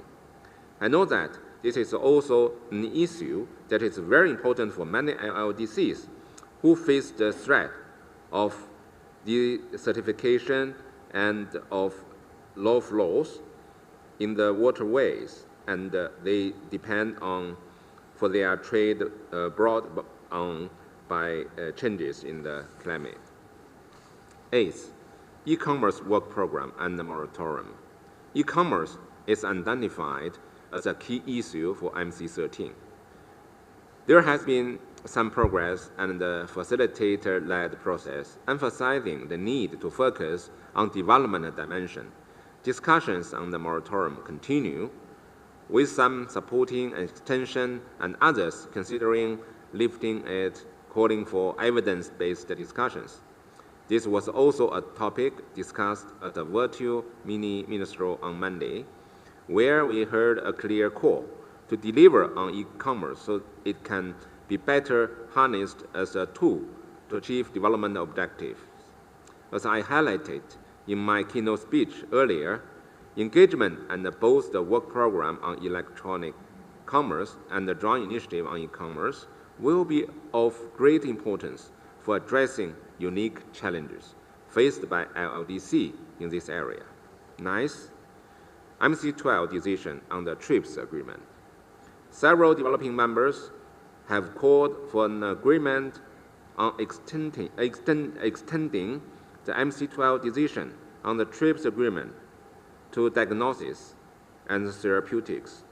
In highlighting the need to decide at MC13, they noted that such an extension would stimulate industrial production needed to timely address health crises. Others, however, highlighted that IP production was crucial for stimulating innovation, investment, industrial partnerships, and technology transfer. To increase and diversity production and achieve members' collective goal in this regard. On the last TRIPS Council meeting on 31st October, members agreed to suspend this agenda item with a view to resuming when members would be ready to make a decision. All members are encouraged to work together to find a mutually agreeable solution soon, especially given the importance of this matter. 10th, special consideration for vulnerable economies. As the membership prepares for MC13, they have underscored the need to bear in mind the particular situation of LDCs, landlocked developing countries, small island developing states, the Cs, small vulnerable economies, the SVEs, and net food importing developing countries, especially on the work program on small economies. Senior officials welcome the work carried out in this regard, including preparations for ministerial declaration for adoption at MC13. I also note that the LLDC group in Geneva is making efforts to include a paragraph outlining their need and their priorities in the outcome document. I encourage you to continue this effort. Last but not least, 11th, on accessions. The importance of facilitating ongoing accessions, especially of exceeding LDCs, has been highlighted as an area of priority. Currently, there are 6 LLDCs in the process of accession, including 3 in the Central Asian region. So I also know that there is a very important issue for LLDCs. For MC13, the accessions of Comoros and Timor-Leste are on track to be concluded at the conference. In conclusion, the expected outcome of MC13 span a wide area of critical issues, including for LLDCs. Therefore, political guidance from your ministers and active engagement is important to ensure that MC13 outcomes reflect your needs and priorities. It is also paramount to have collaboration and flexibility among members in order to achieve concrete and balanced outcome by MC13.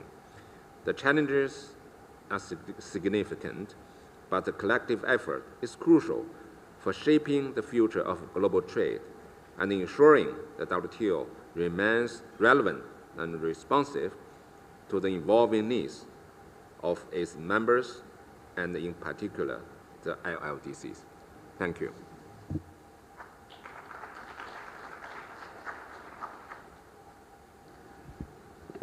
Thank you, Your Excellency.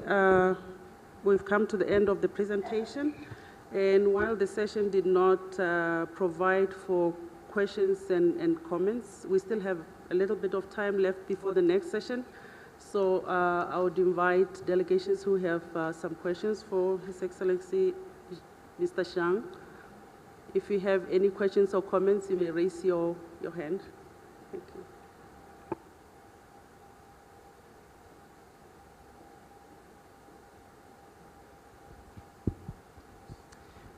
Thank you very much for the briefing. It's very useful. I am somebody who has just learned a lot when it comes to the MC, also giving us the background from, the takeaways from the MC12. I understand the MT13 is taking place in Dubai, if I'm not mistaken. But the question is, and I remember you mentioned the negotiations. I don't know what stages they are on right now to be able, maybe, again, we haven't been following, probably my other colleagues are following negotiations, but at what stage, is it too late, is it too early, is it time to include some of these issues we've been discussing here for the outcome of next year? I'm also happy to hear what you mentioned that the conversations on the reform, and probably if you can tell us what are the dynamics, and again from an ignorance point of view on my side, what are the dynamics in the negotiations, what are the issues at stake, because the reform has been called several times for most of multinational institutions. And I remember the UN when we had this conversation of the reform, I can tell you the dynamics, what was at stake, what, the pullback, the push forward. But finally, we came up with a bit of these reforms that probably we're trying to implement now. But for the WTO, what are the key issues? What is holding in terms of moving forward on the reforms that probably member states have been calling for? Thank you.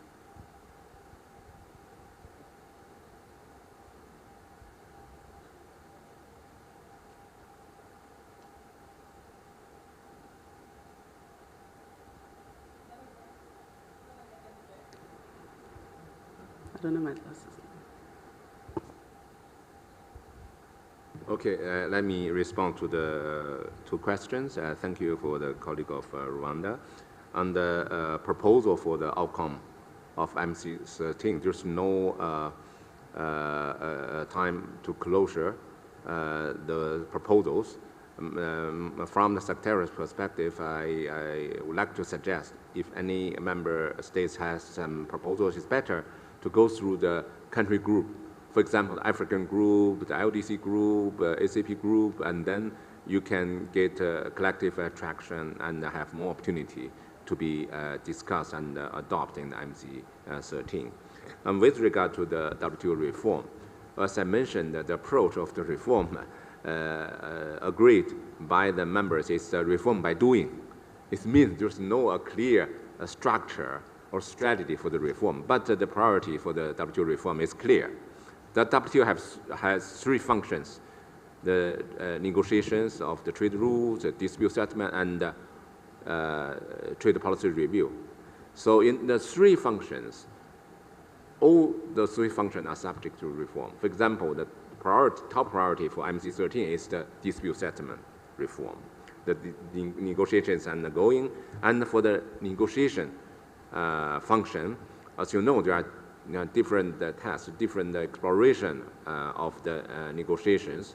And with regard to the trade policy review, it's also, there is some exploration, for example, extend to the relationship between trade and the environment. In the past, there's no, focus in the trade policy review for the members, but in the future, the industry's policies, the environment-related issues will be involved because they are so related to trade policies. Thank you. Is there any other question?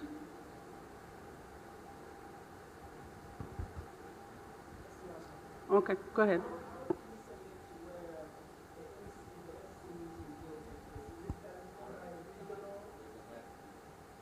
Just asking again, I'm not very familiar. How do you select where the MC meetings are going to take place? I understand now it's, I think, Dubai, then next year it's going to be Cameroon. it's going to be in Africa or something. How do you, what is the criteria of, choosing where the meeting is going to take place? So the MC13 will be held in Abu Dhabi in February next year. And the MC14 will be held in Cameroon in 2026. So it's subject to the members who voluntarily to be the host for the ministerial gathering. For MC13, there's 2 candidates, Cameroon and Abu Dhabi, and according to their friendly coordination, they make a decision that this time is for UAE and next time is for Cameroon. Okay.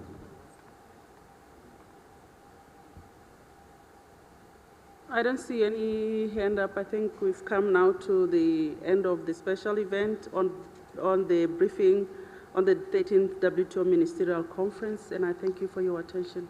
Thank you. Thank you. Thank you.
we are now ahead of time by some 30 minutes. So we'll wait for all the panelists to come to the podium, and as soon as they're at the podium, we will start so that we allow more questions for your interactions.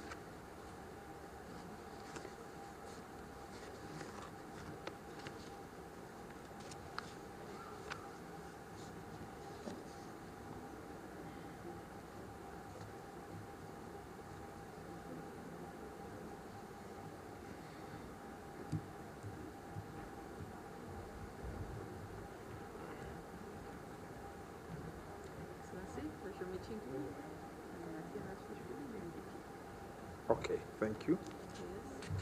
Hi. Thank you. Done. Okay.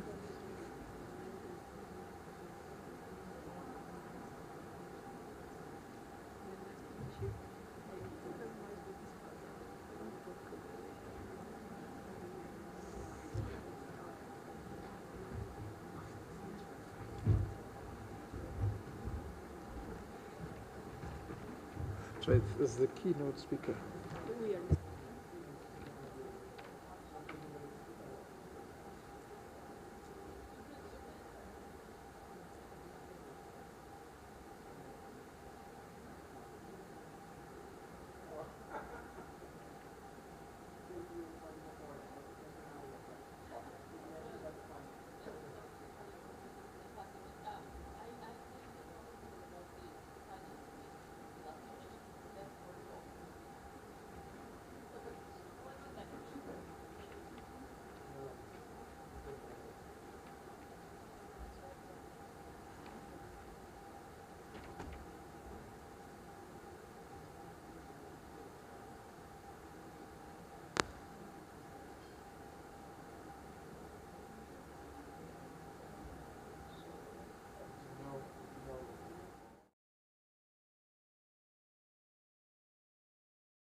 ladies and gentlemen, I wish to call this session to order. The theme of session 5 is strengthening global partnerships for improving transport connectivity and increasing trade with LLDCs. My name is Machatu Moteane. I am from the Kingdom of Lesotho, and I'm the Minister of Public Works and Transport. I am deeply honored to moderate this session. Since yesterday and part of this morning, we've heard a lot from speakers and participants about the importance of strengthened and renewed partnerships for improving global transit and transport connectivity and enhancing trade and trade facilitation. The emphasis was indeed put on challenges in terms of inadequate physical infrastructure, limited progress in harmonized rules and procedures, as well as cross-border investment, and the need to enhance support for LLDCs in these areas. The importance of north-south, south-south, and triangular cooperation was highlighted in connection to mobilizing financial and human resources and building capacity for bankable and profitable projects, and raising awareness about legal regimes and instruments that support improvement for transit. The partnership between LLDs and transit countries was emphasized. It was highlighted that solidarity with LLDCs continue to be of high importance. We've also heard delegates of the stressed necessity of cooperating tightly with civil society, private sector, and other stakeholders. In this session, we will discuss and share experiences how to tackle some of these challenges through strengthened partnership. Discussions will also focus on the support LLDCs need to build, upgrade, and maintain their infrastructure with a view of achieving enhanced connectivity to optimize economic and trade potentials. This session also aims to provide recommendations on the new and innovative infrastructure finance facilities that could be explored by LLDCs. To help discuss these issues, we have this gender-balanced and esteemed panelists to lead us in this discussion. The keynote speaker is on the way. However, in the interest of time, and to accord you an opportunity for a robust interaction, we will start and she will join the panel at a later stage. In terms of the rules, we will reserve 7 minutes for her when she comes, and the other panelists will be provided with 5 minutes presentation so that you have an opportunity. As has been the case with other sessions, there will be an opportunity for you to interact after presentations, and I would encourage you all to take the opportunity to interact. I note that Your Excellencies and Honorable Ministers, some of you haven't said anything up to now, and this is the last session, interactive session, so I would encourage you to use the opportunity. But without further delay, let me call upon Ms. Marietta Zida, the head of the North-South and South-South Cooperation Department in Burkina Faso, to lead the discussion. Thank you. Thank you, Chairman. Honorable Minister, Your Excellencies, dear panelists, distinguished delegates, good afternoon. Allow me to thank the Republic of Armenia for its hospitality. I also thank the High Representative for the least developed countries, landlocked developing countries, and small island developing states. I will speak in French. Thank you.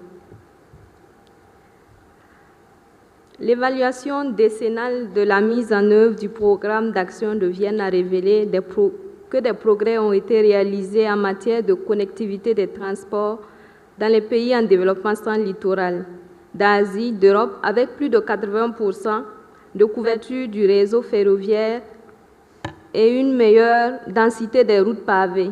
Bien que le bilan de la mise en œuvre du programme d'action de Vienne soit mitigé dans les pays en développement sans littoral africain, il convient de souligner que des acquis ont été engrangés. À titre d'illustration, le Burkina Faso a procédé au développement d'une version informatisée du système de gestion des déclarations de fret et à la mise en œuvre du système interconnecté de gestion des marchandises en transit entre le Burkina Faso, la Côte d'Ivoire et le Niger en 2021. Ces progrès réalisés ont permis une réduction sensible des obstacles au commerce grâce à une meilleure intégration économique. Toutefois, le Burkina Faso, à l'instar des autres pays en développement sans littoral, demeure confronté aux obstacles au commerce et à l'intégration économique. On peut distinguer essentiellement deux types d'obstacles en matière de connectivité des transports en transit, les obstacles structurels et ceux immatériels. Les obstacles structurels sont liés au manque d'infrastructures de transport appropriées en transit, notamment l'insuffisance des lignes aériennes directes, des routes asphaltées et de l'inadéquation des chemins de fer. Les obstacles immatériels sont essentiellement d'ordre juridique et numérique. Ainsi, les pays en développement sans littoral demeurent confrontés à la lourdeur des procédures de franchissement des frontières, de la douane, à l'ineffectivité de la mise en œuvre de la réglementation en matière de transit. Cette situation constitue une entrave à la facilitation du commerce international puisqu'une infrastructure et une chaîne d'approvisionnement fragmentée entraînent des dépenses supplémentaires et des délais de déplacement plus longs, occasionnant une augmentation des coûts des transports et transactions commerciales et par conséquent une faible compétitivité des pays en développement sans littoral. C'est pourquoi,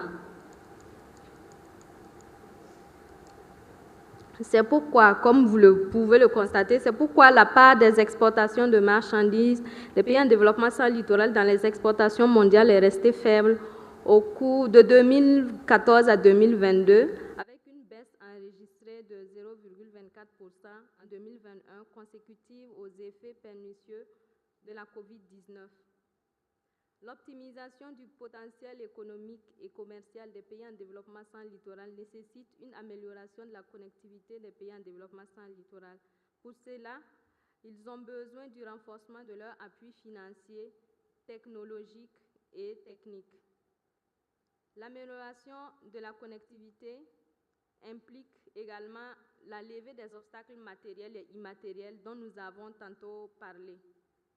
Il faut beaucoup plus d'infrastructures de transport de qualité durable, résilients aux situations de crise et aux différents chocs du changement climatique. En effet, un système de connectivité de transport développé favorisera l'amélioration de l'accessibilité exprimée en termes de réduction de temps et de déplacement et des coûts du transport. Pour ce faire, de concert avec les pays de transit et les partenaires au développement, les pays en développement sans littoral doivent parvenir à la mise en place des corridors de transport en transit efficaces et efficients, dotés d'une infrastructure de transport de qualité et bien entretenue, respecter les cadres juridiques ainsi que parvenir à la mise en œuvre sans heurts des règles des politiques de sécurité, de mesure et de facilitation du transport et du commerce. Il est donc crucial d'accélérer la numérisation des procédures douanières et d'utiliser de manière optimale les technologies de l'information et de la communication afin de tirer profit de l'économie numérique, en particulier du commerce électronique. En somme, pour parvenir à ce système de connectivité développé et efficace, il faut mettre en place un mécanisme innovant de financement des infrastructures.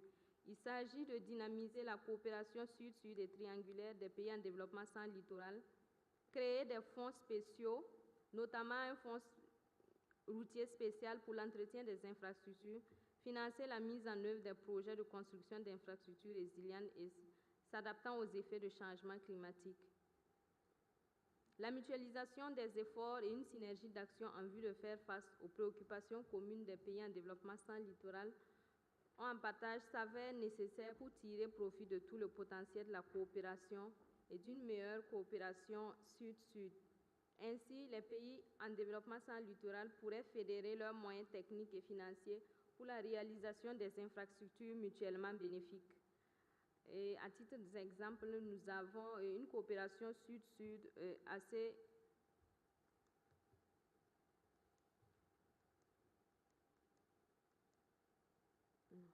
Nous avons une coopération sud-sud avec la Banque asiatique d'investissement dans les infrastructures qui est assez efficace. En ce qui concerne le fonds routier spécial,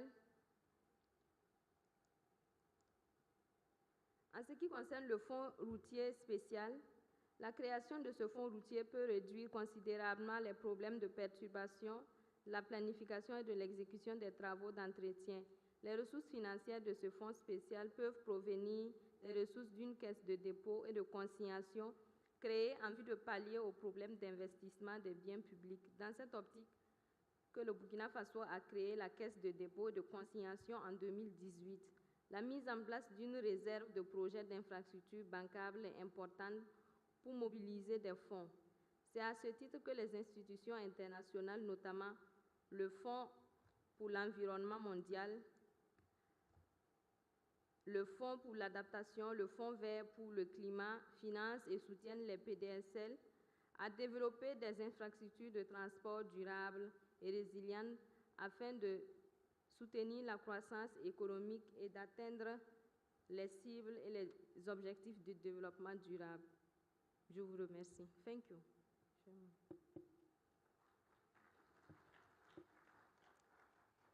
Thank you,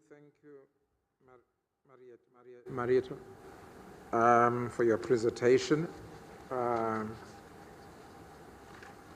think it may be a good idea to steer the ship back to the beginning. So, if that's the case, so that we don't lose the flow of the presentation, I will ask Tatiana, the Under-Secretary General and Executive Secretary of the UN Economic Commission for Europe, to give her keynote address. Thank you. Thank you so much, and thanks to everyone. It's really a pleasure to be today here. It's a pity that I wasn't able to join you from day one, but I've been following together with my colleagues the discussions going on around these tables, and it's a particular pleasure and privilege to join discussions exactly on this panel, on this subject, on strengthening global partnerships for improving transport connectivity and increasing trade in landlocked developing countries. I believe you already analyzed and looked into the more global economic challenges that we are all facing in an era where economies are more interconnected than ever, with information and communication technologies converging with transport and trade to enhance global connectivity. We are still somehow facing numerous challenges, including income and gender disparities, logistical and interoperability inefficiencies, as well as climate change-related concerns. Now, being as we at UNESC are very practical in our approaches, I would like to talk about some very concrete examples and very concrete areas where we see there is potential by working together, by working in common to improve the situation, in particular in transport connectivity. Because at UNICE we have numerous tools to do so. One example, many of you might know one of our flagship transport convention. This is the TIR convention. And it's a legal instrument exactly to facilitate border crossing. And it's actually a convention that allows seamless transport of goods across international border and under customs control without the payment of duties and taxes. This expansive coverage has rendered the TIR system the most globally recognized transit system, which is being applied in over 78 contracting parties. So not only in UNICE region, but also beyond the region. And this system has been recently, not recently, from May 2021, being extended by also having introducing the electronic TIR, which is, supports the implementation of a single customs window and advanced risk management. Many countries have either completed or initiated the integration of their national customs systems with the e-TIR system, including Georgia, Pakistan, Tunisia, Uzbekistan. Also, we have countries like Turkey, Kazakhstan, Kyrgyzstan, Tajikistan, and Iran have also started this process of implementing e-TIR. So this is one area where I think that together, as already based on the good experience that we have developed throughout the years, as a way forward is really to see how together we can cooperate to extend the application of this convention. Now, a second instrument that I would like to bring your attention in addressing this particular subject of transport connectivity is the Geographical Information System Platform, the GIS, or the International Transport Infrastructure Observatory. What it offers, this instrument, you know, it's a lot of instruments, a lot of acronyms, but it's a virtual marketplace for mobilizing the required resourcing for financing transport infrastructure projects. So governments can basically upload project proposals with pre-feasibility data accessible to multilateral development banks. This is a tool for this. It's also an online source for insight into climate change impacts on transport infrastructure. Offering projections for the future, and we are talking about projections for 2050 or even 2080, how these projections can be. It's also, mapping or a map of transport infrastructure network under the UNICE, but also with our colleagues from another regional commission, ESQA agreements, which really allows governments to review the routes and technical parameters of road, rail, and inland waterways, along with data on ports, airports, terminals, logistical centers, and border crossing. These tools were developed under the auspices of the Inland Transport Committee, which is a preeminent global UN platform for inland transport, overseeing more than 60 legal instruments. Out of these 60 instruments, 14 focus on border crossing facilitation, and which we really consider this is like a critical prerequisite for LLDCs to expedite their market access. We have in total under the ITC it's 152 countries, so it's clear that there is a wide range of application of these instruments. Now, ladies and gentlemen, I'd like to speak about another aspect, a very practical one, about digital technologies, which offer really unparalleled opportunities to revolutionize the LDC trade patterns. We can do really structural transformations. And what is very important, one observation is that digital technology really play a crucial role also in advancing gender equality. And as really our survey-based studies show that digital platforms are opening new avenues for female entrepreneurs to start and grow their businesses. At the same time, we are very conscious of the fact that digital technologies bring not only advantages, but also some of the challenges. And I do understand that many of us are very well aware of these challenges. First is the digital divide, We speak a lot about this, and it's not digital divide between developed and developing countries, but it's also digital divide within the countries, where we see a major difference between rural and urban areas, different socioeconomic groups. So it also extends to applying these digital tools. If we talk about interconnectivity, we have to take in consideration this digital divide. One other aspect, when we talk about digital instruments as a way to facilitate interconnectivity, we have to carefully manage the modalities for free flow of data, including by addressing issues such as data security and sharing, interoperability and transparency.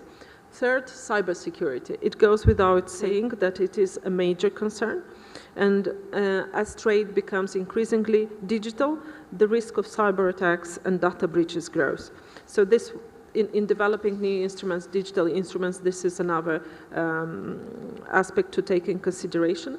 Or a new one, which I think that it's been less addressed in the discussions on this topic, is the competition challenges. We have seen that market dominance and unfair practices in terms of access to premium features. So this is the current regulatory frameworks need to be really strengthened if we want to have a fair play in this field. And finally, it's also about ethical considerations, as the issue of data privacy and governance emerges as a critical challenge. So while digitalization or digital instruments provide a lot of opportunity, it's still also a challenge for us. Moving forward, how do we advance very practically? As I've mentioned, we have the TIR Convention, and really enhancing instruments like this one and the digital type of this instruments, legal instruments, is key. We also have to consider the digital tools. You know, we talk a lot about AI, which becomes really increasingly integrated into digital trade. So we have to ensure that we have this synergy between artificial intelligence and some of the standards that we are developing and managing at UN level as well. And in the next years, we envisage that this will be a growing area of work, exactly ensuring this synergy between AI and the standards. Finally, one very practical tool that I would also like to draw your attention. We plan at UNICE to use these collaborative relations with international organizations, governments, and the private sector to establish really a robust public-private partnership for financing investments in transport and digital infrastructure. We have a flagship tool, which is called PPP and Infrastructure Evaluation and Rating System, PIERS, which is put to use in this regard. Last point that I would like to address also in this format is to say, and I'm still not sure if my colleagues have managed to address the WTO, if you have managed to make this session previously, but just to let you know that at UNICE we are very much committed to supporting countries, and in particular LDCs, that are not yet member of the WTO through research and technical assistance projects, and including through helping governments develop evidence-based strategy documents for informing their negotiations on trade facilitation and technical barriers to trade. Again, finally, we really need to scale up convergence of digital technologies with trade and transport. And it's not just an opportunity, it's a necessity. And I believe that our collective vision should be a world where digital technology support transport development and make trade more inclusive, efficient, resilient, and beneficial for all. Thank you.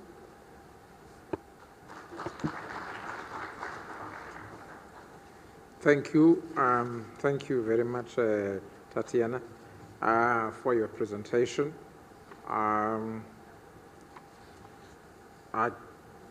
It was a very pragmatic presentation. I'm sure you picked up delegates most of the the initiatives, the practical systems, as well as the flagship projects that the United Nations Economic, what was it? Come on, sorry. Yeah, Commission for Europe is presenting. At this point in time, I will move on, and we are ahead of time. So I will ask Nadi Kaidrov from Uzbekistan to make the presentation. Thank you, sir.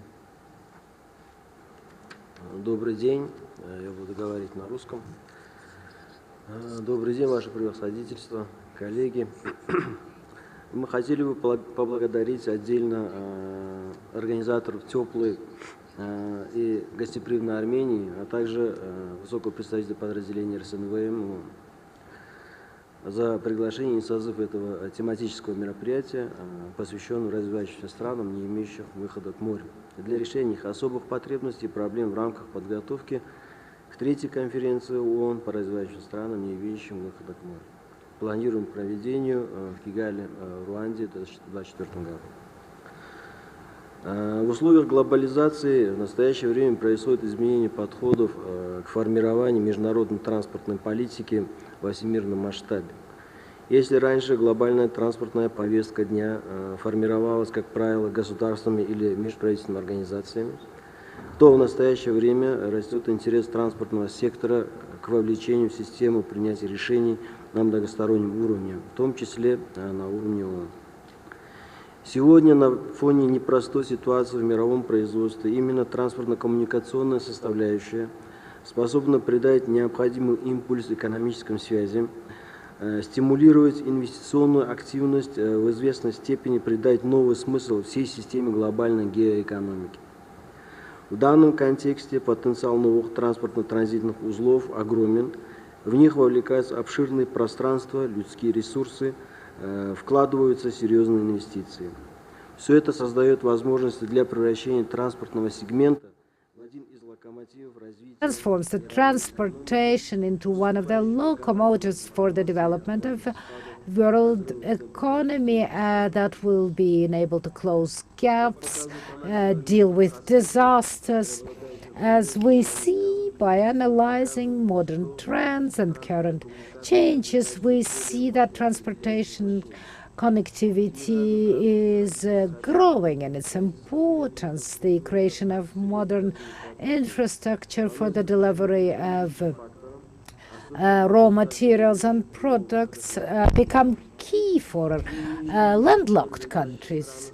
Landlocked countries deal with serious constraints in their development, given the lack of land access to the sea and high transportation costs. Their international trade and transportation depends on transit via land, which is complicated by the physical and non-physical barriers. As a result, LLDCs cannot use trade as a locomotive for development, and large distances from airports and maritime ports prevents LLDCs from getting access to global markets, and it's an issue that we need to deal with right now.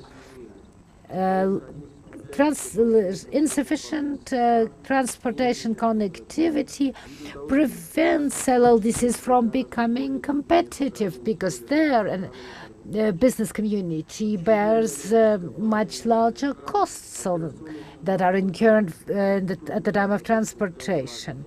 The development of transportation infrastructures is thus one of the main goals that will enable to make LLDCs more competitive.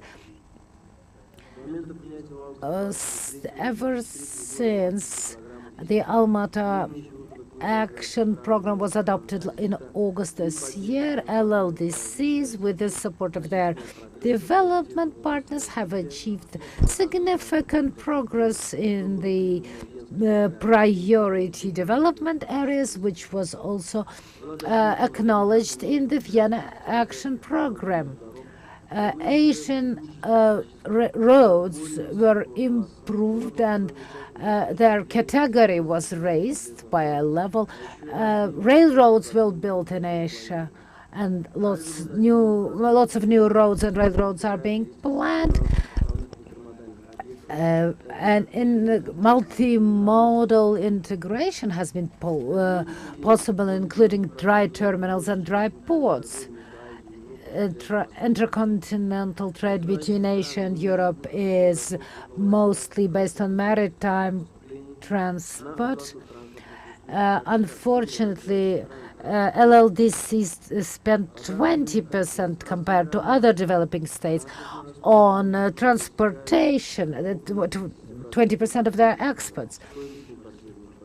The costs of imported goods go up dramatically as a result of being landlocked. Obviously, the landlocked nations need access to a network of international transportation corridors that would link them to seaports and thereby enable them to achieve sustainable development goal. And Uzbekistan's initiative in this context is to support all the projects that aim to achieve these goals.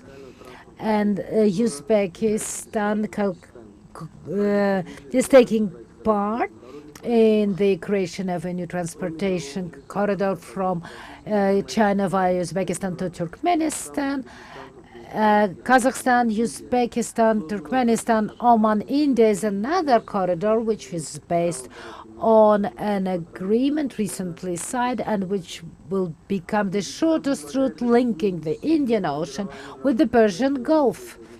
In the framework of the One Belt, One Road initiative, a system of integrated dry ports is envisaged, which will enable better interregional and regional connectivity. A lot of attention is paid to the establishment of new transportation corridors, including railroads in Central Asia. In this context, a new railroad is being built in Uzbekistan that will link the markets of Central Asian nations and will stimulate the growth of national economies and the regional development. Uzbekistan also supports the implementation of the multilateral agreement on international transportation of the Trasika corridor. Given the importance of Central Asia as a region, the head of Uzbekistan has singled out as a priority the creating of a favorable political climate in Central Asia that would be beneficial for the development of relations with all nations in the region.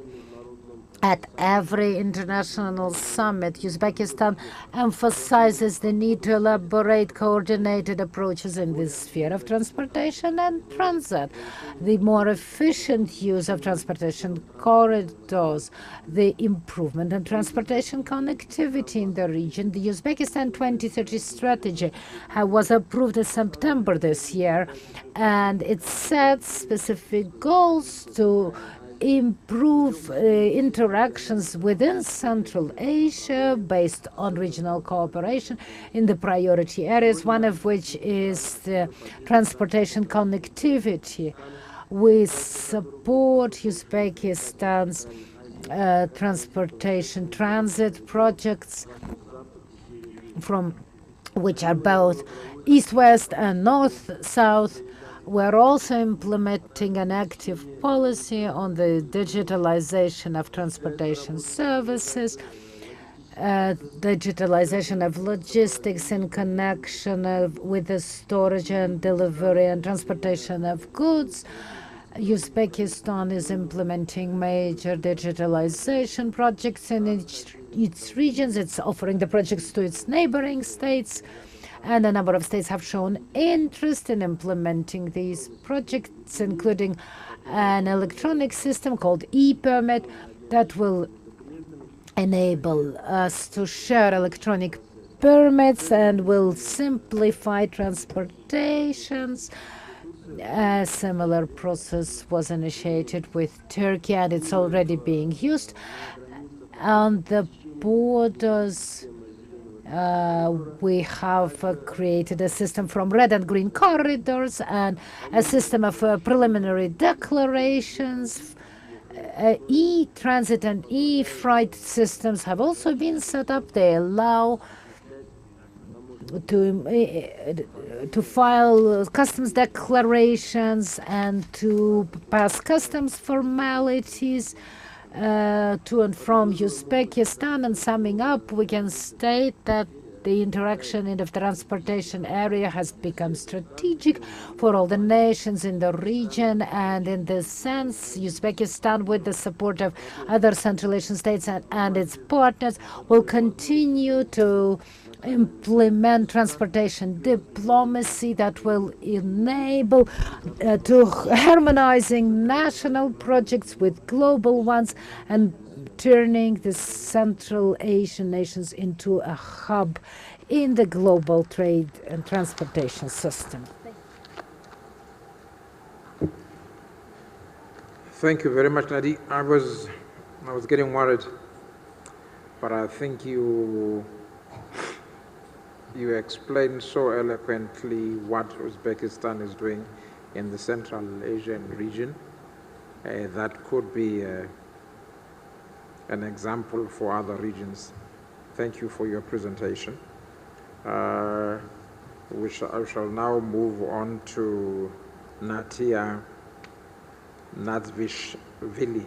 I already apologize that I will struggle a little bit with this pronunciation, but she's not too offended, I can see.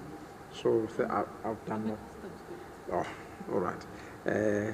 I would ask you to do your presentation. Thank you very much, Honorable Minister, Excellencies, Under Secretary General Rabab, Executive Secretary of the UNEC, distinguished panelists and guests, ladies and gentlemen. It is my privilege to welcome distinguished participants of this panel and of this conference on behalf of the United Nations Development Programme Administrator, Achim Steiner. I congratulate the government of Armenia for hosting the 2023 Ministerial Meeting of the Landlocked Developing Countries and appreciate the governments of all participating states for remarkable efforts to strengthen cooperation through promoting transport connectivity and trade. Landlocked developing countries share certain commonalities, and this conference has already addressed and identified some of those. Nevertheless, let me make a few highlights from the perspective of the UNDP. The first is a low level of transport connectivity, which causes high trade costs and low competitiveness. In addition, the high volume of debt is a reality for LLDCs. Particularly, 13 LLDCs are highly indebted and about 10 are in debt distress or high risk of it. The external debt stock of LLDCs amounts on average to 52% of the GDP. It is obvious that high debt burden constrains the LLDCs' abilities to invest in future infrastructure. It makes them highly vulnerable to internal and external shocks, limits fiscal space, increases cost of borrowing, etc. Next, climate change is a big challenge which we know disproportionately affects poor and vulnerable countries, and on the top of that, it makes a special impact on the landlocked developing countries. Speaking about overcoming these challenges, it calls for complex and integrated solutions. Solutions which will be peculiar and tailor-made to each of the contexts, yet I think we can single out some general recommendations which could be applicable to all of these contexts. Again, some of them have already mentioned, including in our panel, and I would start by digitization. Importance of digitization in overcoming some of these challenges. It is estimated that investing in digital public infrastructure can help countries leapfrog development trajectories by 10 years by strengthening the capacities of public sector institutions and significantly lowering costs. Digital public infrastructure can accelerate economic growth by 33% by facilitating digital financial services, including payments and access to credits and financial inclusion.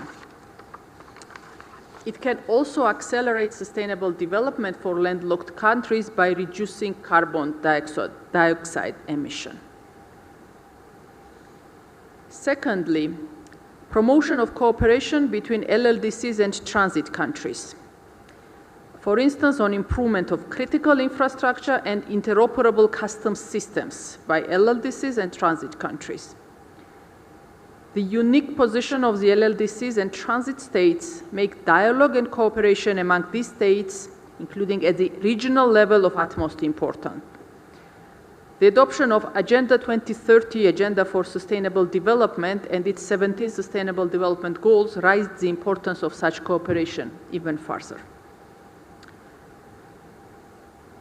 Lastly, let me stress the importance of speaking about some associated risks when we speak about connectivity and trade.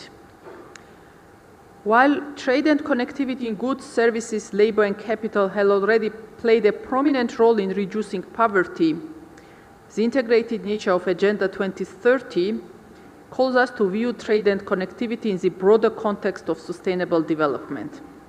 Trade and connectivity policies should take a people-centered approach, promoting greater equality of opportunities for the people and sustainable future for our planet. Environmental consequences of growth in trade and connectivity is important. Transport is responsible for 23% of global energy-related greenhouse gas emissions. Therefore, conversation about investing in sustainable transport systems alongside with trade and connectivity is necessary, and the regional cooperation is necessary for promoting sustainable transport infrastructure and systems. The special condition of the LLDCs may also call for special treatment mechanisms in relation to their carbon footprint.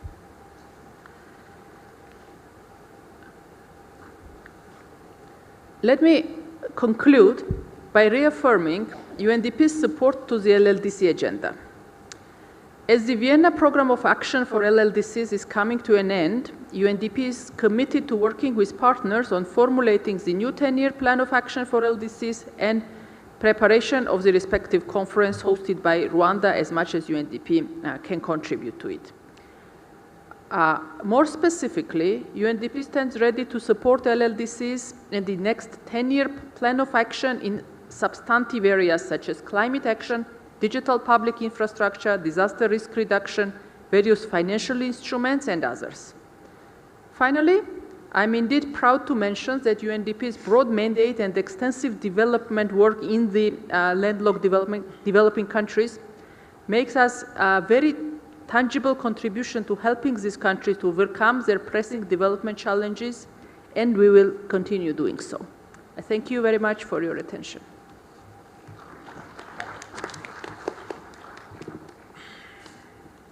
Thank you very much. Hopefully the major question will be answered by Don Lambert's presentation, which is what financial instruments, if any, are available or can be utilized to accelerate the interconnectivity of our transport systems. I give the floor now to Don, the Country Director of the Asia Development Bank, to address us. Thank you. Thank you. I know a lot of the participants here this week are not from Asia or the Pacific, so I'll just start by giving a brief introduction to the Asian Development Bank.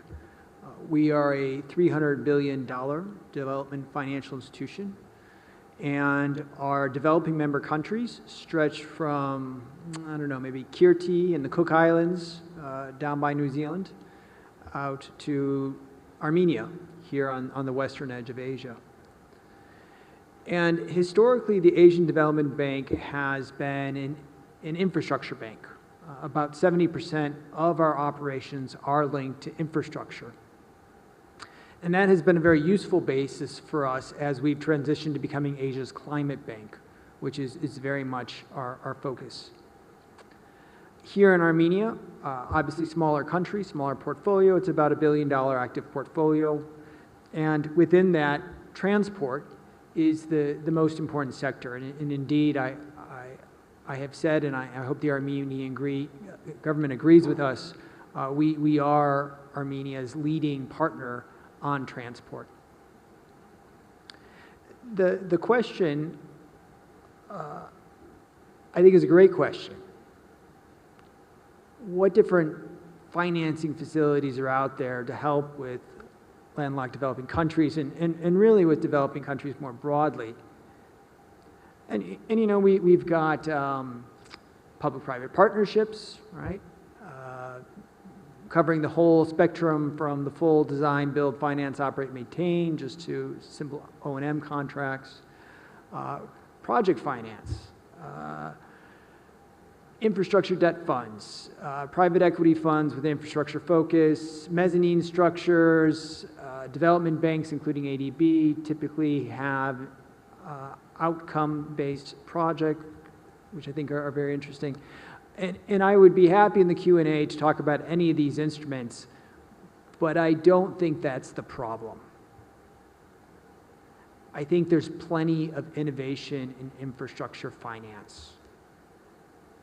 And when I've worked on financing projects that are well structured and well prepared, even in poorly rated countries, there is strong commercial and certainly ODA interest in investing in them. And I think there's a real risk by focusing on a new infrastructure innovation, a new finance wrinkle, because I don't think that's really what's stopping capital flows from going into infrastructure projects. So if I could, I would offer 3 other points of focus. The first being national credit ratings. Now, my background is finance, and it's much more exciting to work on the deal, the negotiation, the signing. But the real work, the hard work, is the patient public financial management, reforming of systems, fiscal management, public investment management, all this kind of very technical but very important work of government that allows for the credit rating to come up. The one good thing least developed countries have in their favor is that they don't, in general, have large debt overhangs. Took at some numbers. If you look at LLDCs, debt to GDP on average is 48%. That's substantially lower than most developing countries. So there is scope there to borrow more, but you got to get the credit ratings up. The second point I would raise is inflation. Now, why inflation? Well, for many LLDCs, they're going to want to borrow in hard currency. And in these markets, typically the lack of hedging instruments is pronounced. So that means that these infrastructure projects, which unless it's a port or an airport or something unique where you've got cross-border sales, they're going to be generating cash flows in local currency, and you're going to be having your debt in foreign currency. And your equity investments will often be in foreign currency, right? And so there's an FX premium that plays into this financing.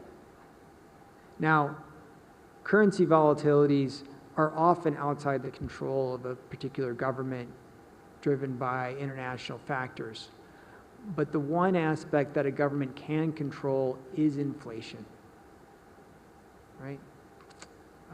Inflation is and everywhere a monetary issue, monetary policy issue. And so my second platform would be focus on inflation, make sure that it's controlled, it's planned, and providing the kind of environment where you can, to the extent possible, manage those foreign currency volatilities. And then my last point would be prepare good projects, right?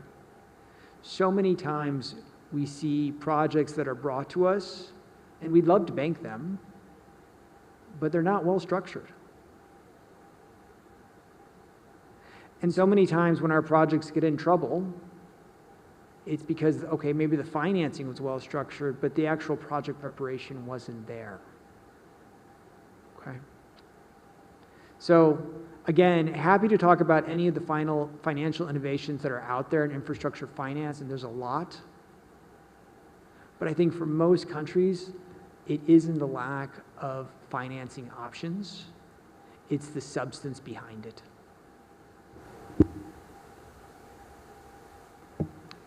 Thank you, Don, for your presentation. I'm surprised the ministers and delegates are clapping for you, because for a minute there you sounded like those people we left at home called ministers of finance.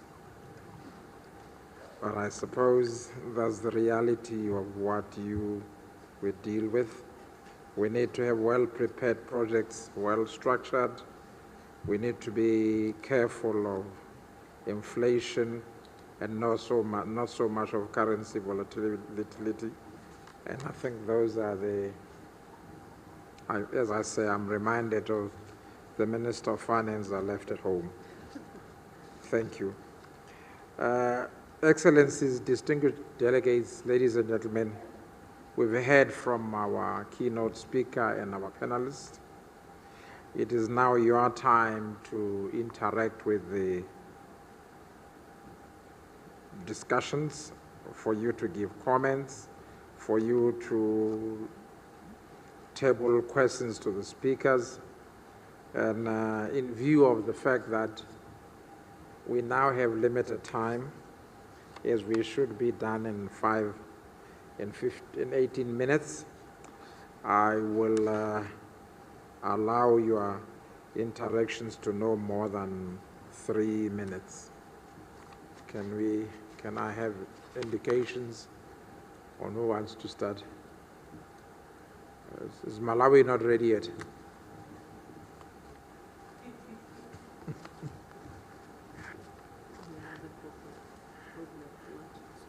Yeah. I think, Chair, you caught me off guard. I was not ready. I was still trying to arm myself with the question. But I wanted the issue of financing on infrastructure development, I wanted to ask the speaker from the ADB, how do we make infrastructure development a little bit attractive for guys like you to support us? I'm speaking from the government perspective, where banks or financing institutions are not really willing to support infrastructure development. But at the same time, I think this discussion, we had it yesterday, at the same time we know that if we were to improve our connectivity as nations, as regions, it's going to boost that much in terms of trade and socioeconomic development agendas. And that's, for us, how, I think being here, I've seen that how transport and connectivity is literally the bedrock of our structural transformation. But then we've seen that financing institutions are not willing to support it. I'll give you a practical example. The Standard Bank in Malawi, if it's not the NBS Bank, it became the first bank in my country to support a road network. And they made a big deal out of it. They put billboards and whatever. Now, what is happening is that every bank now wants to go into infrastructure development. But it wasn't easy getting there. And they were giving us exorbitant interest and all of that. So I wanted to find out from a financing institution perspective, how can we make infrastructure development attractive for the financing sector? Thank you. I'll take a few more interactions. Felix? He's not here? Okay. Rwanda?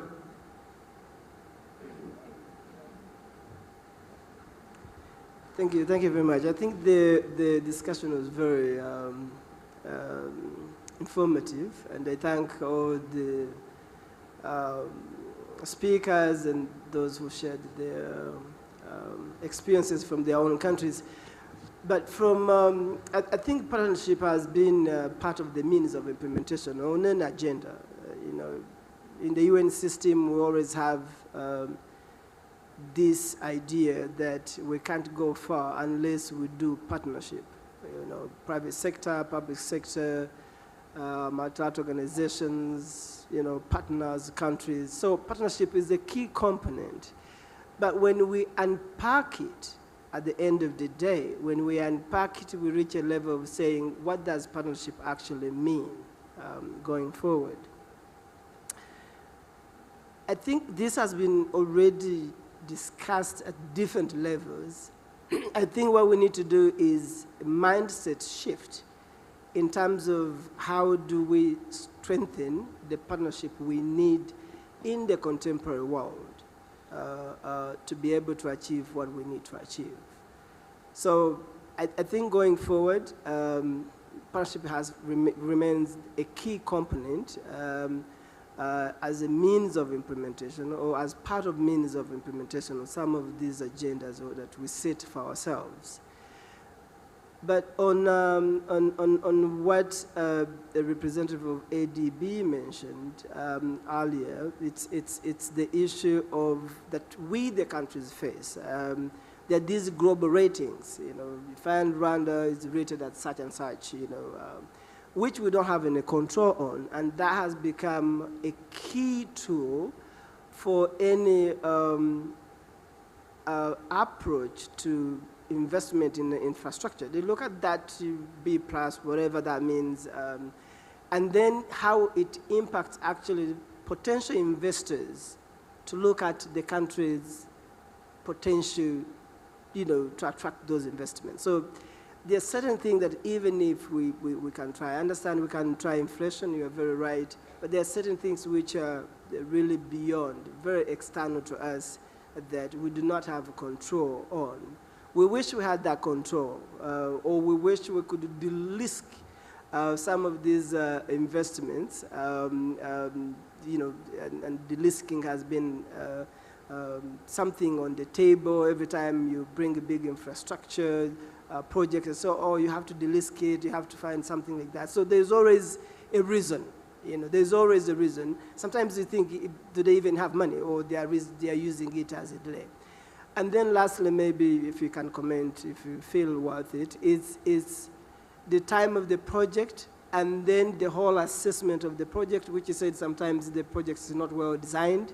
And by the time actually the project itself is going to be implemented, maybe the cost of the project has almost doubled. You know, and I've had some of those examples, delays, you know, paperwork. And again, it comes to the capacity. Not every country has very good lawyers to be able to, but how do we do the partnership to bring the services from where they are to where they are needed most? Yeah, and you can take just an example, some of the banks. How do you help these countries by taking your expertise to actually where they are needed the most in the spirit of partnership?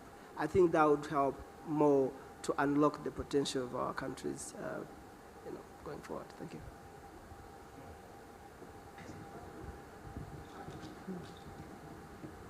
Sorry, Chair. I wonder whether this is permissible.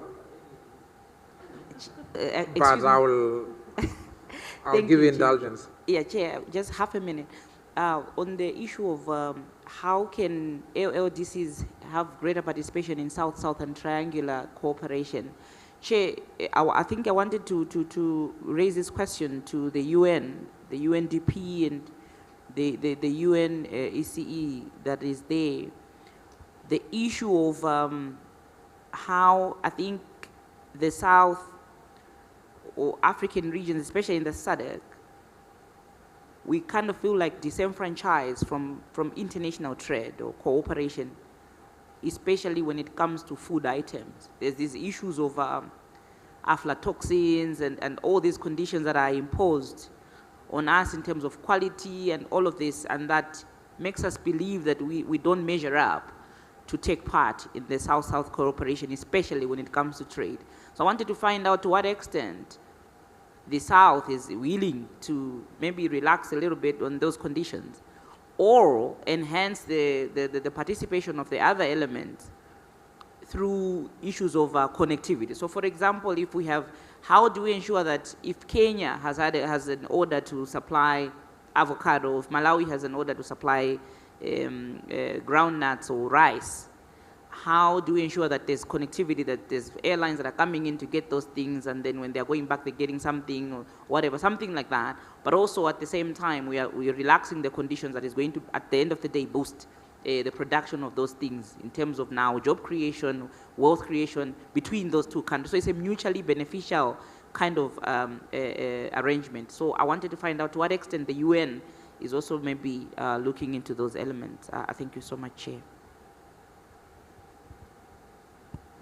Thank you. After the last two interactions, we'll be left with 10 minutes to wrap up the session.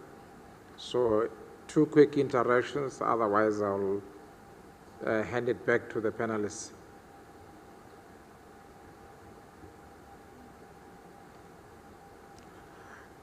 It looks like we've come to the end of the interactions.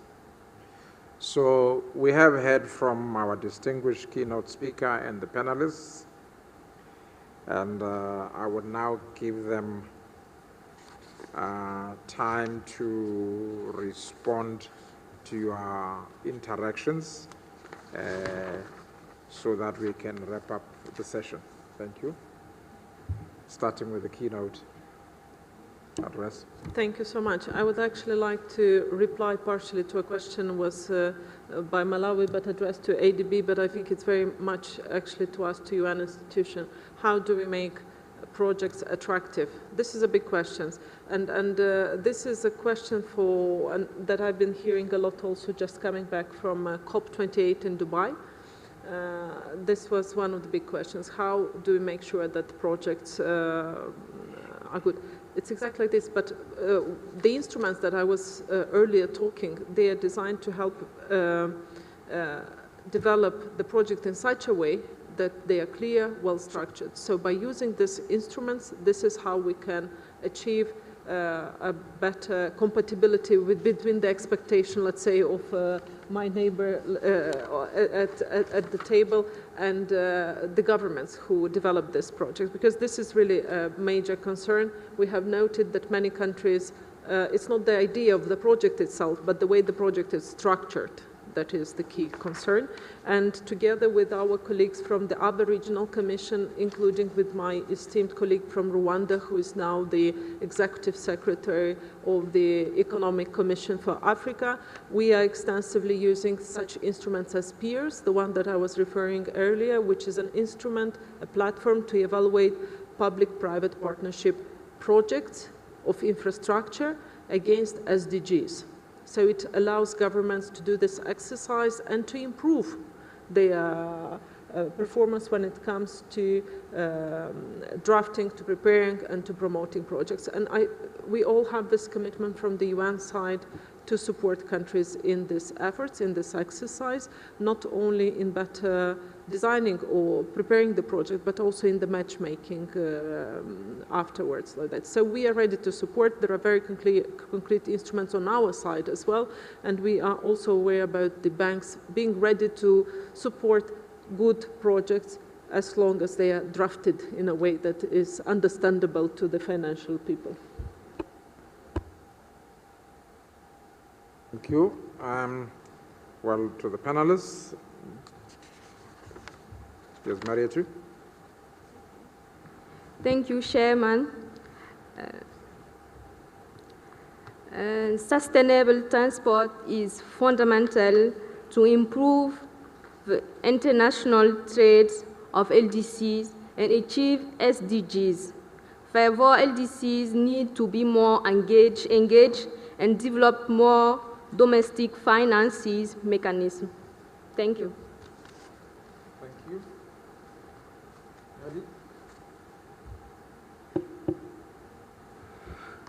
Уважаемый председатель, уважаемые участники, благодарим за вопросы и вкратце. Thank you very much for the question. I'm not in finance myself, but I can confidently say that as part of implementation of investment projects right now, the finance institutes and organizations have developed very sharp, precise mechanisms on stages of implementation of projects, and a lot of projects that we encounter that we will directly work with international finance organizations, they present their own conditions on transparency and on efficiency and implementation. And an investor that comes to a region or to a country but expects certain profit, and based on that, we understand financial planning. They do their financial planning based on that. This is my subjective opinion that the question of implementation of investment projects is purely a relationship between the financial sector and the project holders, and all of these projects are regulated or must be regulated in parity.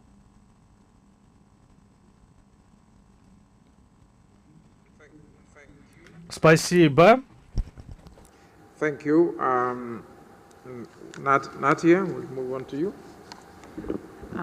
Thank you, Honorable Chair, dear colleagues, for interesting conversation from the floor. Let me take up the question about the South-South cooperation posed by Malawi. Indeed, South-South cooperation and triangular cooperation are important building blocks for achieving the next program of action for the LLDCs. In more than any other context, the proximity of experience is the key in providing support to the LLDCs which face similar constraints posed by the geography. In the recent review of the Vienna Program of Action for LLDCs, governments did highlight the need for leveraging the South-South and triangular collaboration more effectively. The landlocked developing countries through the South-South collaboration can benefit from sharing knowledge and experience in various areas, including in the digital transformation, trade integration, capacity building, and these are important areas in addressing transit infrastructure gaps. So South-South cooperation also brings greater regional connectivity. It brings greater regional partnership, exchange of relevant experience amongst each other, and we do indeed have seen tangible and visible benefits of exchanging experience on the level of the South-South cooperation. Thank you. Thank you. And Don, it's up to you to wrap this up. Okay. Let me start first with the question on how to make infrastructure financing interesting. The hard answer is to develop project finance in your countries. So I just spent the last 4 years working in Vietnam. It's a double B rated country that's been growing at 7% per annum for the last 5-6 years. I was shocked when I first started talking to the banks, and even in an environment like that, how rudimentary project finance concepts were established. This is absolutely critical. If you want to bring commercial financing in, you've got to have the project financing structures and legislation enabling those type of transactions. That's how infrastructure is financed. If that was the hard action, the really hard action is to develop your institutional investors. Banks should not be financing infrastructure. Let me say that again. Your banks should not be financing infrastructure. They take in deposits that are short-term. They are lending to infrastructure projects that are 20, 30 years. You don't want to be putting that kind of asset liability mismatch into your banking sector. This is where it's really important to develop your local bond markets. It's those institutional investors working through the bond markets that can take the long-term risks, and indeed, they need the long-term assets to offset their natural long-term liabilities. To the question on what to do, we don't have a good credit rating. How do we attract the financing regardless?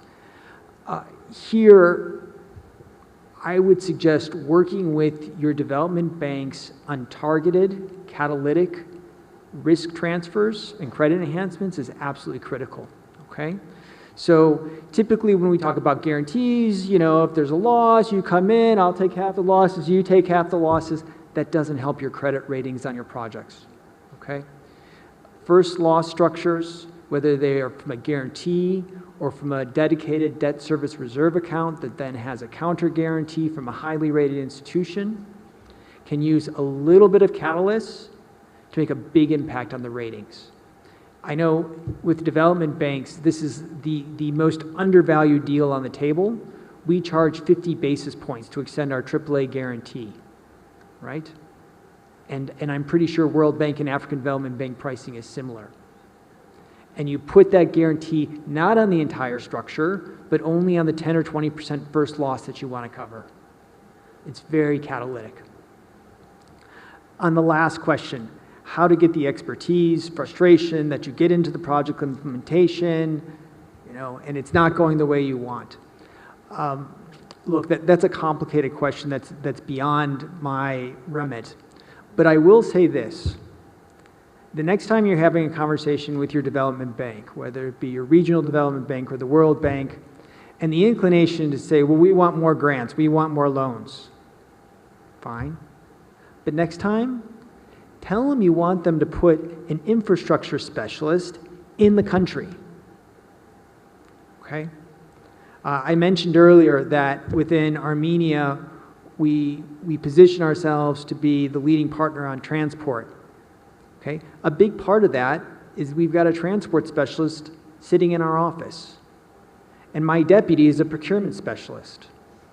So when issues come up with project, we're not kicking it back to a regional hub, or we're not kicking it back to our headquarters in Manila. We've got people there with the expertise to handle them then and there. And a lot of times the development banks are constrained about bringing more grants or bringing more loans, but they generally have more flexibility about getting more staffing into countries. So I'll stop there. Thank you. Thank you. Ladies and gentlemen, we have heard from the last speaker in this last session of this meeting. I'd like to thank the distinguished speaker and the panelists for the valuable contribution. I would also like to thank you for your contribution. I'm cognizant of the fact that being at the end of a meeting as long and as interactive as this one, you suffer a little bit of prejudice, but I do thank you. I think most of the issues that have been raised are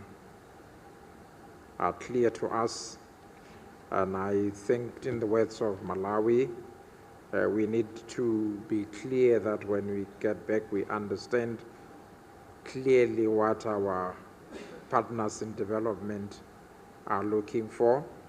We need to prepare our projects much better, and we need to make sure that there's no mismatch between the funding and the asset to which we are borrowing. Thank you very much. I would like to conclude this session at this point at 4 o'clock and leave ask the panelists to leave so that we can move on to the next session. Thank you.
Honorable Ministers, Excellencies, distinguished delegates, ladies and gentlemen, I call this session to order. Excellencies, ladies and gentlemen, the third UN Conference on LLDCs is to be held in Kigali, Rwanda, on 18 to 20 June 2024. In this session, Mr. Abdul Alim, Senior Economic Affairs Officer of UNOHRLS, the Substantive Secretariat for the preparatory process leading to the conference.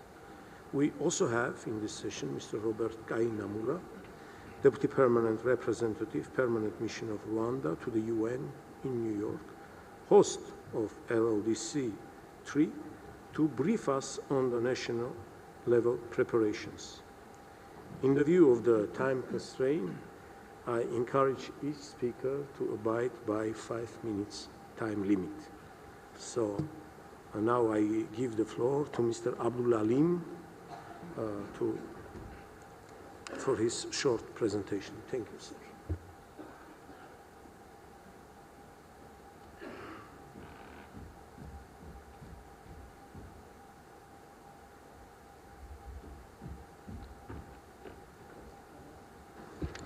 Honorable Minister, Excellencies, I'm actually waiting for the slide to be displayed on the screen.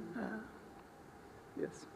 I have been given a challenging task to take you through a journey that started on 17th of December 2021 in 5 minutes time, so it's a challenging time.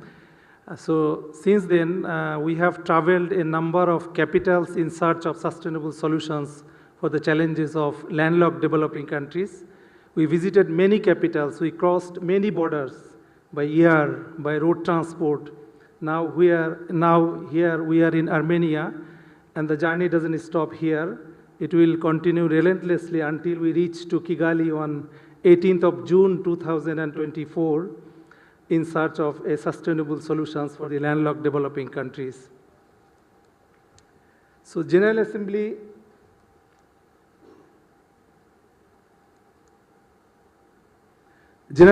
has provided an extensive mandate for the conference. For the ease of visibility, let me just make the presentation from here.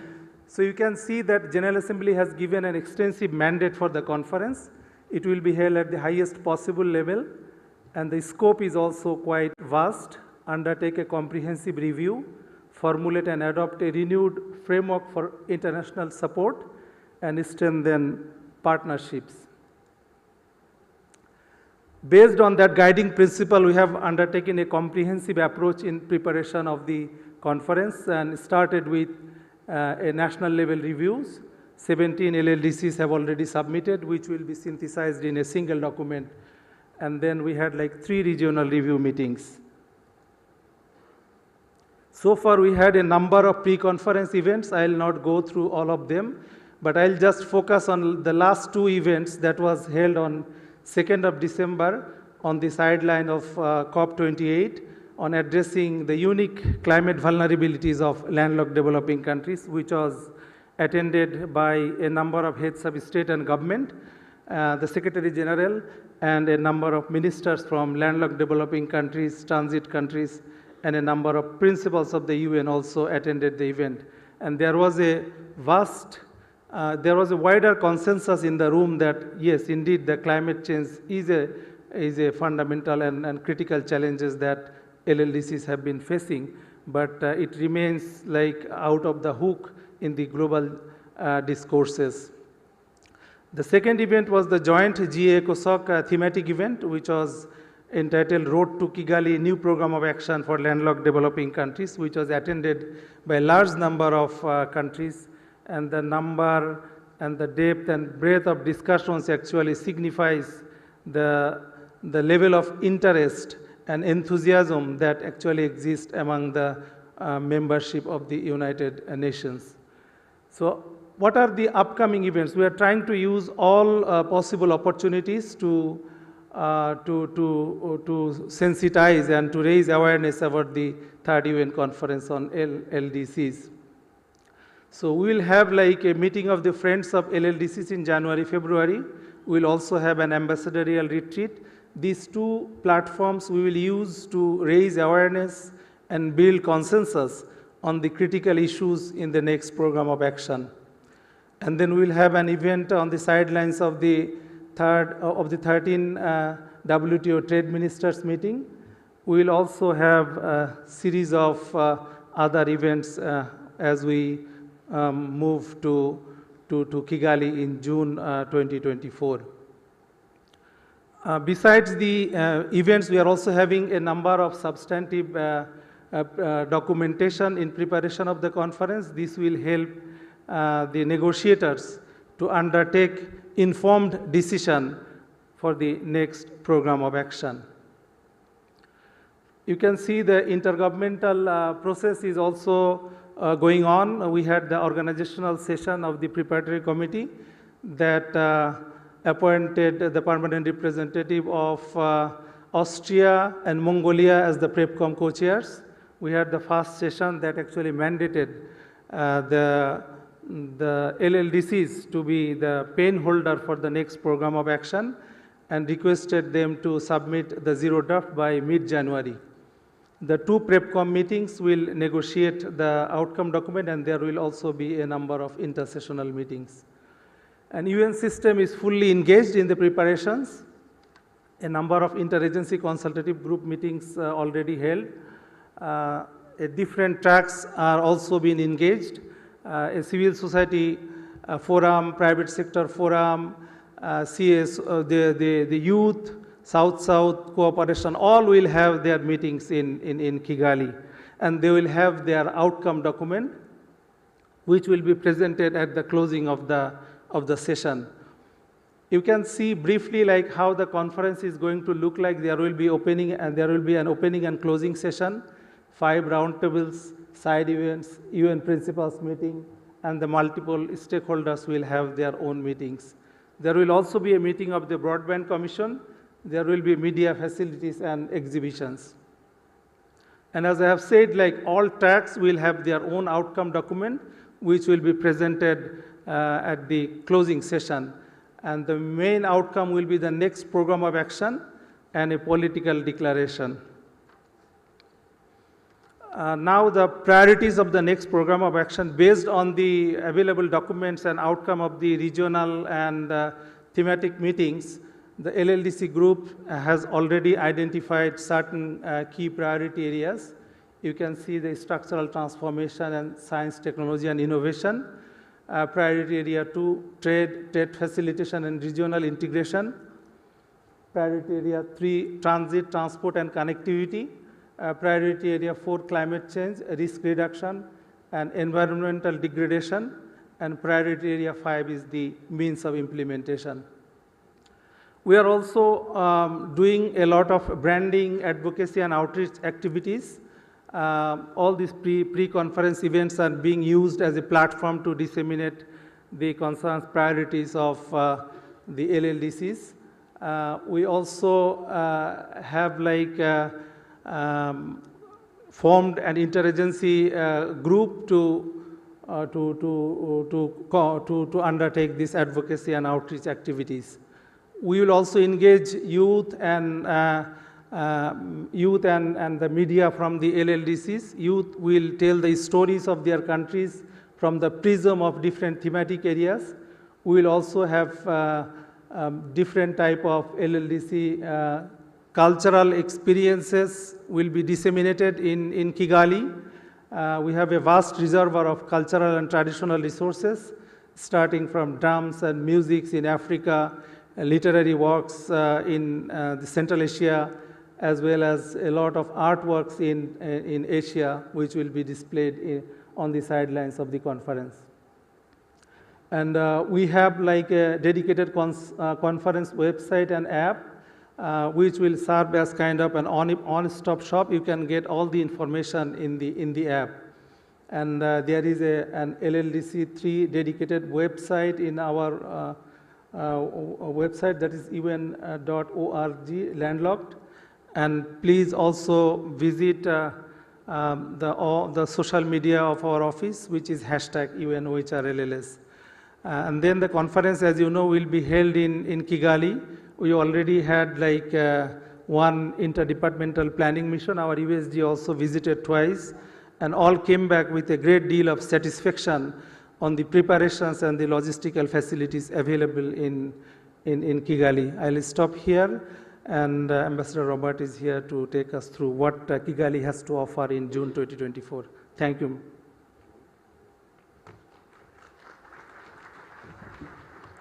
Thank you, Mr. Alim. Now I would like to offer the floor to our future hosts, to Mr. Robert Kainamura. Please, sir, the floor is yours. Thank you very much, Chair, and very good afternoon. Once again, Armenia, thank you for really welcoming us and for the warm hospitality we have received. I think going forward, the conference is organized in 2 parts. The first part is the substantive part, which my colleague panelist here has well explained, and the substantive part is still continuing. As he has said, and this is to appeal to member states to be involved mostly in the substantive aspect of it. The travels that Madam USD has walked around the world gathering these views, we need to see them on paper and how to defend them on paper to come up with a groundbreaking outcome. So it will be very, very useful if actually from this conversation from Armenia, but when we go back to New York, member states need to get involved on that particular substantive aspect of it, not only for the program of action, but also the political declaration, so that we come up with an ambitious mood and an ambitious political momentum to be able to implement our program. Now, on the logistical side, which is why I'm here, I think, Kigali is pleased and happy to host this conference, and we look forward to welcoming you. As he has mentioned already, we have set up multi-sectorial committees headed by the PS in the Ministry of Foreign Affairs. The multi-sectorial committee covers every sector of our system to be able to make sure that by the time you get in Kigali, everything is in order. And again, our organizing committee has already met our UN team twice. The first was a political mission, which was led by our own USG, Madame Labab. And then the second one was a technical mission plus political mission, again led by Madame USG. They went to Kigali twice. They have had useful conversations. I think as we can gauge, we think we are in a good momentum and at the right stage. So, but we need still to move forward in terms of finalizing what is remaining. What is remaining is putting together every detail to be able, by the time we sign the host agreement, it covers everything because the details have an implication, which means the PBI of it, if I may put it that way. So we're looking forward to getting the details, the final part, and I think we are in good shape. And again, on that one, I think we might have one additional, working mission, technical mission to Kigali to make sure that everything is in order, because the technical aspect is for both Rwanda and the UN. So we're happy with what where we are. The conference is going to be held in the middle of Kigali. It's going to be in the conference center of Kigali. It's one of the famous conference centers where all these meetings take place. We are happy that our conference management teams are well experienced in terms of organizing these high-level meetings. So I can assure you that on that you are in good hands, and our team is very, very dedicated on that. Now, where the conference center is situated, around it, the walking distance of 5 minutes drive, this is where all the hotels are. So I can assure you that when you come, the hotels are all in proximity to the conference center. Some of them you can walk, others it's a 5 minutes drive from whatever the hotel you will be needing to take. And we're looking forward really to getting as many people as we can to make sure that we feed into the program that the fellow panelists just showed you in all the different parts, which is from private sector to youth to parliamentary. So we expect to be getting really a lot of people. Don't worry about the accommodation, that is well secured. All brand hotels, like we receive, like we have seen here in Armenia, we have them from Red Bull, Marriott, all brands of the hotels. We have them in Kigali, and at affordable price. I think even towards the conference, I think Madame Labab has mentioned this will be negotiating for good rates to make sure that it's affordable for everyone, including our civil society, which will be coming from around the world. The other one that I'll probably can tell you is on visa issues. Rwanda has an open visa policy. If you're an African, you don't need a visa to come to Rwanda. You can come in time, you don't need no visa. If you're in Commonwealth, you don't need no visa to come to Rwanda. If you are in Francophonie, you don't need no visa to come to Rwanda. Now, for the rest of the world, that you don't belong to all those categories, you get visas upon arrival. So you don't have to worry that probably I don't have an embassy, I don't have anything. You can just get your passport as long as it's 6 months to expire. Make sure your passport is not 2 months to expire, but at least 6 months. But you can get a visa upon arrival. You don't have to drive from where to where. You only get your flight and then get to Kigali. Your visa will be received upon arrival. So that is the policy in general. But if you want to do also to apply online, you can apply online. But if you don't want to do that, again, just get on your flight and you get your visa upon arrival. Now, on the other point the public I want to share is connections. This is the transport connections. How do you get to Rwanda? How do you get to Kigali from around the world? We have, from Europe, there are several places where you can get direct flights. From Ankara, you can get direct flight. Turkish airline goes straight to Kigali. In Paris, Rwanda Air goes to Kigali straight. In Amsterdam, KLM goes Kigali straight. In London, you can get Rwanda Air. If you're flying from India, you can get Rwanda Air. If you're flying from China, you can still get Rwanda Air, which takes you straight to Kigali.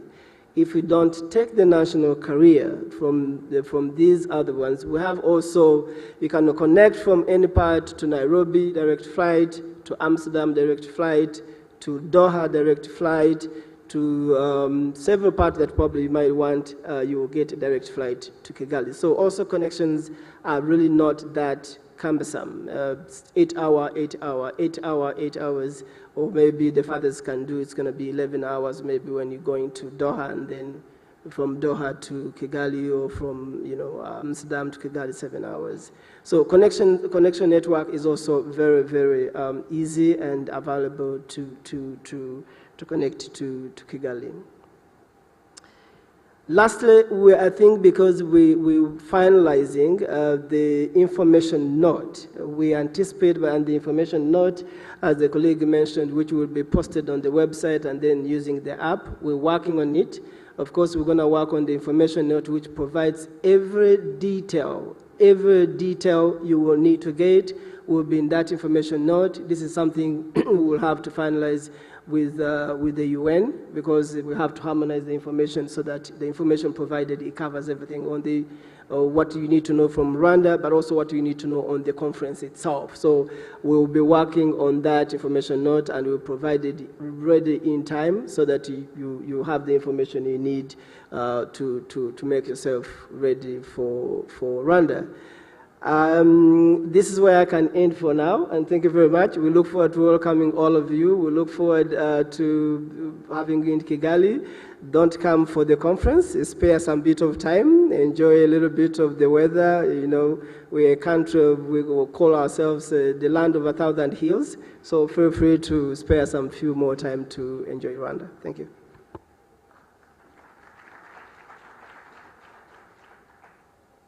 Thank you so much to our speakers. This session does not envisage Q&A part, but if there is any particular question that you would like to clarify, any particular point, so our speakers will be ready to answer your questions. I don't see any request, any question from the hall, so let me again thank our speakers. Indeed, the road to Kigali seems to be well paved, and for that I would like to thank OHRS under the leadership of USG Rabat Fatima and the delegation of Botswana as the global chair of LLDC group for effectively leading the preparatory process. I wish Botswana and LLDC negotiating team all the best in this important process. Now we approach to the final part of this session, and that is the chair summary. You have already on your table chair summary. I'm not going to read out the entire summary, as it will be very time consuming, and you can do that without any problem. What I am planning to do, what I would like to do, is simply to highlight some points of chair summary of Yerevan Declaration.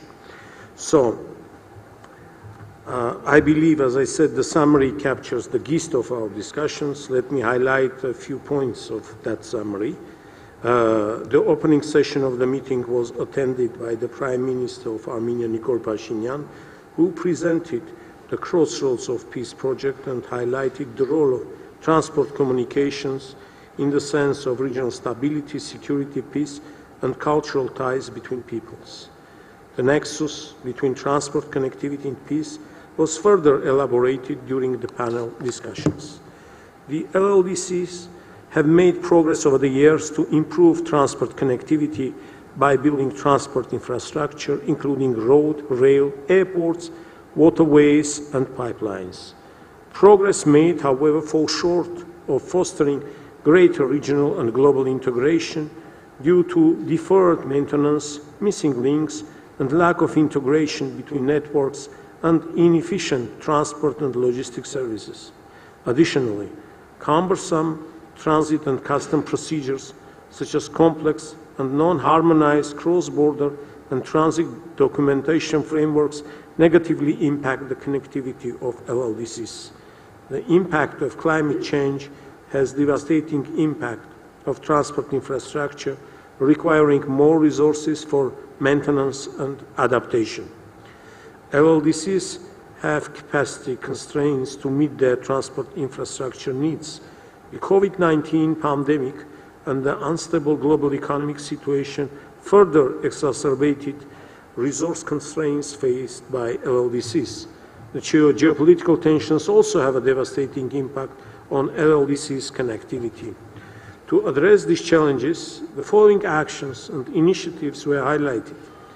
Resilient infrastructure was underlined as a critical component to build adaptability and sustainability of the infrastructure against recurrent incidents of climate-related disasters. Leveraging South-South and triangular cooperation to provide learning and idea in introducing resilience into public investment planning and evaluation was highlighted. Tapping into triangular cooperation to leverage existing and innovative financing arrangements. Targeted support towards designing bankable projects and to tailor projects to incorporate resilience with a view to getting access to climate-related finance and technical support. The need to enhance and attract private sector investment and overall FDI in infrastructure was emphasized. The importance of active economic, political, and cultural ties at various levels among the regional countries was also highlighted, which can contribute to long-term prosperity, stability, and peace in the region. Renewed efforts were called for to build digital ecosystems in the LLDCs, to unlock digital trade, and enable their integration to global markets. This will include developing national digital strategies, digital connectivity, skills development, national regulatory frameworks, and conducive regional and global environment. Emphasis was placed on the need for a balanced approach to infrastructure development, integrating road, rail, ICT, and other infrastructure for more inclusive, safer, affordable transport and logistics systems. The meeting stressed enhancing cooperation between LLDCs and transit countries to implement joint trade facilitation arrangements, including simplifying and harmonizing custom processes and addressing non-tariff barriers. The need for financial and capacity building support from the international community to improve the business environment and attract private sector investment in the transport sector was emphasized. The meeting called upon development partners to scale up support, including through enhanced ODA, debt relief, technical assistance, and FDI. LLDCs were urged to establish favorable conditions for the development of the digital economy and e-commerce by creating an appropriate environment that includes necessary policies, legal and regulatory frameworks to support the development of information and communication technologies.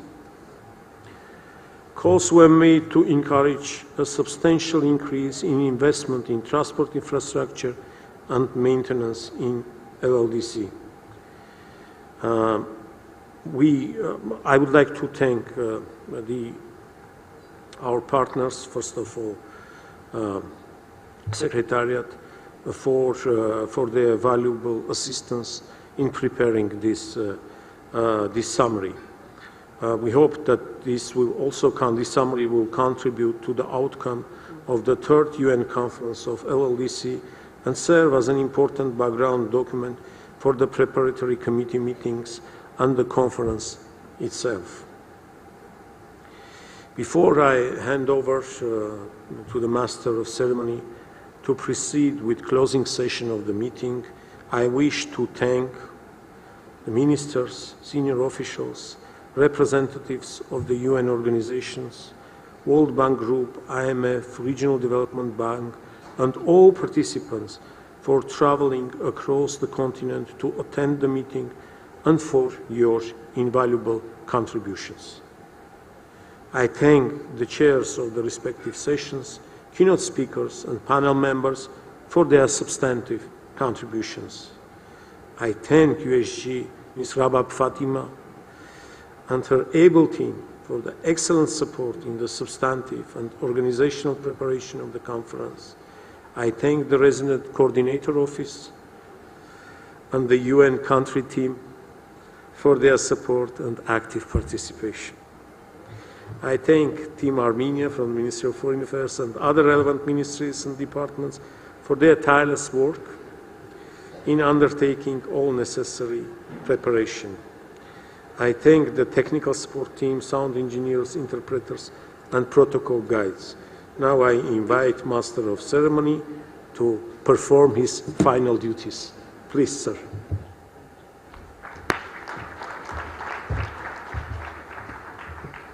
Thank you very much, Deputy Minister. Your Excellency, Deputy Prime Minister of the Republic of Armenia, Mr. Tigran Khachatryan. Your Excellency, Madam Rabab Fatima, High Representative for the least developed countries, landlocked developing states, and small island developing states, Secretary General of the Third UN Conference on LLDCs. Your Excellency, Madam Tatiana Molchan, USG and Executive Secretary of the UN Economic Commission for Europe. Honorable Dr. Lemanka Kwabe, Minister of Foreign Affairs of Botswana and Global Chair of the LLDC Group. Ladies and gentlemen, Ministers, Excellencies, distinguished guests. I announced the start of the last session of the Ministerial meeting of landlocked developing countries convened in Yerevan under the theme Enhancing Equitable, Affordable and Inclusive Transport Connectivity as a Driver for Sustainable and Resilient Economies. Over the last 2 days, we heard statements and remarks from over 40 delegations. We were able to have extensive deliberations on our future, joint actions, and the way forward in addressing structural challenges of LLDCs. We were pleased to be joined by development partners and transit countries. It was especially encouraging to learn that we all share the vision of turning our countries from landlocked into land-linked. And with the support of High Representative and her team, we now have about 6 months to compile all proposals together and elaborate a set of actions for the next 10 years to be discussed in Kigali. Now, as we proceed with final statements, allow me to invite Her Excellency Ms. Tatiana Molchan, Under-Secretary General and Executive Secretary of the United Nations Economic Commission for Europe, to deliver her closing statement. Madam Molchan, please, you have the floor.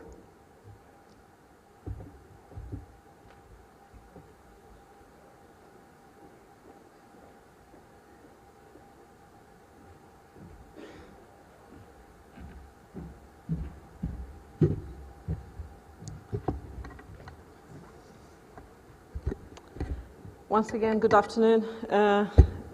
Let me start, distinguished delegates, excellencies, ladies and gentlemen, by expressing and joining the previous speaker in expressing our gratitude to the government, to the Minister of Foreign Affairs, and all the partners from Armenia for putting together and hosting this wonderful event, an important event. Also, of course, to our esteemed colleagues from the team that have made it possible to have this round, and I think it's very important that we have these regional discussions on such an important topic as enhancing equitable, affordable and inclusive transport connectivity as a driver of sustainable and resilient economies. Now, on behalf of the UN Economic Commission for Europe, I'm really pleased to be part and to contribute together with you to the discussions about how we move ahead and how we prepare for the final discussions that will be taking place in Kigali. An overreaching priority that emerged consistently throughout our session is the vital need for efficient connectivity in landlocked countries. We have just heard from His Excellency, Mr. Deputy Minister, about the statement and the key outcomes from these 2 days, so I think there is no need to really reiterate, but just to underline that we all stay committed to deliver on this statement to make it possible. And I think one of the most important aspects of these discussions is to make everyone aware of the existing opportunities, of the existing availability, both from different partners, from government institutions, from international organizations, from the UN system, myself leading the Economic Commission for Europe, but with our colleagues from other regional commissions throughout the world, we are ready to support these efforts. I have spoken just a few minutes before about the instruments that are available within UNICE to support, to make it possible from a very technical and concrete way to deliver on some of the aspects, I'm not saying all of them, but some of the aspects of achieving this goal of connectivity. And just to underline and to reiterate, it's possible. And we all have to address transport and trade facilitation, and we have the instruments. We have to address the concerns of transport and trade infrastructure resilience, and it's really important that we have and develop a comprehensive framework for conducting stress tests and evaluating the resilience of the transport systems.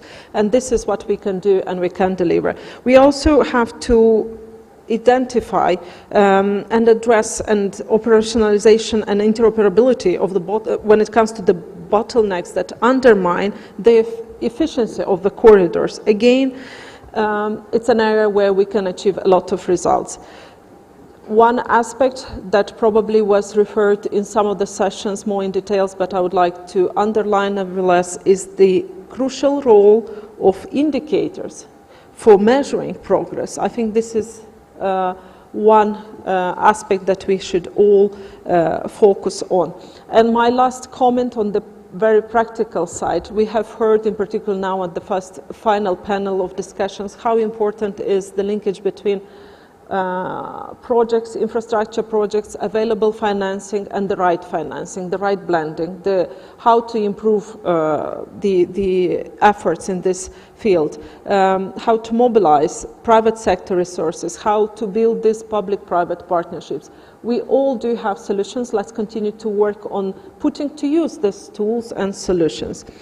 Finally, as we focus on resilient infrastructure, regulatory harmonization, regional cooperation and digitalization, we lay down the foundation for a more connected, efficient and prosperous future. Our commitment to these principles will not only facilitate smoother transit and trade, but will also build bridges of understanding and cooperation that harness the power of efficient connectivity to create a better world for all of us. Thank you once again, and I'm looking forward to working together. Thank you.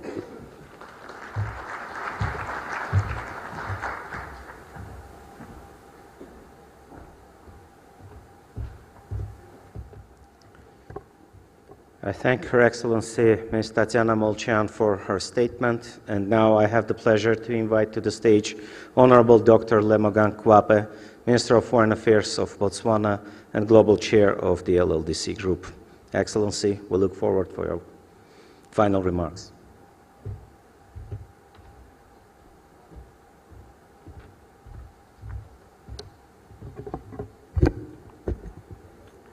Thank you very much, Director of Ceremonies. Your Excellency, Mr. Tigran Kachatran, the Deputy Prime Minister of the Republic of Armenia, Madam Tatiana Molchan, Executive Secretary of the UNECE, Madam Rabab Fatima, High Representative of the least developed countries, landlocked developing countries, and small island states, Excellencies, Honorable Ministers, distinguished guests, and heads of delegations. As we come to the conclusion of this ministerial meeting of landlocked developing countries, allow me to take this opportunity to commend once again our host for the warm hospitality during our stay in this beautiful city of Yerevan. Earlier on, I was doing an interview and the journalist asked me, what are your impressions about Armenia? And I simply said, it's the people. I met them at the hotel. I met them at the airport. I met them here. They are warm and receptive. I thought you'd applaud. I also want to thank Madam Fatima and her team for the excellent conduct of this meeting and prior meetings. Our discussions over the past 2 days have highlighted the numerous challenges that we, the LLDC, face in terms of transport connectivity, financing, digitalization, and infrastructure. In the same vein, we heard enriching deliberation that highlighted policy recommendations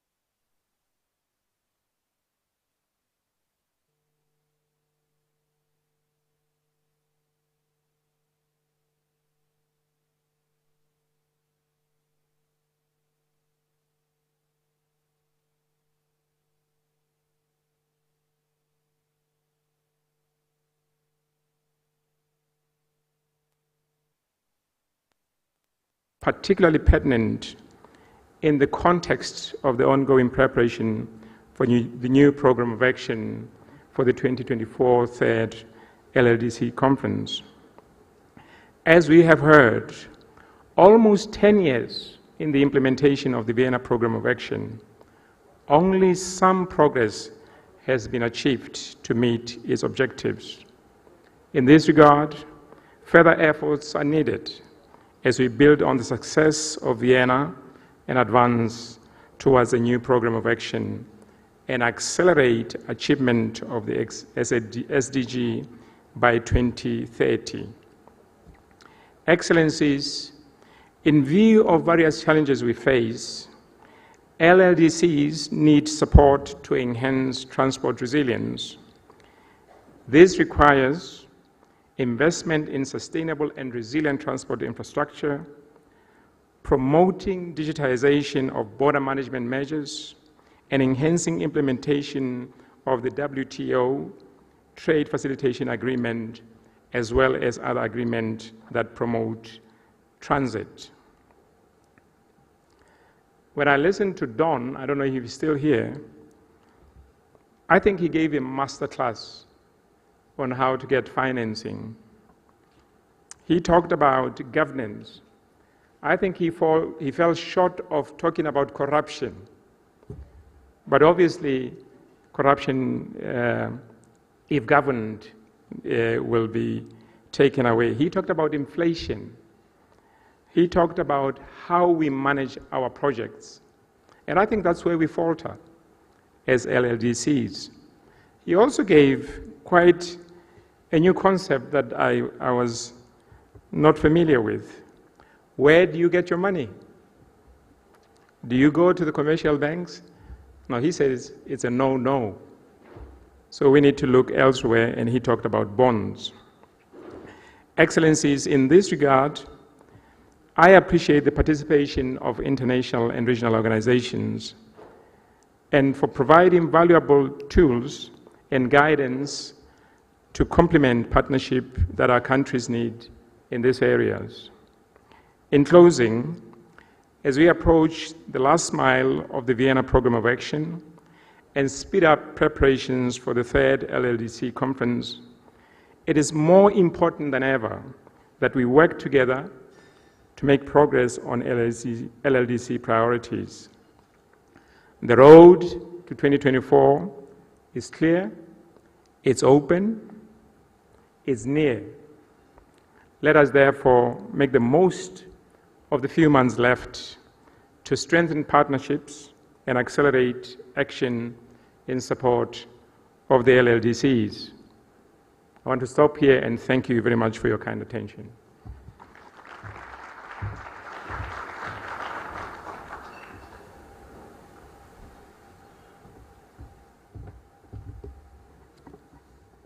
I thank Honorable Dr. Lemogang Kwape for his statement, and it's time to pass the floor to Her Excellency Madam Rabat Fatima, High Representative for the least developed countries, landlocked developing countries, and small island developing states, Secretary General of the Third UN Conference on LLDCs. Madam Yeshi, you have the floor.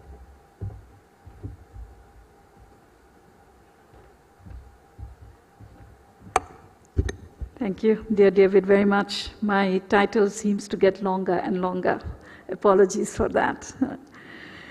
His Excellency Mr. Tigran Khachatryan, Deputy Prime Minister of Armenia, His Excellency Dr. Lemogang Kwape, Minister for Foreign Affairs of the Republic of Botswana, and the Chair of the Global LLDCs Group, Ms. Tatiana Molchan, Executive Secretary of the United Nations Economic Commission for Europe, and this is the first time I'm meeting you, so a very warm welcome to the UN family.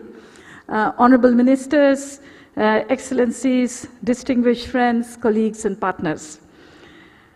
Allow me to express first my sincere thanks again to the government of Armenia for its leadership in hosting this very important ministerial meeting and for the excellent arrangements made to ensure a successful outcome. Thank you, Team Armenia, for being such a wonderful partner. And I would like to wholeheartedly second what Foreign Minister Kwape said. Indeed, we have been made to feel so special here. Thank you. I wish to congratulate Deputy Foreign Minister Vahe Gevorgian and all of you distinguished participants for adopting a very comprehensive chair's summary, the Yerevan statement, which I believe will serve as an important contribution to the third LLDC's conference. The sessions and discussions were closely aligned to the priorities identified by the LLDC group, and I believe that has been reflected very well in the final statement. I take this opportunity to thank Foreign Minister Lemogang Kwape of Botswana, our chair, for his kind presence here and for his strong leadership of the LLDC group in preparation of the conference next year. I would also like to thank Ambassador Robert Kainamura for reiterating his government's warm welcome and strong commitment to ensure an impactful conference. And I've been to Kigali twice, and I can tell you that Rwanda has some of the best facilities available, and Kigali is certainly waiting for all of us. I thank our keynote speakers, session chairs, and panelists for the invaluable contributions to our discussions. And I would also like to thank the other participants for their valuable contributions and bringing to the meeting new ideas and perspectives. Our deliberations over the last 2 days have not only highlighted the considerable challenges of the LLDCs face in ensuring equitable, affordable, and inclusive transport connectivity, but also identified possible pathways to overcome these challenges. Allow me, Excellencies, to share a few key takeaways from our deliberations that build upon the Chair's summary. First, we heard enriching discussions that highlighted the importance of climate-resilient connectivity. Climate change is severely impacting the LLDCs, with the incidence of being affected by disasters about 70% higher for them than the world average.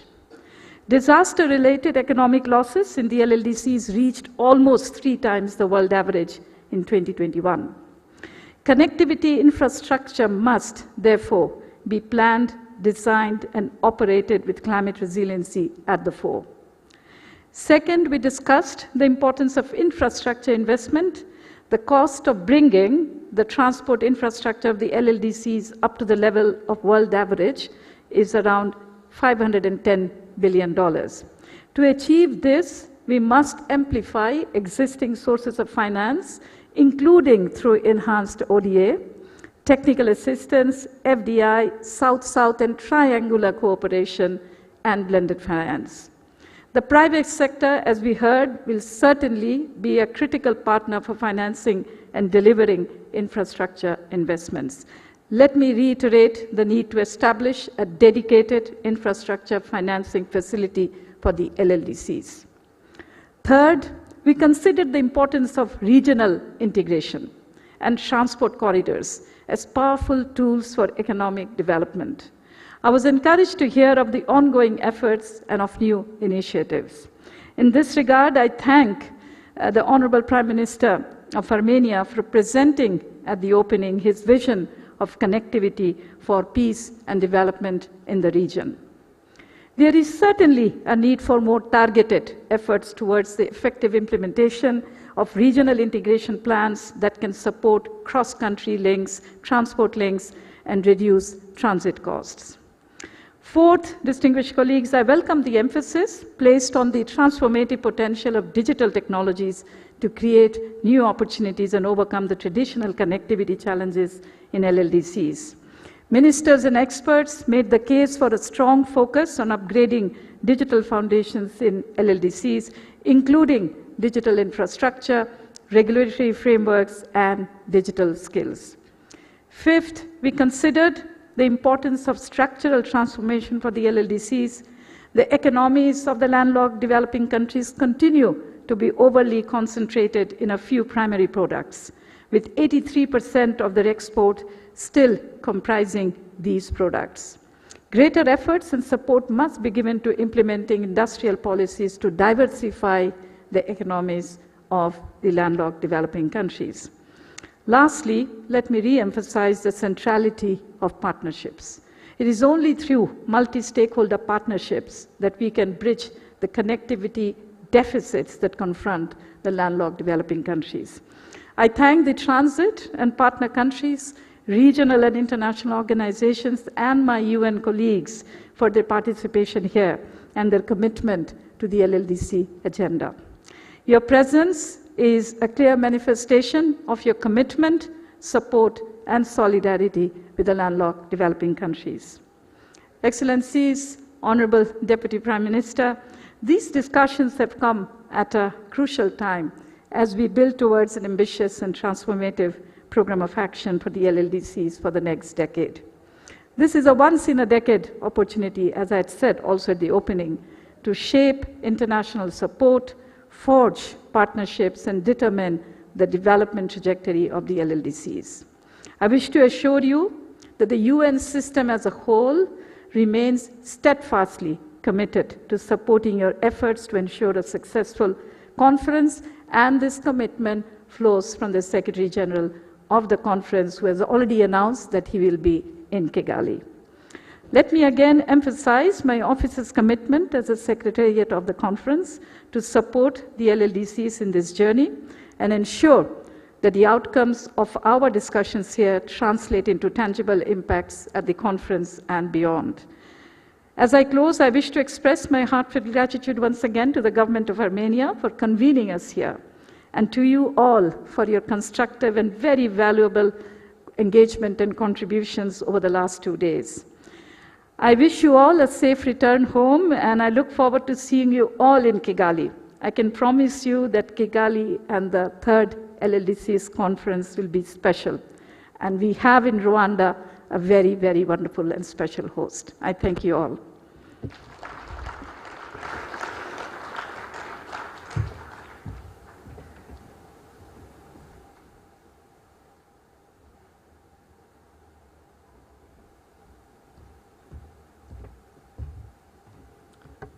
I thank Her Excellency Madame Rabab Fatima for her statement.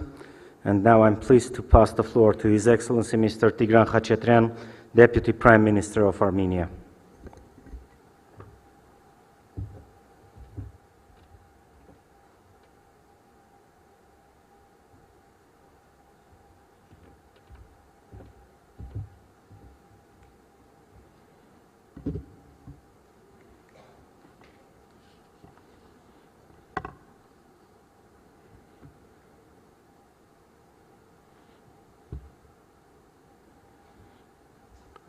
Your Excellency, Madam Robert Fatima, Your Excellency, Madam Tatiana Mulchan, Your Excellency, Dr. Nemogan Koppe, the ministers, ladies and gentlemen, dear participants, I would like to welcome you at the Ministerial meeting of the Landlocked developing countries.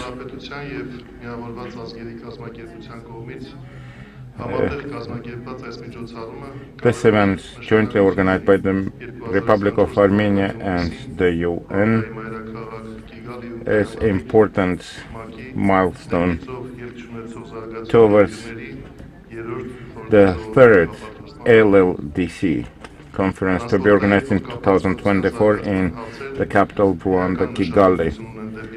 Transport connectivity development issues are essential for the landlocked countries' economic sustainability. And we have to pay attention to the creation of resilient infrastructure.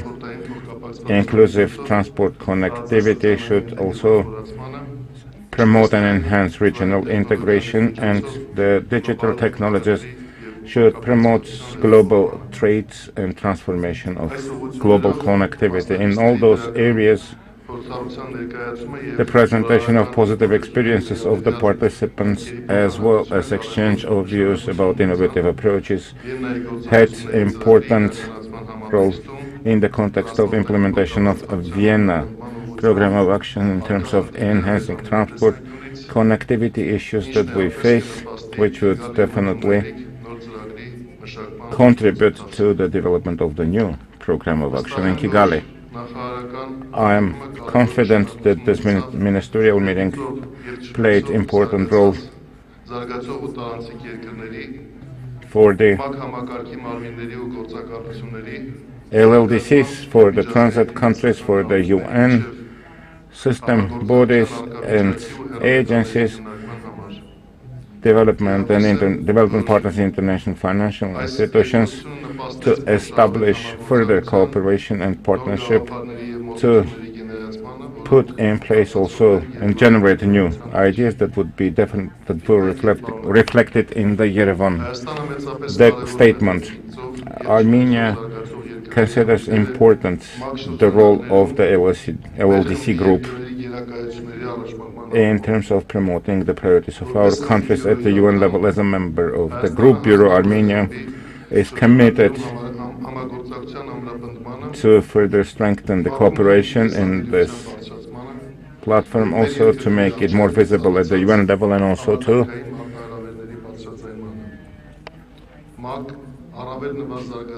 present all the systemic challenges that our countries face. And the Office of Landlocked Developing Countries and Small Island Developing States and Least Developed Countries is playing an important role in coordinating activities in this important field. Armenia appreciates the efforts of the office in terms of providing technical assistance and in terms of mobilizing development partners and multinationals to support this work. Armenia considers important strengthening of the human and financial resources of the office in order to adequately implement the tasks it is endowed with. I would like to specifically thank the least developed countries, landlocked developing countries and small island developing states High Representative and Secretary General of the Third UN Conference on LLDC, as well as Undersecretary of the UN and the team for invaluable support that you have provided to Armenia. Thank you also, dear chair, speakers and panelists, for your invaluable contribution. We are very grateful to all participants for accepting our invitation and for being actively involved in this two-day work. Thank you very much.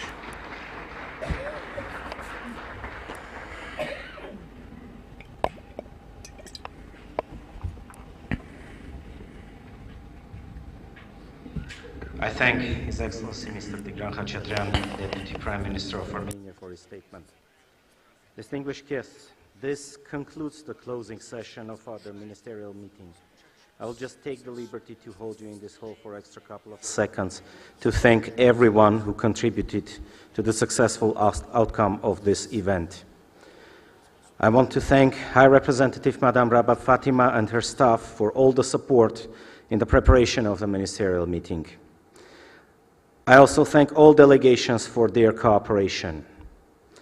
I would like to thank the protocol service and technical staff who spent hours on addressing each and every, even the most minor issue. And last but the most important, I thank the whole team of the Ministry of Foreign Affairs who was working day and night to ensure that our gathering will run smoothly. I thank all my colleagues and friends who have volunteered to help when it was most needed. Now I finally let you enjoy your last hours in the city of Yerevan before you depart home. I announce the ministerial meeting of landlocked developing countries adjourned.